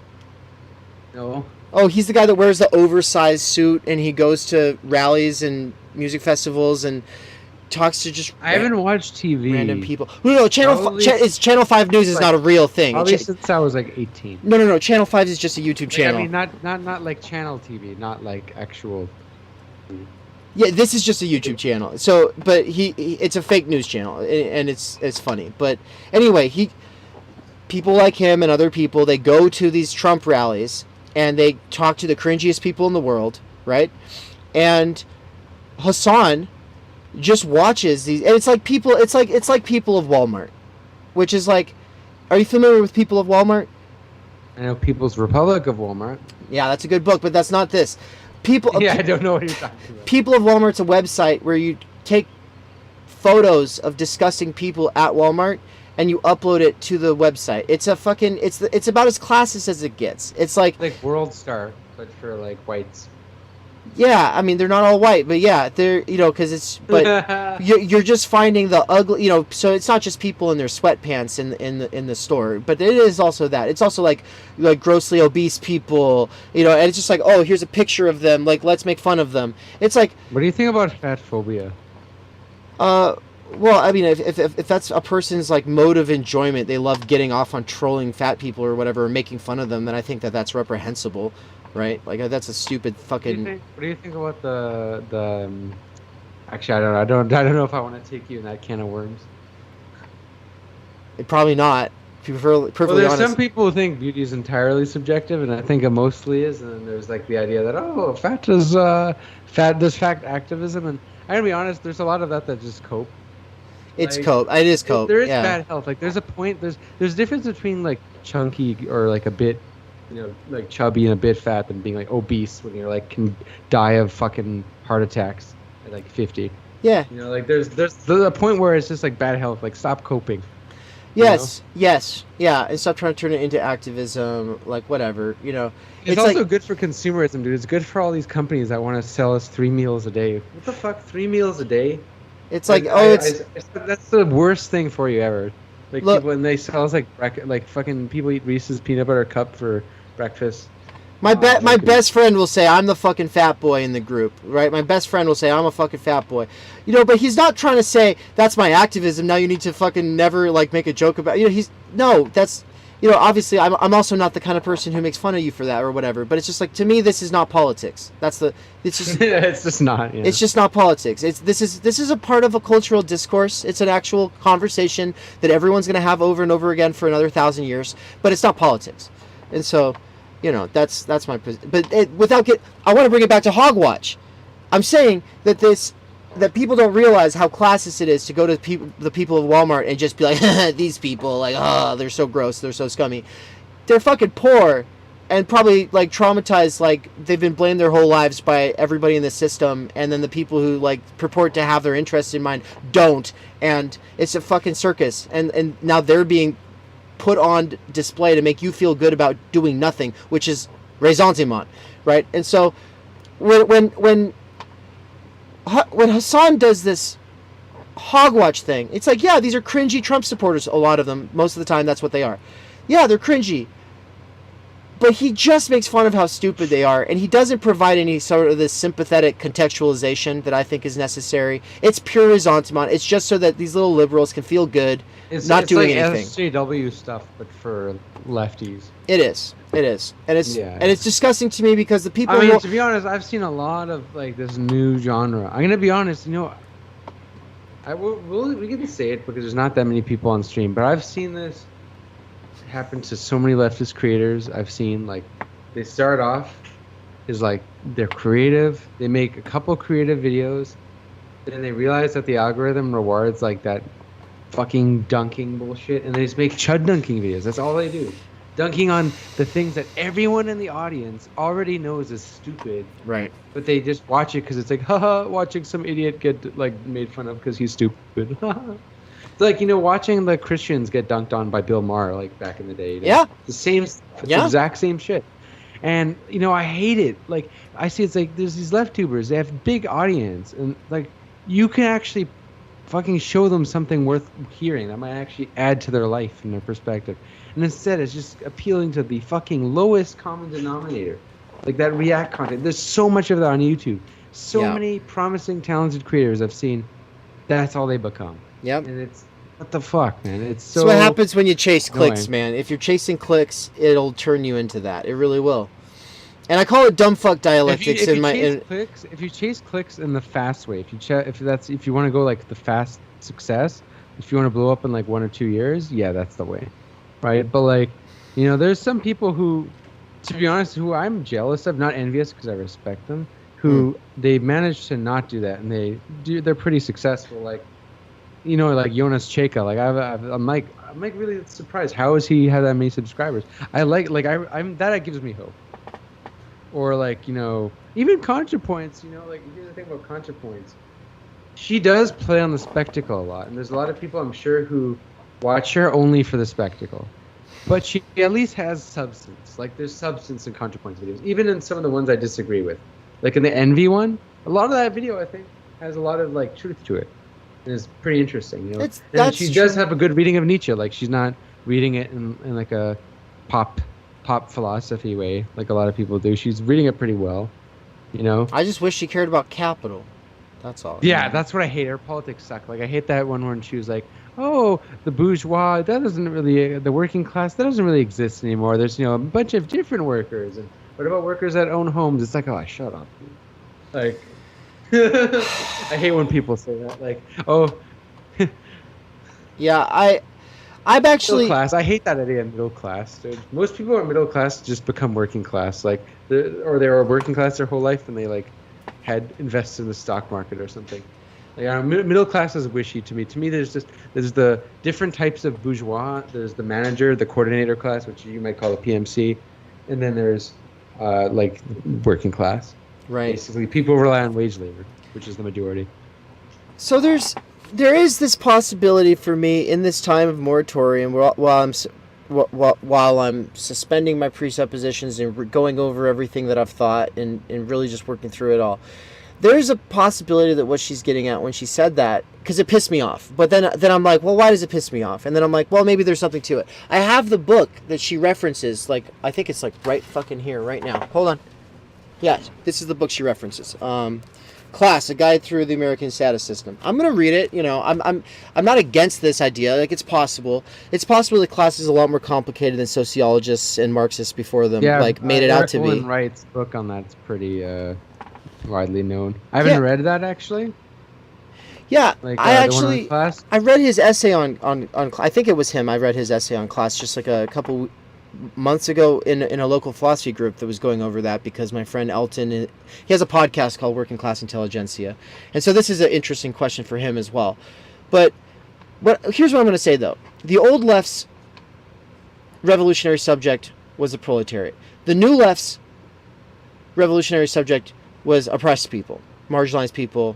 Yeah, that's from the 70s and after, right? Right, and so the question is what's the next left, and does it have just an intersectional proletariat? Is it just gluing together those two other things in a fusionist kind of way that tries to obscure the contradictions that arise when you try to do this?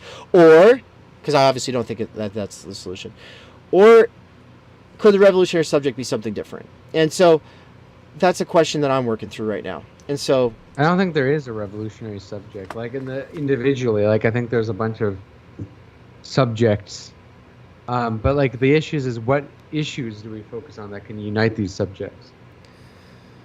Because the problem, right, with identity politics is it segments people into these little groups, and it legitimates the entire system that it does. It inherently totally legitimizes the marginalized. The solution is to just bring people on in. That way that the system will be legitimated again, right? No. The system's not going to be legitimated again if you do that. So that's a dead end. Obviously, though, but all of these people have their point, to a certain extent. It's just on us to do 100 times more reading than any of them seem to think that they actually need to do, and and you might be right. I'm fine with there not being a revolutionary subject as well, but the old ideological scripts, modes, and the institutional approaches, whether revolutionary or reformist, or out in the streets, the assumptions undergirding all of this are a mixture of the old or the new left, and often in a sort of fusionist way that kind of just sweeps contradictions under the carpet, hoping that if we can just all kind of team up and like lean in to whatever the moment is, on the other side those contradictions will be worked out. I don't think that we can just ignore them. I think we have to take them seriously. And so for me, I was going to ask you a question. I told you this in direct messages. Then I wasn't sure if it would come up, but this actually fits in well with what I was just saying. Presuppositional wise, like the Second International never thought seriously about space. It never really thought seriously about space colonization. All this, like, capitalism's about to end. They did though. Like, there's the Russian cosmos before that even. Maybe not the Second International. Sure, yeah, that's true. But space was thought of as early as the 1890s, and like early Bolsheviks, especially like Bogdanov. Yeah. He wrote like fiction books about space colonization. Yeah, the early Bolsheviks are radical, man. Like the big change happened after Stalinism. But like the early Bolsheviks talked about stuff like abolishing race, by like race mixing, like at mass levels and stuff in the future, and like very fascinating futuristic stuff. Okay, that's fair enough, and that's fascinating. I need to look into that. But then what I was going to say is, and now with the newer iterations, like people basically reduce capitalism to greed, and then say that which is obviously not satisfactory for us. But then they say, and I used to say this, it's infinite growth on a finite planet. It's not possible. And then it's just like, really thinking about this, it's like, no, but we're already landing on Mars. We're already landing on asteroids. Capitalism really could go on for another million years. We're not necessarily going to run out of oil. I don't think capitalism relies on growth. No. But it relies on resources. It relies on resource extraction and the exploitation of labor power. Yeah, but people often conflict that with growth. I used to be guilty of this too up until very recently. I used to think that capitalism, the problem was endless growth or upward growth. Yeah. And capitalism's natural state, I would argue, is actually stagflation. Like, there's a whole theory I've gotten into called capitalist power. Yeah. That is really interesting, that argues this. And what I think, like, about capitalist power, it says a lot of the stuff that some of what Marx already said, but like, with the focus being more on power than profits. And it's really interesting. But anyway, capitalism, if you could make a case that capitalism could exist for longer, it could. It very much could. I don't think it will, though. But, for example, like, I don't think the falling rate of profit, which is what the idea that Marxists think that will bring the end of capitalism, I don't think that'll be the case. It's still important, but here's the thing also. Upward GDP growth or stuff like those measures, capitalism doesn't need that at all. The capitalists can increase profit just as easily by squeezing out like existing wages, existing labor power, and through rents, by creating more scarcity and just raising rents. The government can keep it going just by like, UBI, all sort of things. It's just that, like, I think I have a whole theory of capitalist degeneration. Yeah. That I kind of hinted at in Planet of the Robots. And which is a great video, by the way. Yeah. Thanks. And I think that that video. Sorry. Okay. I think inevitably, right now, the state of capitalism has been a state of decline for a long time. And people are always surprised why there isn't an economic crash. And there doesn't have to be. It can continue just declining slowly because capital can still derive profit without any growth in wages whatsoever. It can still, or any export increases. It can derive profit just by squeezing out, like through scarcity, through intensification of productivity, and through central bank, through low interest rates, through all this pumped money. I think inevitably, though, there'll be a point where people just don't have as much money to buy as much goods, so like profits will shrink to the point where investment shrinks, which could be serious.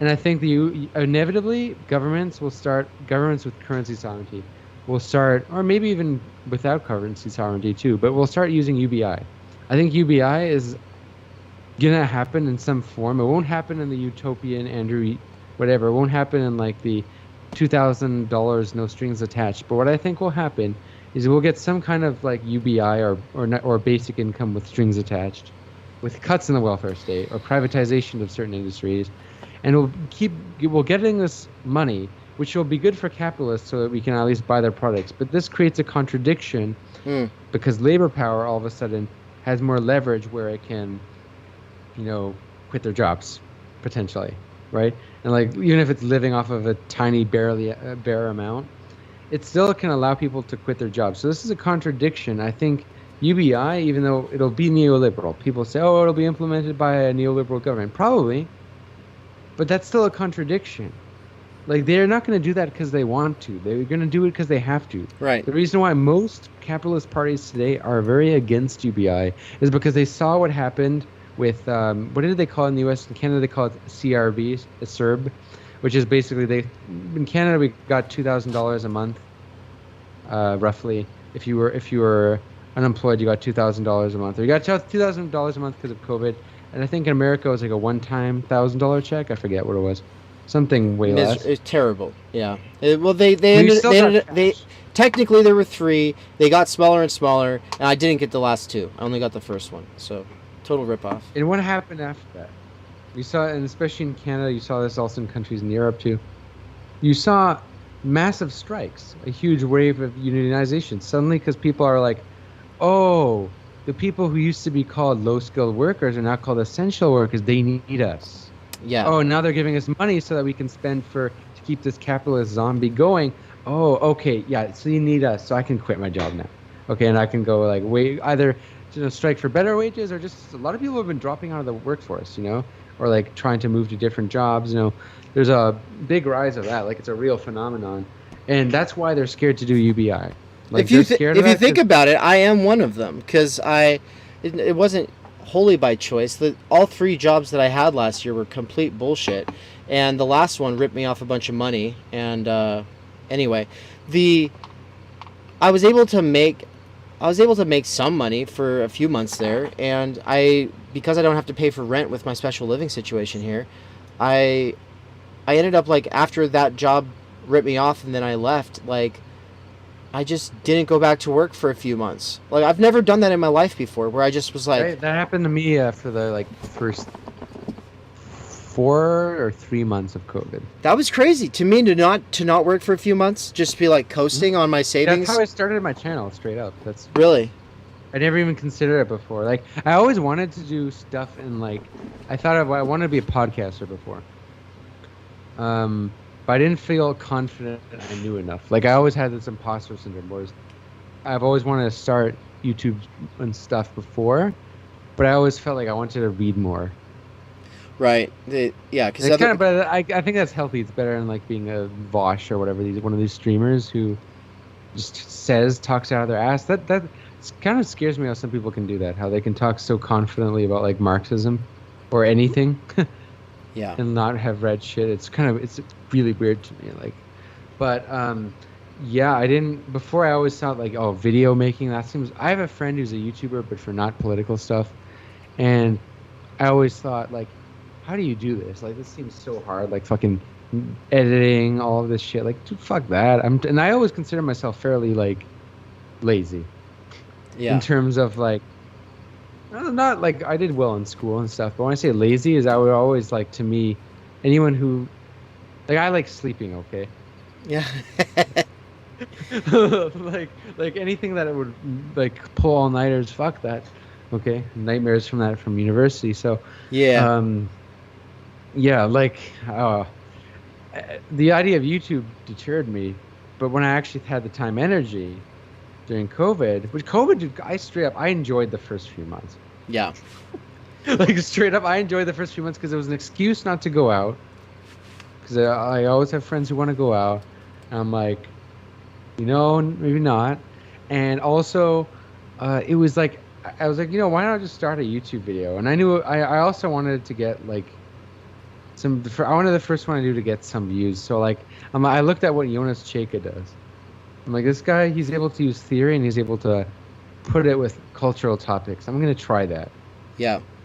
And then that's why my first 2 videos are kind of like that style. Very different afterwards, though. After I kind of carved my style, but like the first video, I modeled that very off of like kind of what he does and what some bread tubers do. They're like they bridge cultural topics with theory. I'm like, dude, I never would have done that if it wasn't for COVID and that time energy. I wouldn't have like for me the idea of editing videos. Ugh. That was so. Yeah. It was. Being locked down was only good for people who weren't living in like a toxic environment or like, you know, like housing instability. But there was a period of time for a few months there where I was able to get a bunch done too, and it was really nice. I mean, Waypoint wouldn't have happened if I hadn't had a couple months there. But yeah, as soon as you're in a shitty living situation, as soon as you have, you know, garbage ass roommates, or you know, you're worrying about paying your rent. Like, it really does disrupt the time energy. Every time We're parents, man. Like, that's the big thing. Like, I feel bad with people who have, like, terrible parent situation. Because with COVID, you know, I was able to spend some time with parents. And... It wasn't bad, though? No, it wasn't bad. Like, that's I know... really not. Just, like, it's not a great place to record videos. Because of size and stuff. Like, just privacy or not, but like, yeah, no, I have a fine relationship with my parents, really, mostly. So that was, you know, good. But I feel that COVID would suck if you're completely isolated and either shitty roommates or whatnot. Yeah, or especially if like people get word for you and want to pull you out of any depressive focus. Oh no, sorry, I said depressive, but I meant obsessive focus binge that you're on. Because think about how much work it takes to really get into a text, or how much work it takes to really get into editing a video. And then when you're in it, someone wants to pull you out because they're worried about you, because they're projecting depressivism onto you. They're like, oh, you're depressed because you're doing this. This is the best I've felt in years. Get away from me. Yeah, I know. It's like, you're always, I haven't seen you in a long time. You're always inside, or whatever you do. It's like, dude, fuck, I've felt way better. You know what's overrated? Partying. Yeah, it's true. I used to be a fucking like straight up worse, because we're at the end of the stream, I guess, and whatever, we can like share some shit. Like fucking in university, I was a degenerate, man. Joe, I know. You were Fez. You were Fezco. Not a stupid person. Like, I actually did pretty well in school, and like I gave a fuck about school. But like, I think it was because I don't know what like I was just like partying way too much. Also, like, I just try every fucking substance. Like, that I don't regret. But the partying is overrated. Like, you know what's stupid? I stopped going to bars. No, I go to bars still. I stopped going to clubs. When I was already in like probably 4th year of university, I was already like, this is dumb. I got over all that stuff before university. I like techno clubs, so I still like that because it's a surreal experience. It's different. No one's on their phone. Last time I went to Japan to a techno club, and dude, it was a surreal experience. Like, nobody there on their phone. People like were into the music. I don't know. It's a different experience. Whereas you go to clubs, most of the time it's people on their phone. Fucking, I hate that so much. At concerts, when people are on their phone filming the damn shit, they're not even there. They're not present. It's the worst. It's the worst. Yeah, I think anybody who's done it a few times probably had the realization eventually, like, wait a minute, everyone else is filming this too. It's going to be online all over the place. Why do I need to do it? You know, why can't I just why can't I just enjoy it? You know. And it's also, you know, about clubs. This is the thing. What's funny about the red pillars? The red pillars are they're a symptom of like men not understanding certain thing, like not being educated, kind of. I think like stuff like Lacan and Eric Fromm is useful for like men, especially well, because I mean, it's probably women too, also useful, like in many different ways, actually just as much. But in the case of men, like for example, you're not gonna find your girlfriend at a club. You're not gonna, if you never meet her, you're not. No. Never gonna happen. At best, you'll make out with somebody who you'll forget how they look like the next day. At most, you'll sleep with somebody and you'll forget that too. Right. Or you'll be too drunk you won't even enjoy it. Or it'll accidentally turn into a relationship that's shit, you know. Yeah, and the thing is, we kind of know this to a Yeah. certain extent when we go to clubs. Like, we know this, so that's why people will cope and say, "Oh, I'm going to the club with the boys," or "I'm going and go." It's like, shut up! You're going there because you want to fuck. Yeah, everybody. It's true. Yeah. And the thing is like, what keeps people going is the desire, right? It's not the thing itself; it's the desire. And if you know, like, this psychoanalytic notion of desire, it makes clear you can become more self-aware of why you're doing things, and noticing that this is just like you're chasing the desire itself as opposed to the thing. So like, people go to the clubs, they get drunk, they look in the mirror before they go. They're like, I'm gonna, and it's, even if it doesn't happen or something, even if the experience is actually like lackluster, which is usually the experience, it's, or you'll forget about it the next day. You'll feel fucking hungover. It's the fucking desire that keeps you doing that shit, even though you don't. You might know the lesson, but you'll keep repeating it. Right. That's death drive, right? Death drive is Death Drive. big. Repetition's a big part of the death drive. It is. Yeah, and that's, I don't know, did you hear that conversation? It was a ridiculously long stream, but I had a conversation last week with Caleb Kane, Faraday's I News. haven't. I can't pay attention to everything. Like, I saw the Catrone stuff. So And Catrone stuff, I heard the Mikey Zizek part 1. yeah, don't worry about it. So but I'll probably post the smaller clip of this part that I'm referencing from that stream last week, just on its own, But we're talking about whether you grew up in the hood or you grew up in the wood. We're talking about poverty. You do not have a lot of outlets for death drive. And that you don't control what your libidinal economy fixates on in terms of an outlet for death drive, but it's gonna fucking fixate on something. And the whole point of the liberating arts, as well as action sports, which is expensive, obviously, is that it teaches you all these different outlets for death drive that don't have diminishing returns in the same way that, say, drugs and alcohol and promiscuity and stuff like that does. For me, what is game changing is martial arts. That's good. Martial arts yeah. is game changing for me. Muay Thai. I used to do Muay Thai for 4.5 years until COVID. Really. That's huge I'm for a planning lot to of get people. back into it soon. I've done this since COVID. Well, Master Signified Bodies in the chat does a lot of martial arts, and he's talked a lot about that being an outlet for that, and so.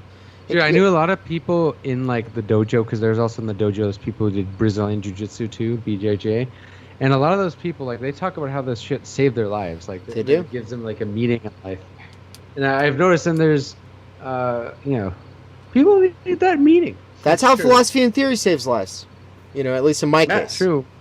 It's because. Well, have you read In Defense of Lost Causes by Zizek? I tried, but there's too many culture references I didn't get. I haven't finished it either, but like I read the introduction, and like his point to me seems like, even if communism doesn't ever happen, communism as in high phase communism, like the real thing.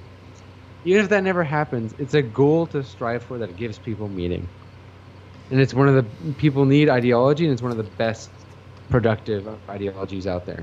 And that's like simplified, bastardized. I think that's kind of what he's saying. And like, that's powerful to me. Like, I think that's another reason like why, I guess another pitch for communism. Like, to me, I think it's, a lot of people try to pitch communism. They only say, "Oh, your surplus value is getting extracted." It's like, yes, that of course, but like, that's not the only thing. Like, I think a lot of people know that instinctively. Yeah, but you got to live for something. Is the point? You got to live for something. Right? It's like, okay, people. It's radical sacrifice is also a big part of like meaning, right? It's a big part of desire too. It's almost like a productive way to sublimate are more masochistic death drive urges. That because like those are gonna exist, right? Those like the death drive to a certain extent, and sacrifice plays on the same logic as death drive. Sacrifice is also a form of enjoyment because you're not getting what you don't want. Like Todd McGowan talks all about this in like his lectures. Yeah, you had Todd McGowan on, right? I love that guy. His lectures are great. There's no point watching that. Well, if you watch that Catrone video, you gotta at least watch the response video, right? Because that's when we had McGowan on. So it's a great response, and I really like the idea of us, people in our position, relatively speaking, give or take, but us using these platforms to take these people who are accessible, they are available, they're still alive, they have been here a lot longer than us, they have a lot to offer, and not just getting them to talk, but also getting them to respond to one another, because it's like they've all lived in their own little corners, and the internet is bullshit, but there is some opportunity that comes with the internet, and like getting like the opportunity to get McGowan to respond to Catrone, like to me, like that is fucking epic, and the fact that's pretty cool. That is gonna organizing Richard Wolff to debate Peterson. Yeah, that's pretty sick. It was fun. Nice. Hey, and it put the fire to him, and it made the Zizek thing happen, where Peterson finally talked to Zizek. So nice. I mean, I'll, before I tap out. Yeah, I know. we gotta. We've been going for 4.5 hours now. Yeah. Jesus Christ. It's when I said I was getting water, I also took like some THC oil. Nice. Oh, is it kicking in yet? Oh, fully. Yeah, it kicks in fast. Oh no, I'm so jealous. Yeah. No, I handle the stuff pretty. Like I used to be a stoner back in the day, so like, I've done pretty much anything you can imagine. High. You've done it all. Yeah, I'm saying, but I used to like put myself in like death drive situations. Like we could talk about that on some other time. Yeah. But one thing you said about online being bullshit, and you said not fully, but some of it. Oh, here's another unpopular take. Yeah. People say online everyone's fake. Yeah. I think sometimes the online persona can be more real than the real persona. Like I don't believe in the true self. That's a Zizekian point here, I do believe. Yeah. Zizek said that, but it's actually the person who theorizes. There's probably philosophers who thought about this shit way before, but there's the one I got this idea from is Erving Goffman, who's a sociologist. He wrote The Presentation of Self in Everyday Life. Life-changing book, by the way. Fucking very interesting. He writes about like, and he also has another book called Behavior in Public Places, which is kind of the same idea, just simplified. And for Goffman, if you take that view, and he wrote pre-internet, but if you take his theory of like the self, in real life interactions aren't necessarily any more genuine than online interaction. No, they can be just as fake. Sometimes more fake, especially if it's people who you don't know well. Like you meet, especially you go to like a party and stuff. Everyone wears masks. That's okay. Everyone always does it. Like this is the thing why I think be yourself or whatever, like that message in self-help gives so many people depression. Because they keep trying and they realize they can't. They're like, I'm always so different from someone else. That's fine. It's better to be self-aware of it. The worst is like, there's a difference between being, I don't believe in a true self. It doesn't exist to me. But there is authenticity. I believe in authenticity. Authenticity is how restricted you are. How restricted you are. So if you're less restricted, like what I mean is like you don't. So people who if you're around your boss, or I don't know, someone who you're trying to like not piss off, which is usually not your friends, because your friends you're comfortable enough to like piss them off, or they'll not that they won't get pissed off. Right. You'll be more authentic with the people who you can be less restricted around, but less authentic around like the boss, around like the people who are really scared of offending or whatever. But that's authenticity. It has nothing to do with true self, because true self, we can wear authentic masks sometimes, if that makes sense. Yeah, 100%. Well, and I think that a lot of people are resentful to be online because they feel like there's this, they're self-censoring themselves a lot more, because they see other people get pilloried for saying something, and like, on the same level of something that they think, whether they think the same thing or not, they think something that, well, I know if I said this thing, then I'd get pilloried.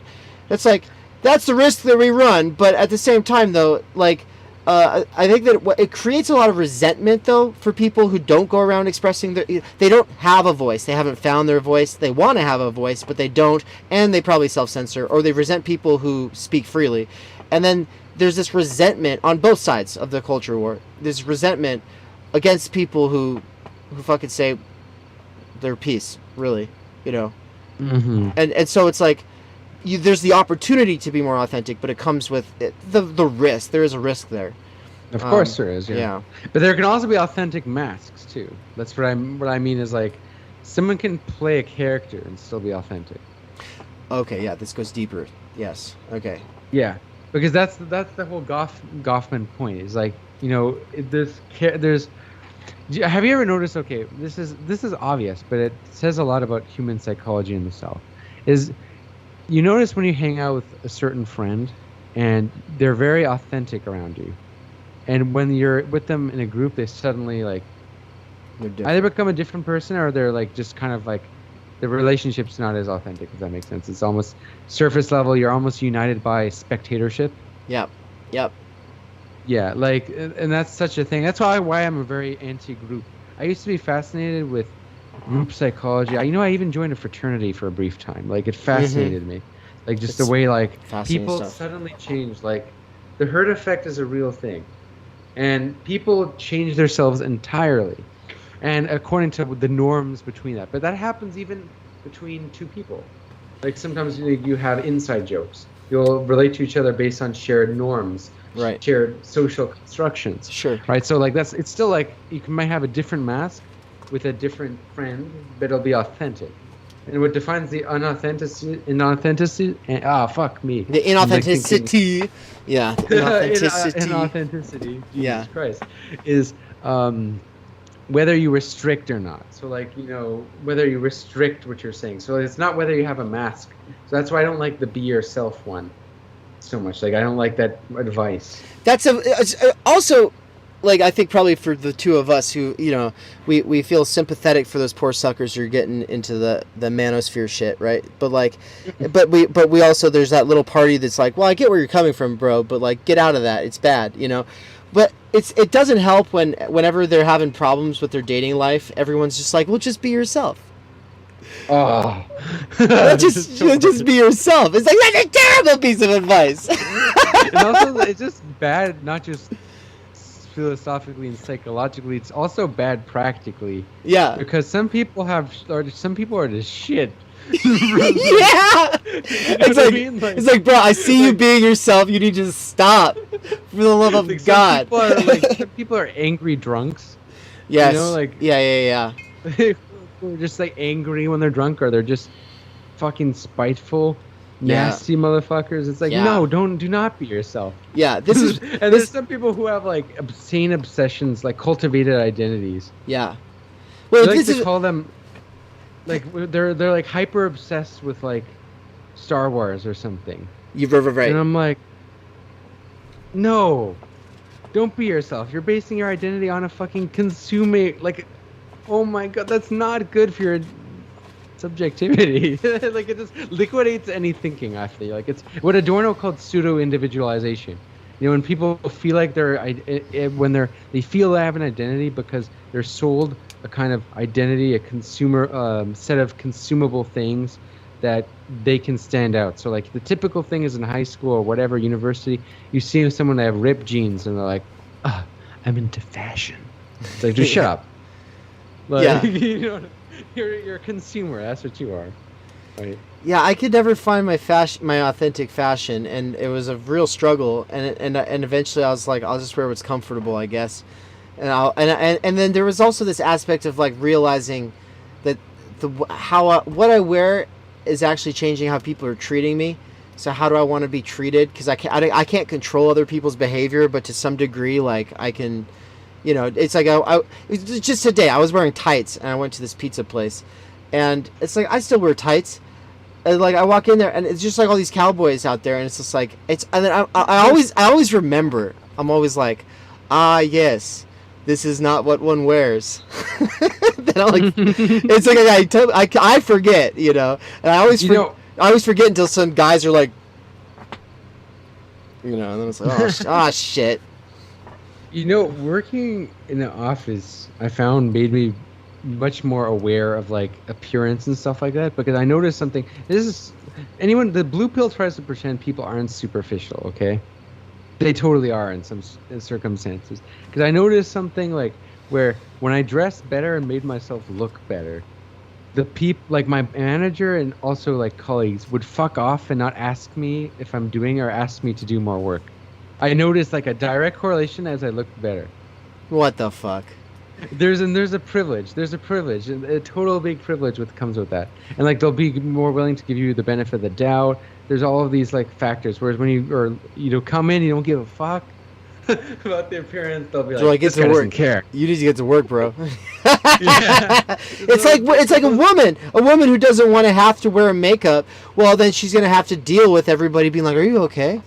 And it's like that because there used to be this thing I'd say. Did Peterson say that women if they're wearing makeup, it's because they want to be sexually harassed. You know, the only reason that they wear the red lipstick is because it makes a man think of fruit, and so he wants to fuck her face. Peterson is kind of like an incel to me. He gives major incel vibes because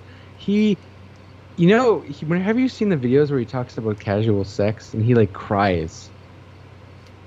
And he talks about how it's a decline of civilization. He like cries. He's talking about, and today, the small percentage of women are going for the small percentage of men. He just starts crying. He's so weird.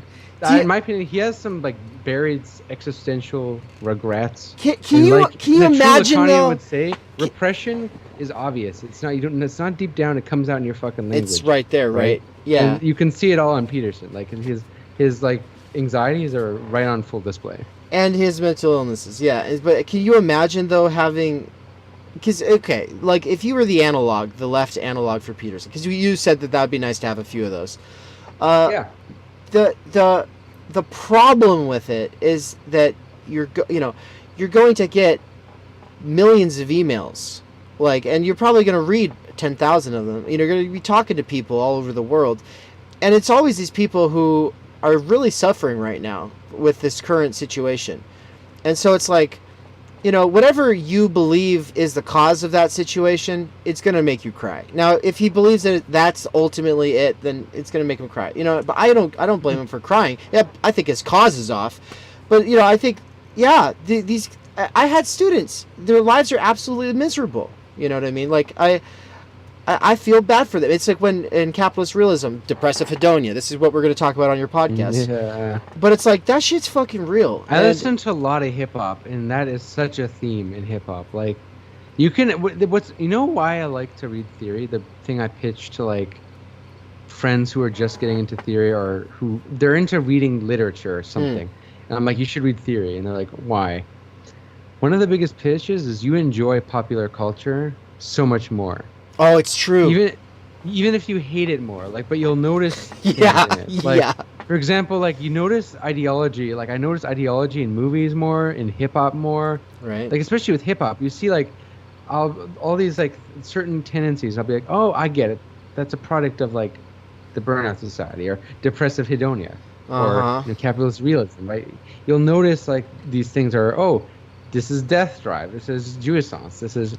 And it's like, okay, it makes sense of things. And I like this idea. Mikey brought this up he said, by the way, in the chat, he said, great discussion. Thanks to both of you for it. So yeah. But he was telling me Zizek says something. I get a lot of Zizek secondhand. You know what I mean? At least when it comes to the books, because I've only read Sublime Object and a couple of his smaller books. I haven't really. I've read parts of Less Than Nothing, but my goal is to actually read all of his main works eventually. But yeah, I've read some of Sublime Object, and it's also kind of technical too. The concept loses me. But I feel like I get his idea of ideology. It's just more when he talks about the sublime confuses me. It is confusing, and so. But like with he also has his like journalist books like Thief in Broad Daylight and Pandemic and Right. Law and yeah, I've read those ones and there's a few others like Lost Causes, some of that. He has one about totalitarianism. I like that one. Haven't read Did that. Somebody one. say totalitarianism.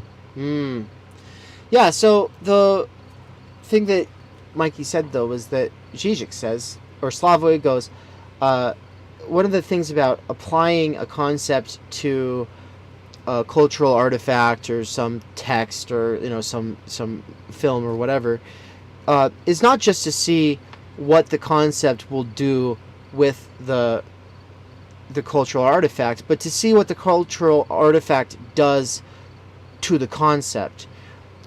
As a thinker who's developing concepts, to be thinking, okay, you're not just copying and pasting this concept onto or applying it in this, like a lot of people who go through literary criticism or they take on like this, they go through some social science class where they learn about sociological lenses.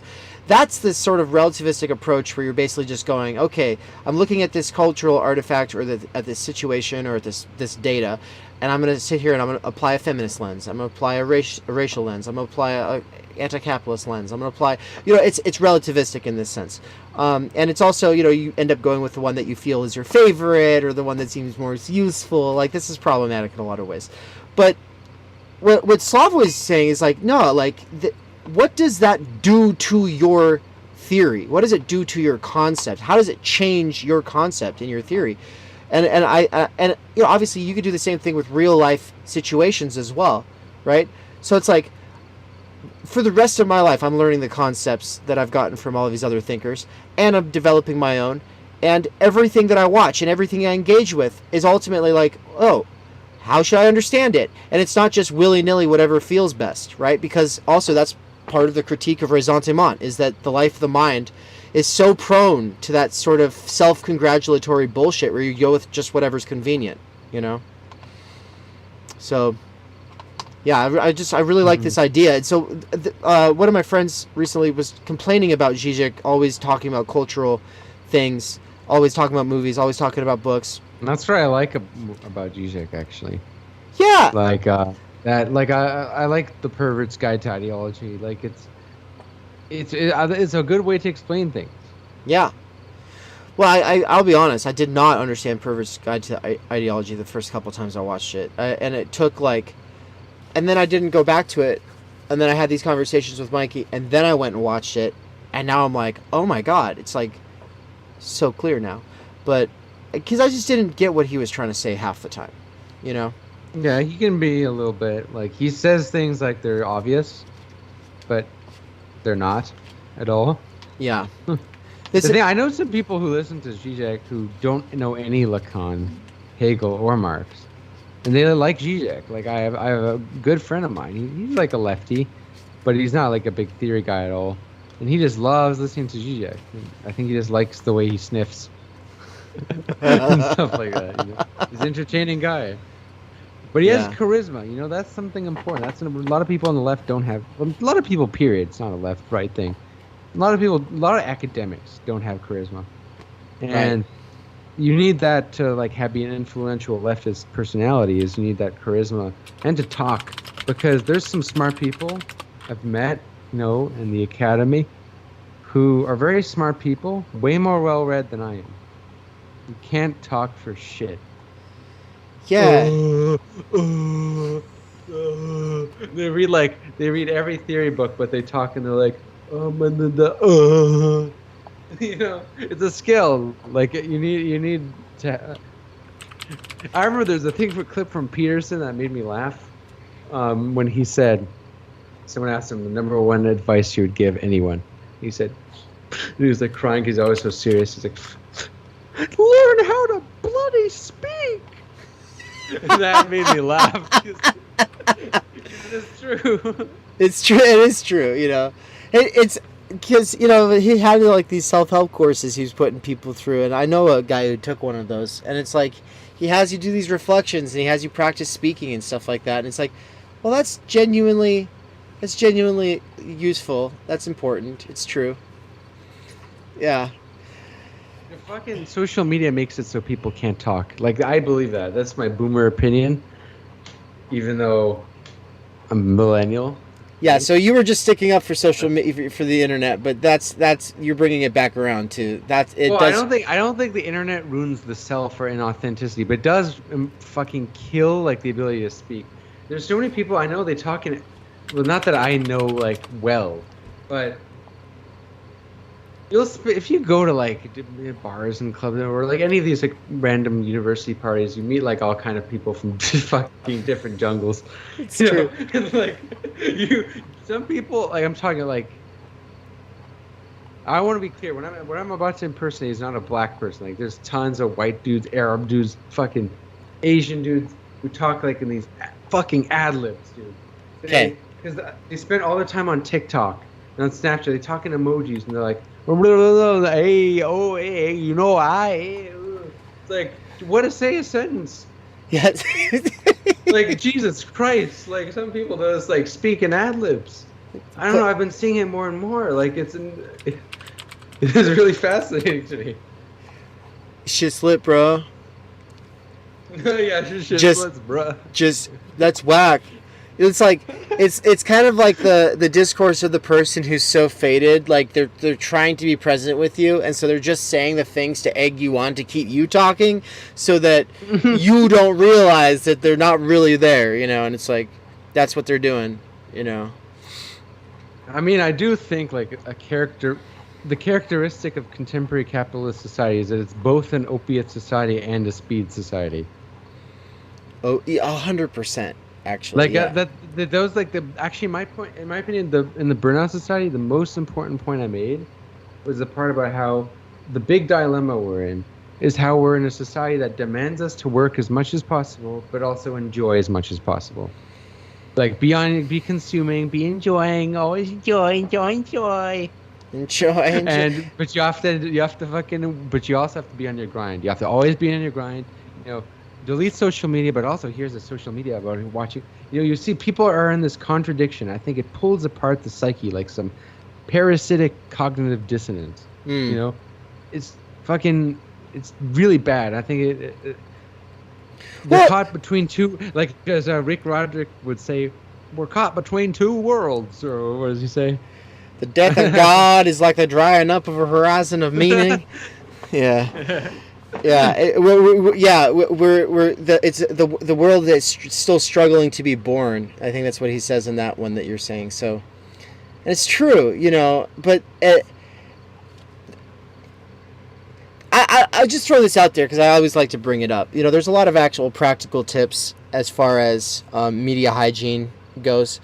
Or you know, hygiene. Yeah. I mean, that's a whole thing, right? I'm a big fan. Media literacy. No, actual like hygiene? hygiene has to do with like practices, like don't go on your phone for the first hour of the day. Oh, okay, yeah. You know, Shuri Turkle is a sociologist. She actually wrote a book on Lacan back in the day, and she writes these mainstream books on technology, social relationships, and I used her in chapter 2 of Waypoint. So like with the whole virtuous circle thing, with, you know, phones. I remember that. Phones break down. Phones break down the virtuous circle, and you know, but the 10-minute rule is something she talks about, as you know, and I was saying that that's an example of media hygiene. And it's just the 10-minute rule is if shit gets awkward, you want to get on your phone instantly to kind of get out of it, because this becomes our security blanket. But as far as like it's like the stoma, you know, in Brave New World. Yeah. It's like the ring from Lord of the Rings, because like, the moment shit's difficult, he wants to put it on, right? And so, and you literally feel it in your pocket, and you want to reach for it. You're like, and so if you ever read Lord of the Rings when you were little, like that was I actually watched the movies. It's visceral. Like I feel like one of the things lost on the movies is how much he struggles to he always wants to touch it. He always wants to put it on his finger. It drives him crazy. Like, and so you actually have the inner discourse that he deals with in the books, where you don't deal with that in the movies. So it's a lot more like addicting for him. And but yeah, you feel pulled towards your phone sometimes. It's like, what the fuck? And so it's an addiction fucking devil machine, dude. That's what Yeah. it is. And she says, she says that, you know, obviously it's dehumanizing to the moment you meet a person and you decide, oh, they're boring, or oh, this is awkward, and then oh, you've written them off and now you're distracting yourself on your phone. Well, she says, Byung-Chul Han talked about this in a palliative society, like how, like, it's a society by doing this, we create a society that's completely avoidant to pain. Yeah. And pain is an essential part of humanity. You know, it's a part of what we are. Right. You know, like it's a part of meaning also, right?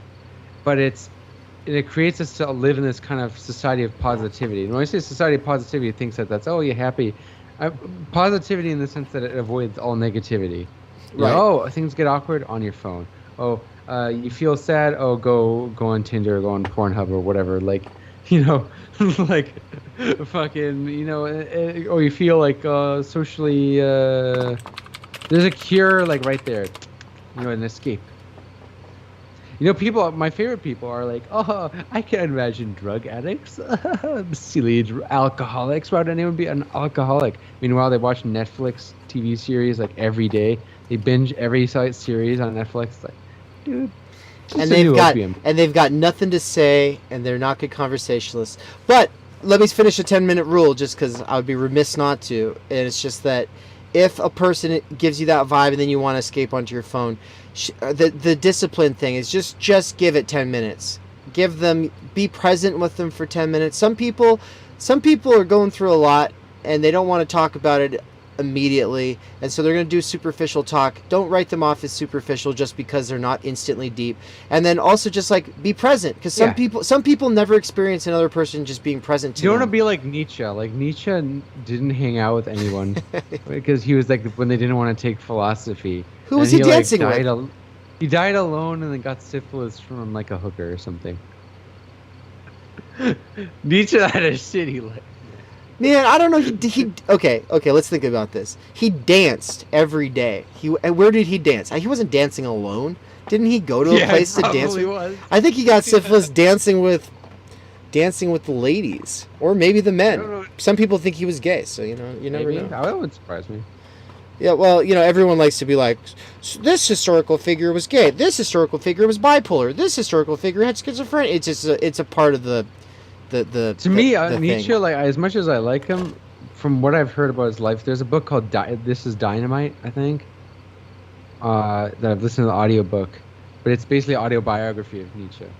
Not autobiography, a biography of Nietzsche. Huh. And it's pretty extensive. My impression is that he's kind of like an incel. And that he's the first incel. And that Kant is like a volcel.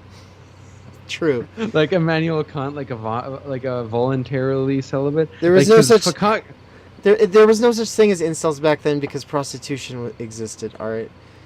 This is it always existed, but was it legal? No, but real incels. Okay, first of all, it did always exist, but there was, even when it was illegal, people knew where to go. Nowadays, that doesn't exist because of pornography for the most part. It was mostly because of pornography. That's true. Yeah, that's a good point. Pornography's made it so that like are you gonna walk back from the brothel in shame when you could just like from the security of your house? Yeah, no, you're not gonna. I met this 85-year-old man. I met. He was an old actually, you know what? When you think about it, it takes more like balls to actually go down to a brothel, be like, this is what I'm doing. I'm paying for sex. Whereas when you're at home, it's like the easy way out. It's just like turn on the hub. Yeah, I don't know. Anne just hopped in the chat. She's from Nevada. She knows all about whorehouses. This is Really? Nevada has a bunch of them. Yeah, they're legal. Is it legal there? They're legal there. Yeah. Interesting. Welcome to the States, where one thing's legal over the line that is decentralization. If I walk 100 feet over that direction, I can legally smoke pot. So I live right on the border. I go to California almost every year because my grandmother's there. Not like in Monterey. Okay, I'm not going to LA and fucking San Francisco. Although I've been to San Francisco a lot too. But whenever I go to LA, I get fucking fried. like on acid? Is that what you're talking about? No, weed. Well, I've done that too. I've done pretty much everything. Well, we've established that, yeah. We've But like, established. yeah, it's legal here in Canada too. You know, Trudeau legalized it on 420. Like it's very recently the decriminalization though, and it's like it's low key. They never passed any law. It's just that it's kind of an understanding now among the police. Like, we don't care about the mushrooms, and like there's shroom stores. Like I literally went in one like a week ago. There's a place where you can like buy mushrooms. I was fast. I didn't even expect it. I was like walking down the street downtown, and there's like a place called Shroomies. So they're actually selling them there? Yeah, yeah. You just have to pay cash. So it's like one of those like gray market things. I think that's how it is in Denver right now. Denver, I think it's fully legal. Really? Yeah, you can. There's like there's like state-owned weed places. And 'Cause I went to Colorado also before, and it was legal when I went. I'm gonna read the chat here. So Bijou says, if this stream goes another 2 hours, I've recognized this guy, Bijou Smith. Oh, do you? Yeah, he's an MMT guy. He always comments on my MMT stuff, and he's interesting. That's a very different topic. You know, I've been talking to you about theory and like more psychological stuff the whole time. But you know, it's funny, in terms of what I study at university, my background is not in theory and philosophy at all. My background is in like political science and in economics. But I did theory in my free time because I always thought political science is annoying, and economics, like, I hated everyone except the Keynesians and the Marxists, and then the MMT. But I didn't find that till later. Well, I hated political science, like, because the political science people have a very centrist like bias, or a center left or center right bias, PMC mentality too. So like that's how I got into critical theory. Honestly, actually, was probably at that time. Yeah.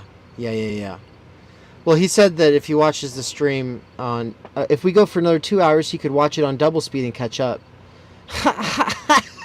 That's a dedicated motherfucker. He did some math Props. here.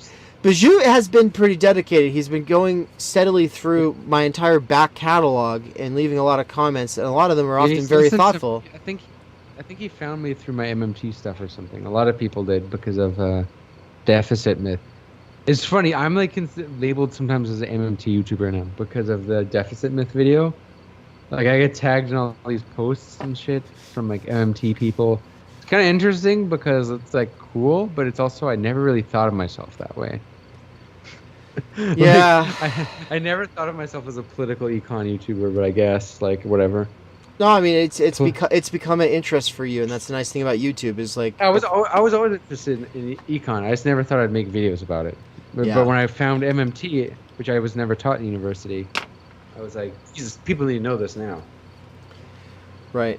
Yeah, we're gonna have a whole conversation hopefully someday about that. Because when you learn MMT, you'll fucking find these politicians. You'll just want to either kill yourself or you just want to go. Oh, dude, it drives me nuts the way people talk about like governments. Like I also want to read that like book. Households. I also want to read that book you told me about, The Deficit Myth. Yeah, that's a very easy one to read. Like, you could do the audiobook, honestly. Like, it's easier. Mosler's, then there's Mosler. Soft currency economics is the more technical one. And that one is good if you want to actually understand, like, the mechanics, like, of how the government actually spends, like, the very specifics, which gets boring. So I get why people don't want to do it. But if you want, like, hard proof that MMT is, like, serious, soft currency economics talks about literally the way like money, the different institutions work, everything. Moser was a banker actually before. And said, oh, I want to read two comments here. So Bijou said, smartphone fetish, unlike ring fetish, like from Lord of the Rings, will neither lead to great power nor great abasement, just horrendous malaise. Yeah, word.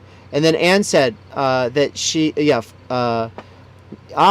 the only things Nevada's known for, gambling and prostitution. Then she said, I just learned about magic berries and mouth tripping today. She was telling me about this earlier. Do you know about this shit? Magic berries? Magic berries and mouth tripping.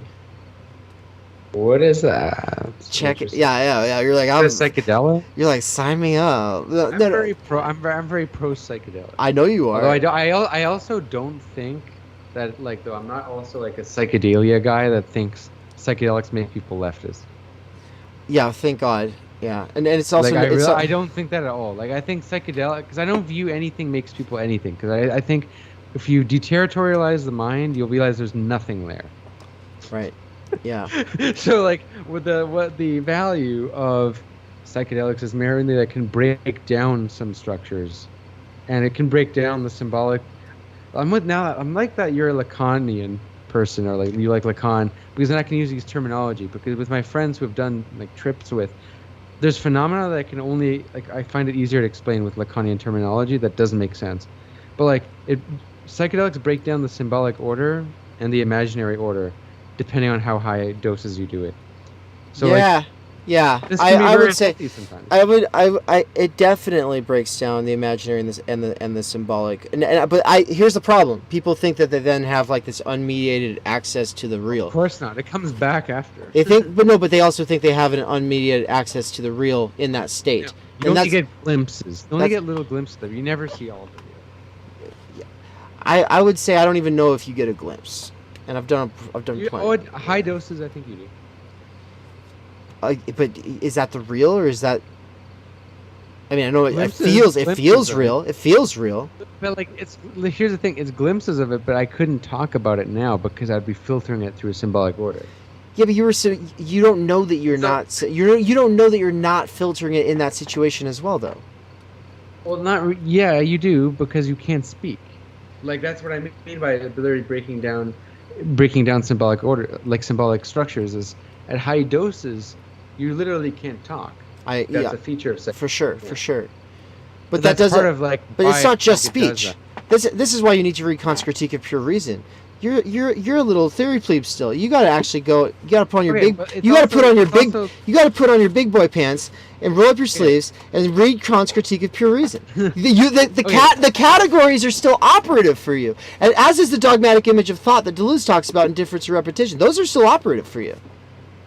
Okay, of course, but this is why, like, you're thinking of this as I'm talking about it now, and I'm talking about it in a very filtered way. You can never describe a psychedelic experience as it happens. I agree because, like, with that. The thing is, after you become normal again, you're reterritorializing, and you're filtering it again with symbolic structures, and trying to rationalize it and categorize it. And it's, of course, you're going to be very detached from what it was then. You can only describe a bit of it, and even then, it's like a simulacrum of it. Literally, I mean, not literally, like... No, I 100% agree with you on this. There is not. You can only kind of point it at something that happened. You really can't.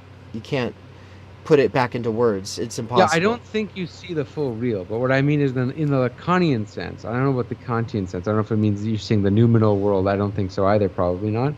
But like the real, okay, in the sense that what is the real? It's almost like the antithesis of the symbolic and the imaginary. Like you can only see glimpses of the real as the symbolic and imaginary collapse. And often this is traumatic, right? Like Lacan doesn't talk about psychedelic experiences, but he talks about how like big traumatic events can sometimes cause this. But sometimes psychedelics can also be traumatic. And 100%. Yeah, 100%. Yeah. So it's like usually a mixture of both. It's like this, especially at high doses, there's always spooky periods. I want to give you that and say possibly true. Let's keep thinking about it. And then I gotta read what Anne said, because she's talking about these berries that got us talking about this. The berries. Remember the berries, the magic berries, the mouth tripping. Anne said, guy was telling me about it, or the guy who was telling me about it said lemons tasted like the sweetest lemonade he'd ever had, and that he could drink hot sauce and it tasted sweet. So basically, these berries, they were something diabetics were using, because diabetics can't have sugar. And so diabetics were using them a lot, like back in the 70s or 60s or something like that. And then Big Pharma made it illegal through lobbyists because they didn't like that. But basically now you can get them online, and it's not exactly criminalized. And so you eat these berries, and they make bitter things taste sweet. Ah, I've never ever heard about this. And so he's just like eating lemons and being like, "Oh, this is great." And I'm like, "What?" What the? Yeah. So I was thinking before that this is some kind of new psychedelic. Because I've heard of all kind of weird psychedelics, like people who drink like frogs, whatever. There's shit like that. Frogs they have this kind of weird mist, and if you absorb it, you have like trips. There's DMT frogs. DMT frogs, basically. You can scrape. I don't know if it's them. DMT. You can scrape them, and then you can smoke that shit. Yeah, apparently. And then there's also like kids in the high schools were getting in trouble for like shitting and pissing into milk cartons, and then putting plastic bags over that, and then the bag would fill up with the fumes, and then they'd huff that shit, and it was supposed to be like. It's supposed to be like Molly and acid at the same time or some shit. And don't do it, kids. In fact, you ever read Graham Hancock or whatever his name? No. Hancock, I forget his name. He's been on Joe Rogan. He wrote Supernatural. I used to be into that guy when I was like, the first stuff I read, interestingly, and like seriously, I read like literature. Wait, is this DMT, the spirit molecule? That guy? Was he? I think he was in it, but I don't know if he produced it. That's not his book. He has books about DMT. He has one called Foods of the Gods. Okay, that guy. Yeah. No, he did write DMT, the spirit molecule, or at least. This guy is interesting. I've explored he's in the his movie, work when I was a lot younger. Like I explored his work. Yeah. And some of it's interesting. Some of it, he's a total crackpot. That's the thing about some of these people. Like some of these people, like it's really hard to tell a line. Like. They'll say stuff that's very interesting too, and then they'll just write entire stuff where it's like conspiracy shit. Like he has one about like a lost civilization, called America Before. Total crackpot shit. Like it's at Atlantis level like stuff. If that makes sense, like speculation. And oh man, it's interesting. You know, have you ever heard the saying that if you meet people who you like idolize and you get disappointed? That's a thing a lot of people purport to experience. Oh yeah. And that's because sometimes there's people you think you're way smarter than they are, and you talk to them, or you meet them in real life, or you whatever, like you pay more attention to them. You realize they're fucking crackpots just like you are. I would say you're talking about the positives and negatives of social media, and what you just described is I wouldn't say it's negative or positive about social media, but it's just a factor that people need to understand, because I used to argue for long distance relationships, and I'm not against them on principle, but you got to be caught. You got to meet people. You really do. It's the same. You got to lock it in by actually meeting, because I have long distance dated people who I met briefly and then stayed in contact with, and then we would reunite briefly, but like then you actually like spent a lot of time together, and then it's like, oh no, almost everything that falls outside the parameters of what you get in a short visit or outside of a video conversation or whatever, it's just we're not on the same wavelength, not even close. Well, I think there's two reasons for that. One is that people have different masks. Yep. In real life and in offline, rather than one having no mask in real life or online. I think there's different masks. It's like switching, and one doesn't line up. The second, I think, you've probably heard this fact before, but like something like 65% of communication is nonverbal. So like a lot of times we're not. It's when you pick up on certain cues way more in real life. Yeah, this is why you need to. This is why you need to do a face reveal. This is why you need to do a face reveal on my channel. Oh, you know what I was gonna address before. You know when you said how you were critiquing plastic pills, and you said you would hate being a personality. Yeah. This is actually why I don't show myself in videos. I did actually in the Psychology of Fascism, but I edited that part out. Yeah. Like YouTube, you can cut that part out. But like, it's weird to me. Like I like to just make it about a subject, and almost I feel like I treat my channel like an art project. Yeah. That's how Exactly. Basically, like it's an art project, and it's a concept. My social separate life, quote unquote, real life, whatever that means, is almost separate.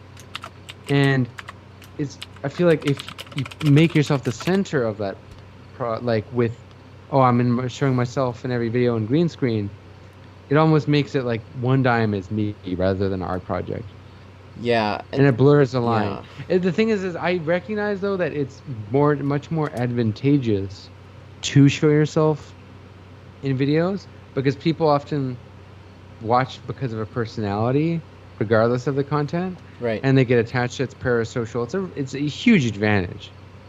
And I might actually do like get a green screen and do videos where I show myself. I might do that. Like if I feel like if that's what it takes to eventually quit my job and like do better for like YouTube, which is possible. You'd be surprised how much these like left tubers with only like 60K or even less make like crazy money on Patreon. And it's possible. I mean, I make, to be transparent, you can check how much I make on Patreon, and for a small channel, it's pretty decent. How much you make? 1,000 Canadian a month, which is like probably 700 US. It's like 50 US. No, I'm just no, kidding. it's like 700. I'm just kidding. It's like 700 US, which is not bad. I don't want your maple syrup smelling money. Get out of here. No, I'm just kidding. So, yeah, it's like roughly something like that. So that's great. I'm like, that's great. People who get, and people who may have like 100K often make like 10K a month. Crazy, dude. Well, I mean, here's the thing: is like there's this part of me that just like fantasizes again about maybe actually figuring out a way to make money online. Because with my channel, I want to do that so bad. The thing is I have a decent setup now. Like when it comes to the job, my job is bullshit and alienating. Yeah. It's not like the worst arrangement, like from home, but it's also like I prefer to do YouTube. Are you kidding me? Fuck yeah. I way prefer to be a YouTuber. It's harder work, way harder than what I fucking do a real job. You YouTuber, that's not a real career. You know, it's a real career. It's responding to emails for 3 hours a day and setting up meetings with people who are pretending to do work and. The reason I stopped was because I didn't want to be a left influencer. And the reason I didn't want to be a left influencer had less to do with the left or my relationship to the left than it did with a specific kind of person who had become my patron. The overwhelming majority of my patrons were amazing people, still are. A lot of them are still around, and I love them to death. But there's just these people, they have like this parasocial relationship. They think that you're like sent from heaven to give the good word to other people, and you need to do it the way that they want you to. And there's a part of me that's just like not able to just turn off giving a fuck. And so what it did was it undermined my creative ability and my ability to focus on the things I was interested in.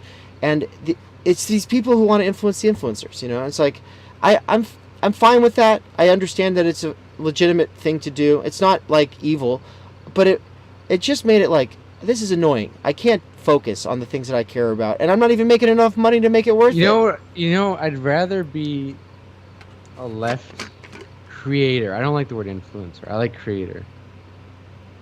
Because influencer. I would say, this is the difference though.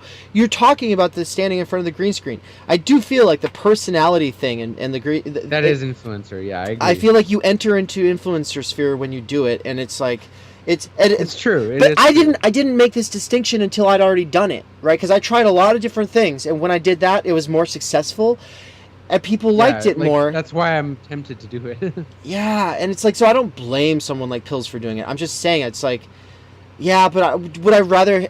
Here's what Mikey said from a Lacanian standpoint, and the only reason I attribute it to him here is because it's a really deep point. I don't want you to think it's coming from me, but from a Lacanian standpoint, the face of the other and their posture and their entire persona that comes through at that level keeps you more in the imaginary.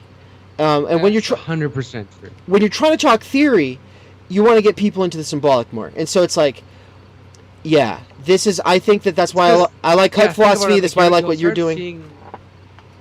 You'll start seeing your YouTube persona as the ideal I. Yes.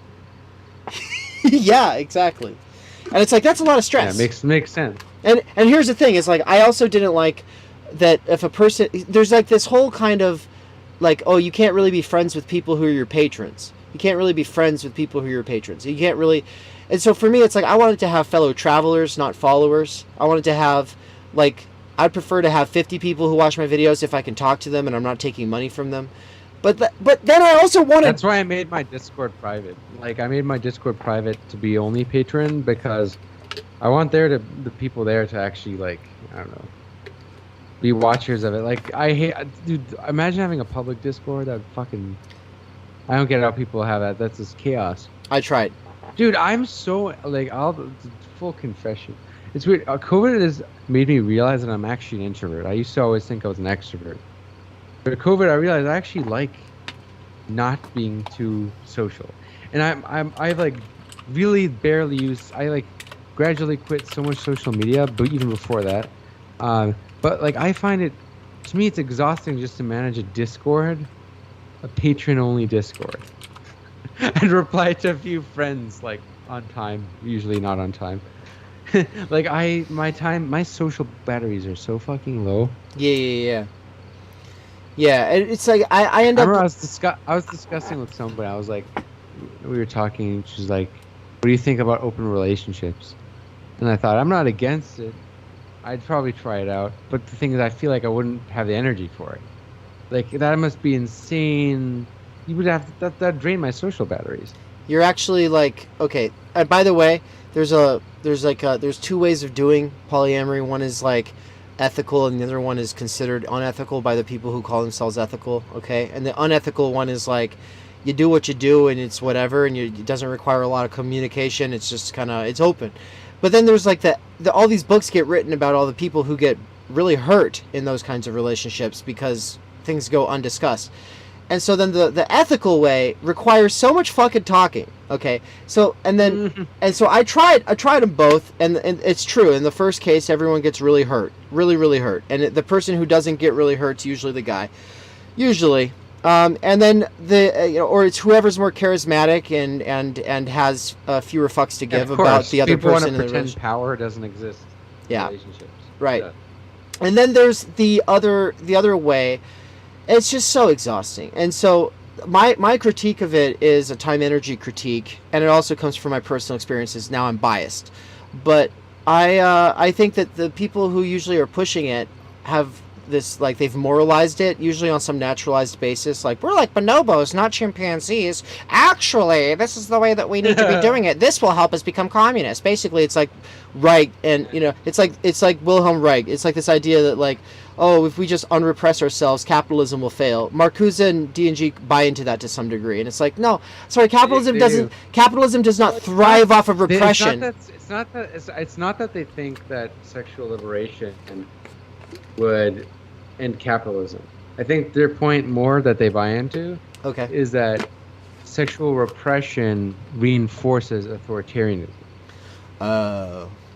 So it reinforces it, rather like for example, it's not that it's the cause of it or that it will be the liberator, like by undoing it. It's rather that, like, if you can control sexuality, you can control a lot of things in people's lives. You can get people to, like, repress themselves internally, and that can start with the family unit, right? So I think there's some truth to the whole, oppressive family stuff. Totally, And you tend to see a correlation between, like, highly religious societies and authoritarianism and conservatism, of course, but I would also say, the liberation of desire. There's some people who think today there's sexual liberation. I don't think the influx of sex equals sexual liberation. Actually, we've seen the opposite. You see people have less sex now. Like statistically, it's going down. We've seen those, like, charts about, like, people are having less sex. There's, like, whatever, more people are alone, but there's all this, like, porn available. Right. The sexualization of everything. It's actually, Baudrillard has this, like, dialectical spiel where he likes to say, the influx of sexuality puts an end to sexuality. The influx of reality puts an end to reality. The influx of communication puts an end to communication.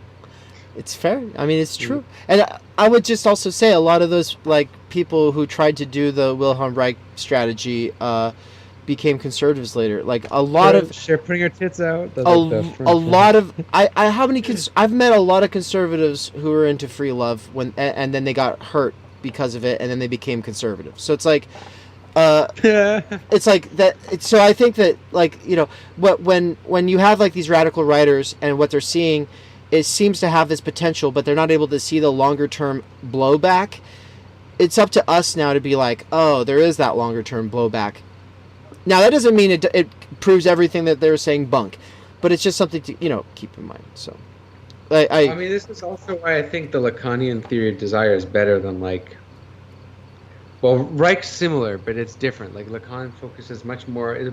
Lacan is much more sociological, in the sense that like the emphasis on the symbolic order is like where Lacan is different from like typical Freudians, and I think his theory of desire is more useful because, a lot of people take sex literally as it is. Like they think of it too literally. They only think of intercourse.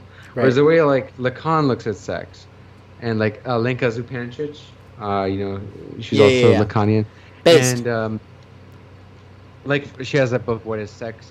And right. It's like way more than that. Like the intercourse is merely like just a physical act of reproduction, but that's not what sex is for humans, in terms of its subjectivity of it. There's so much to it.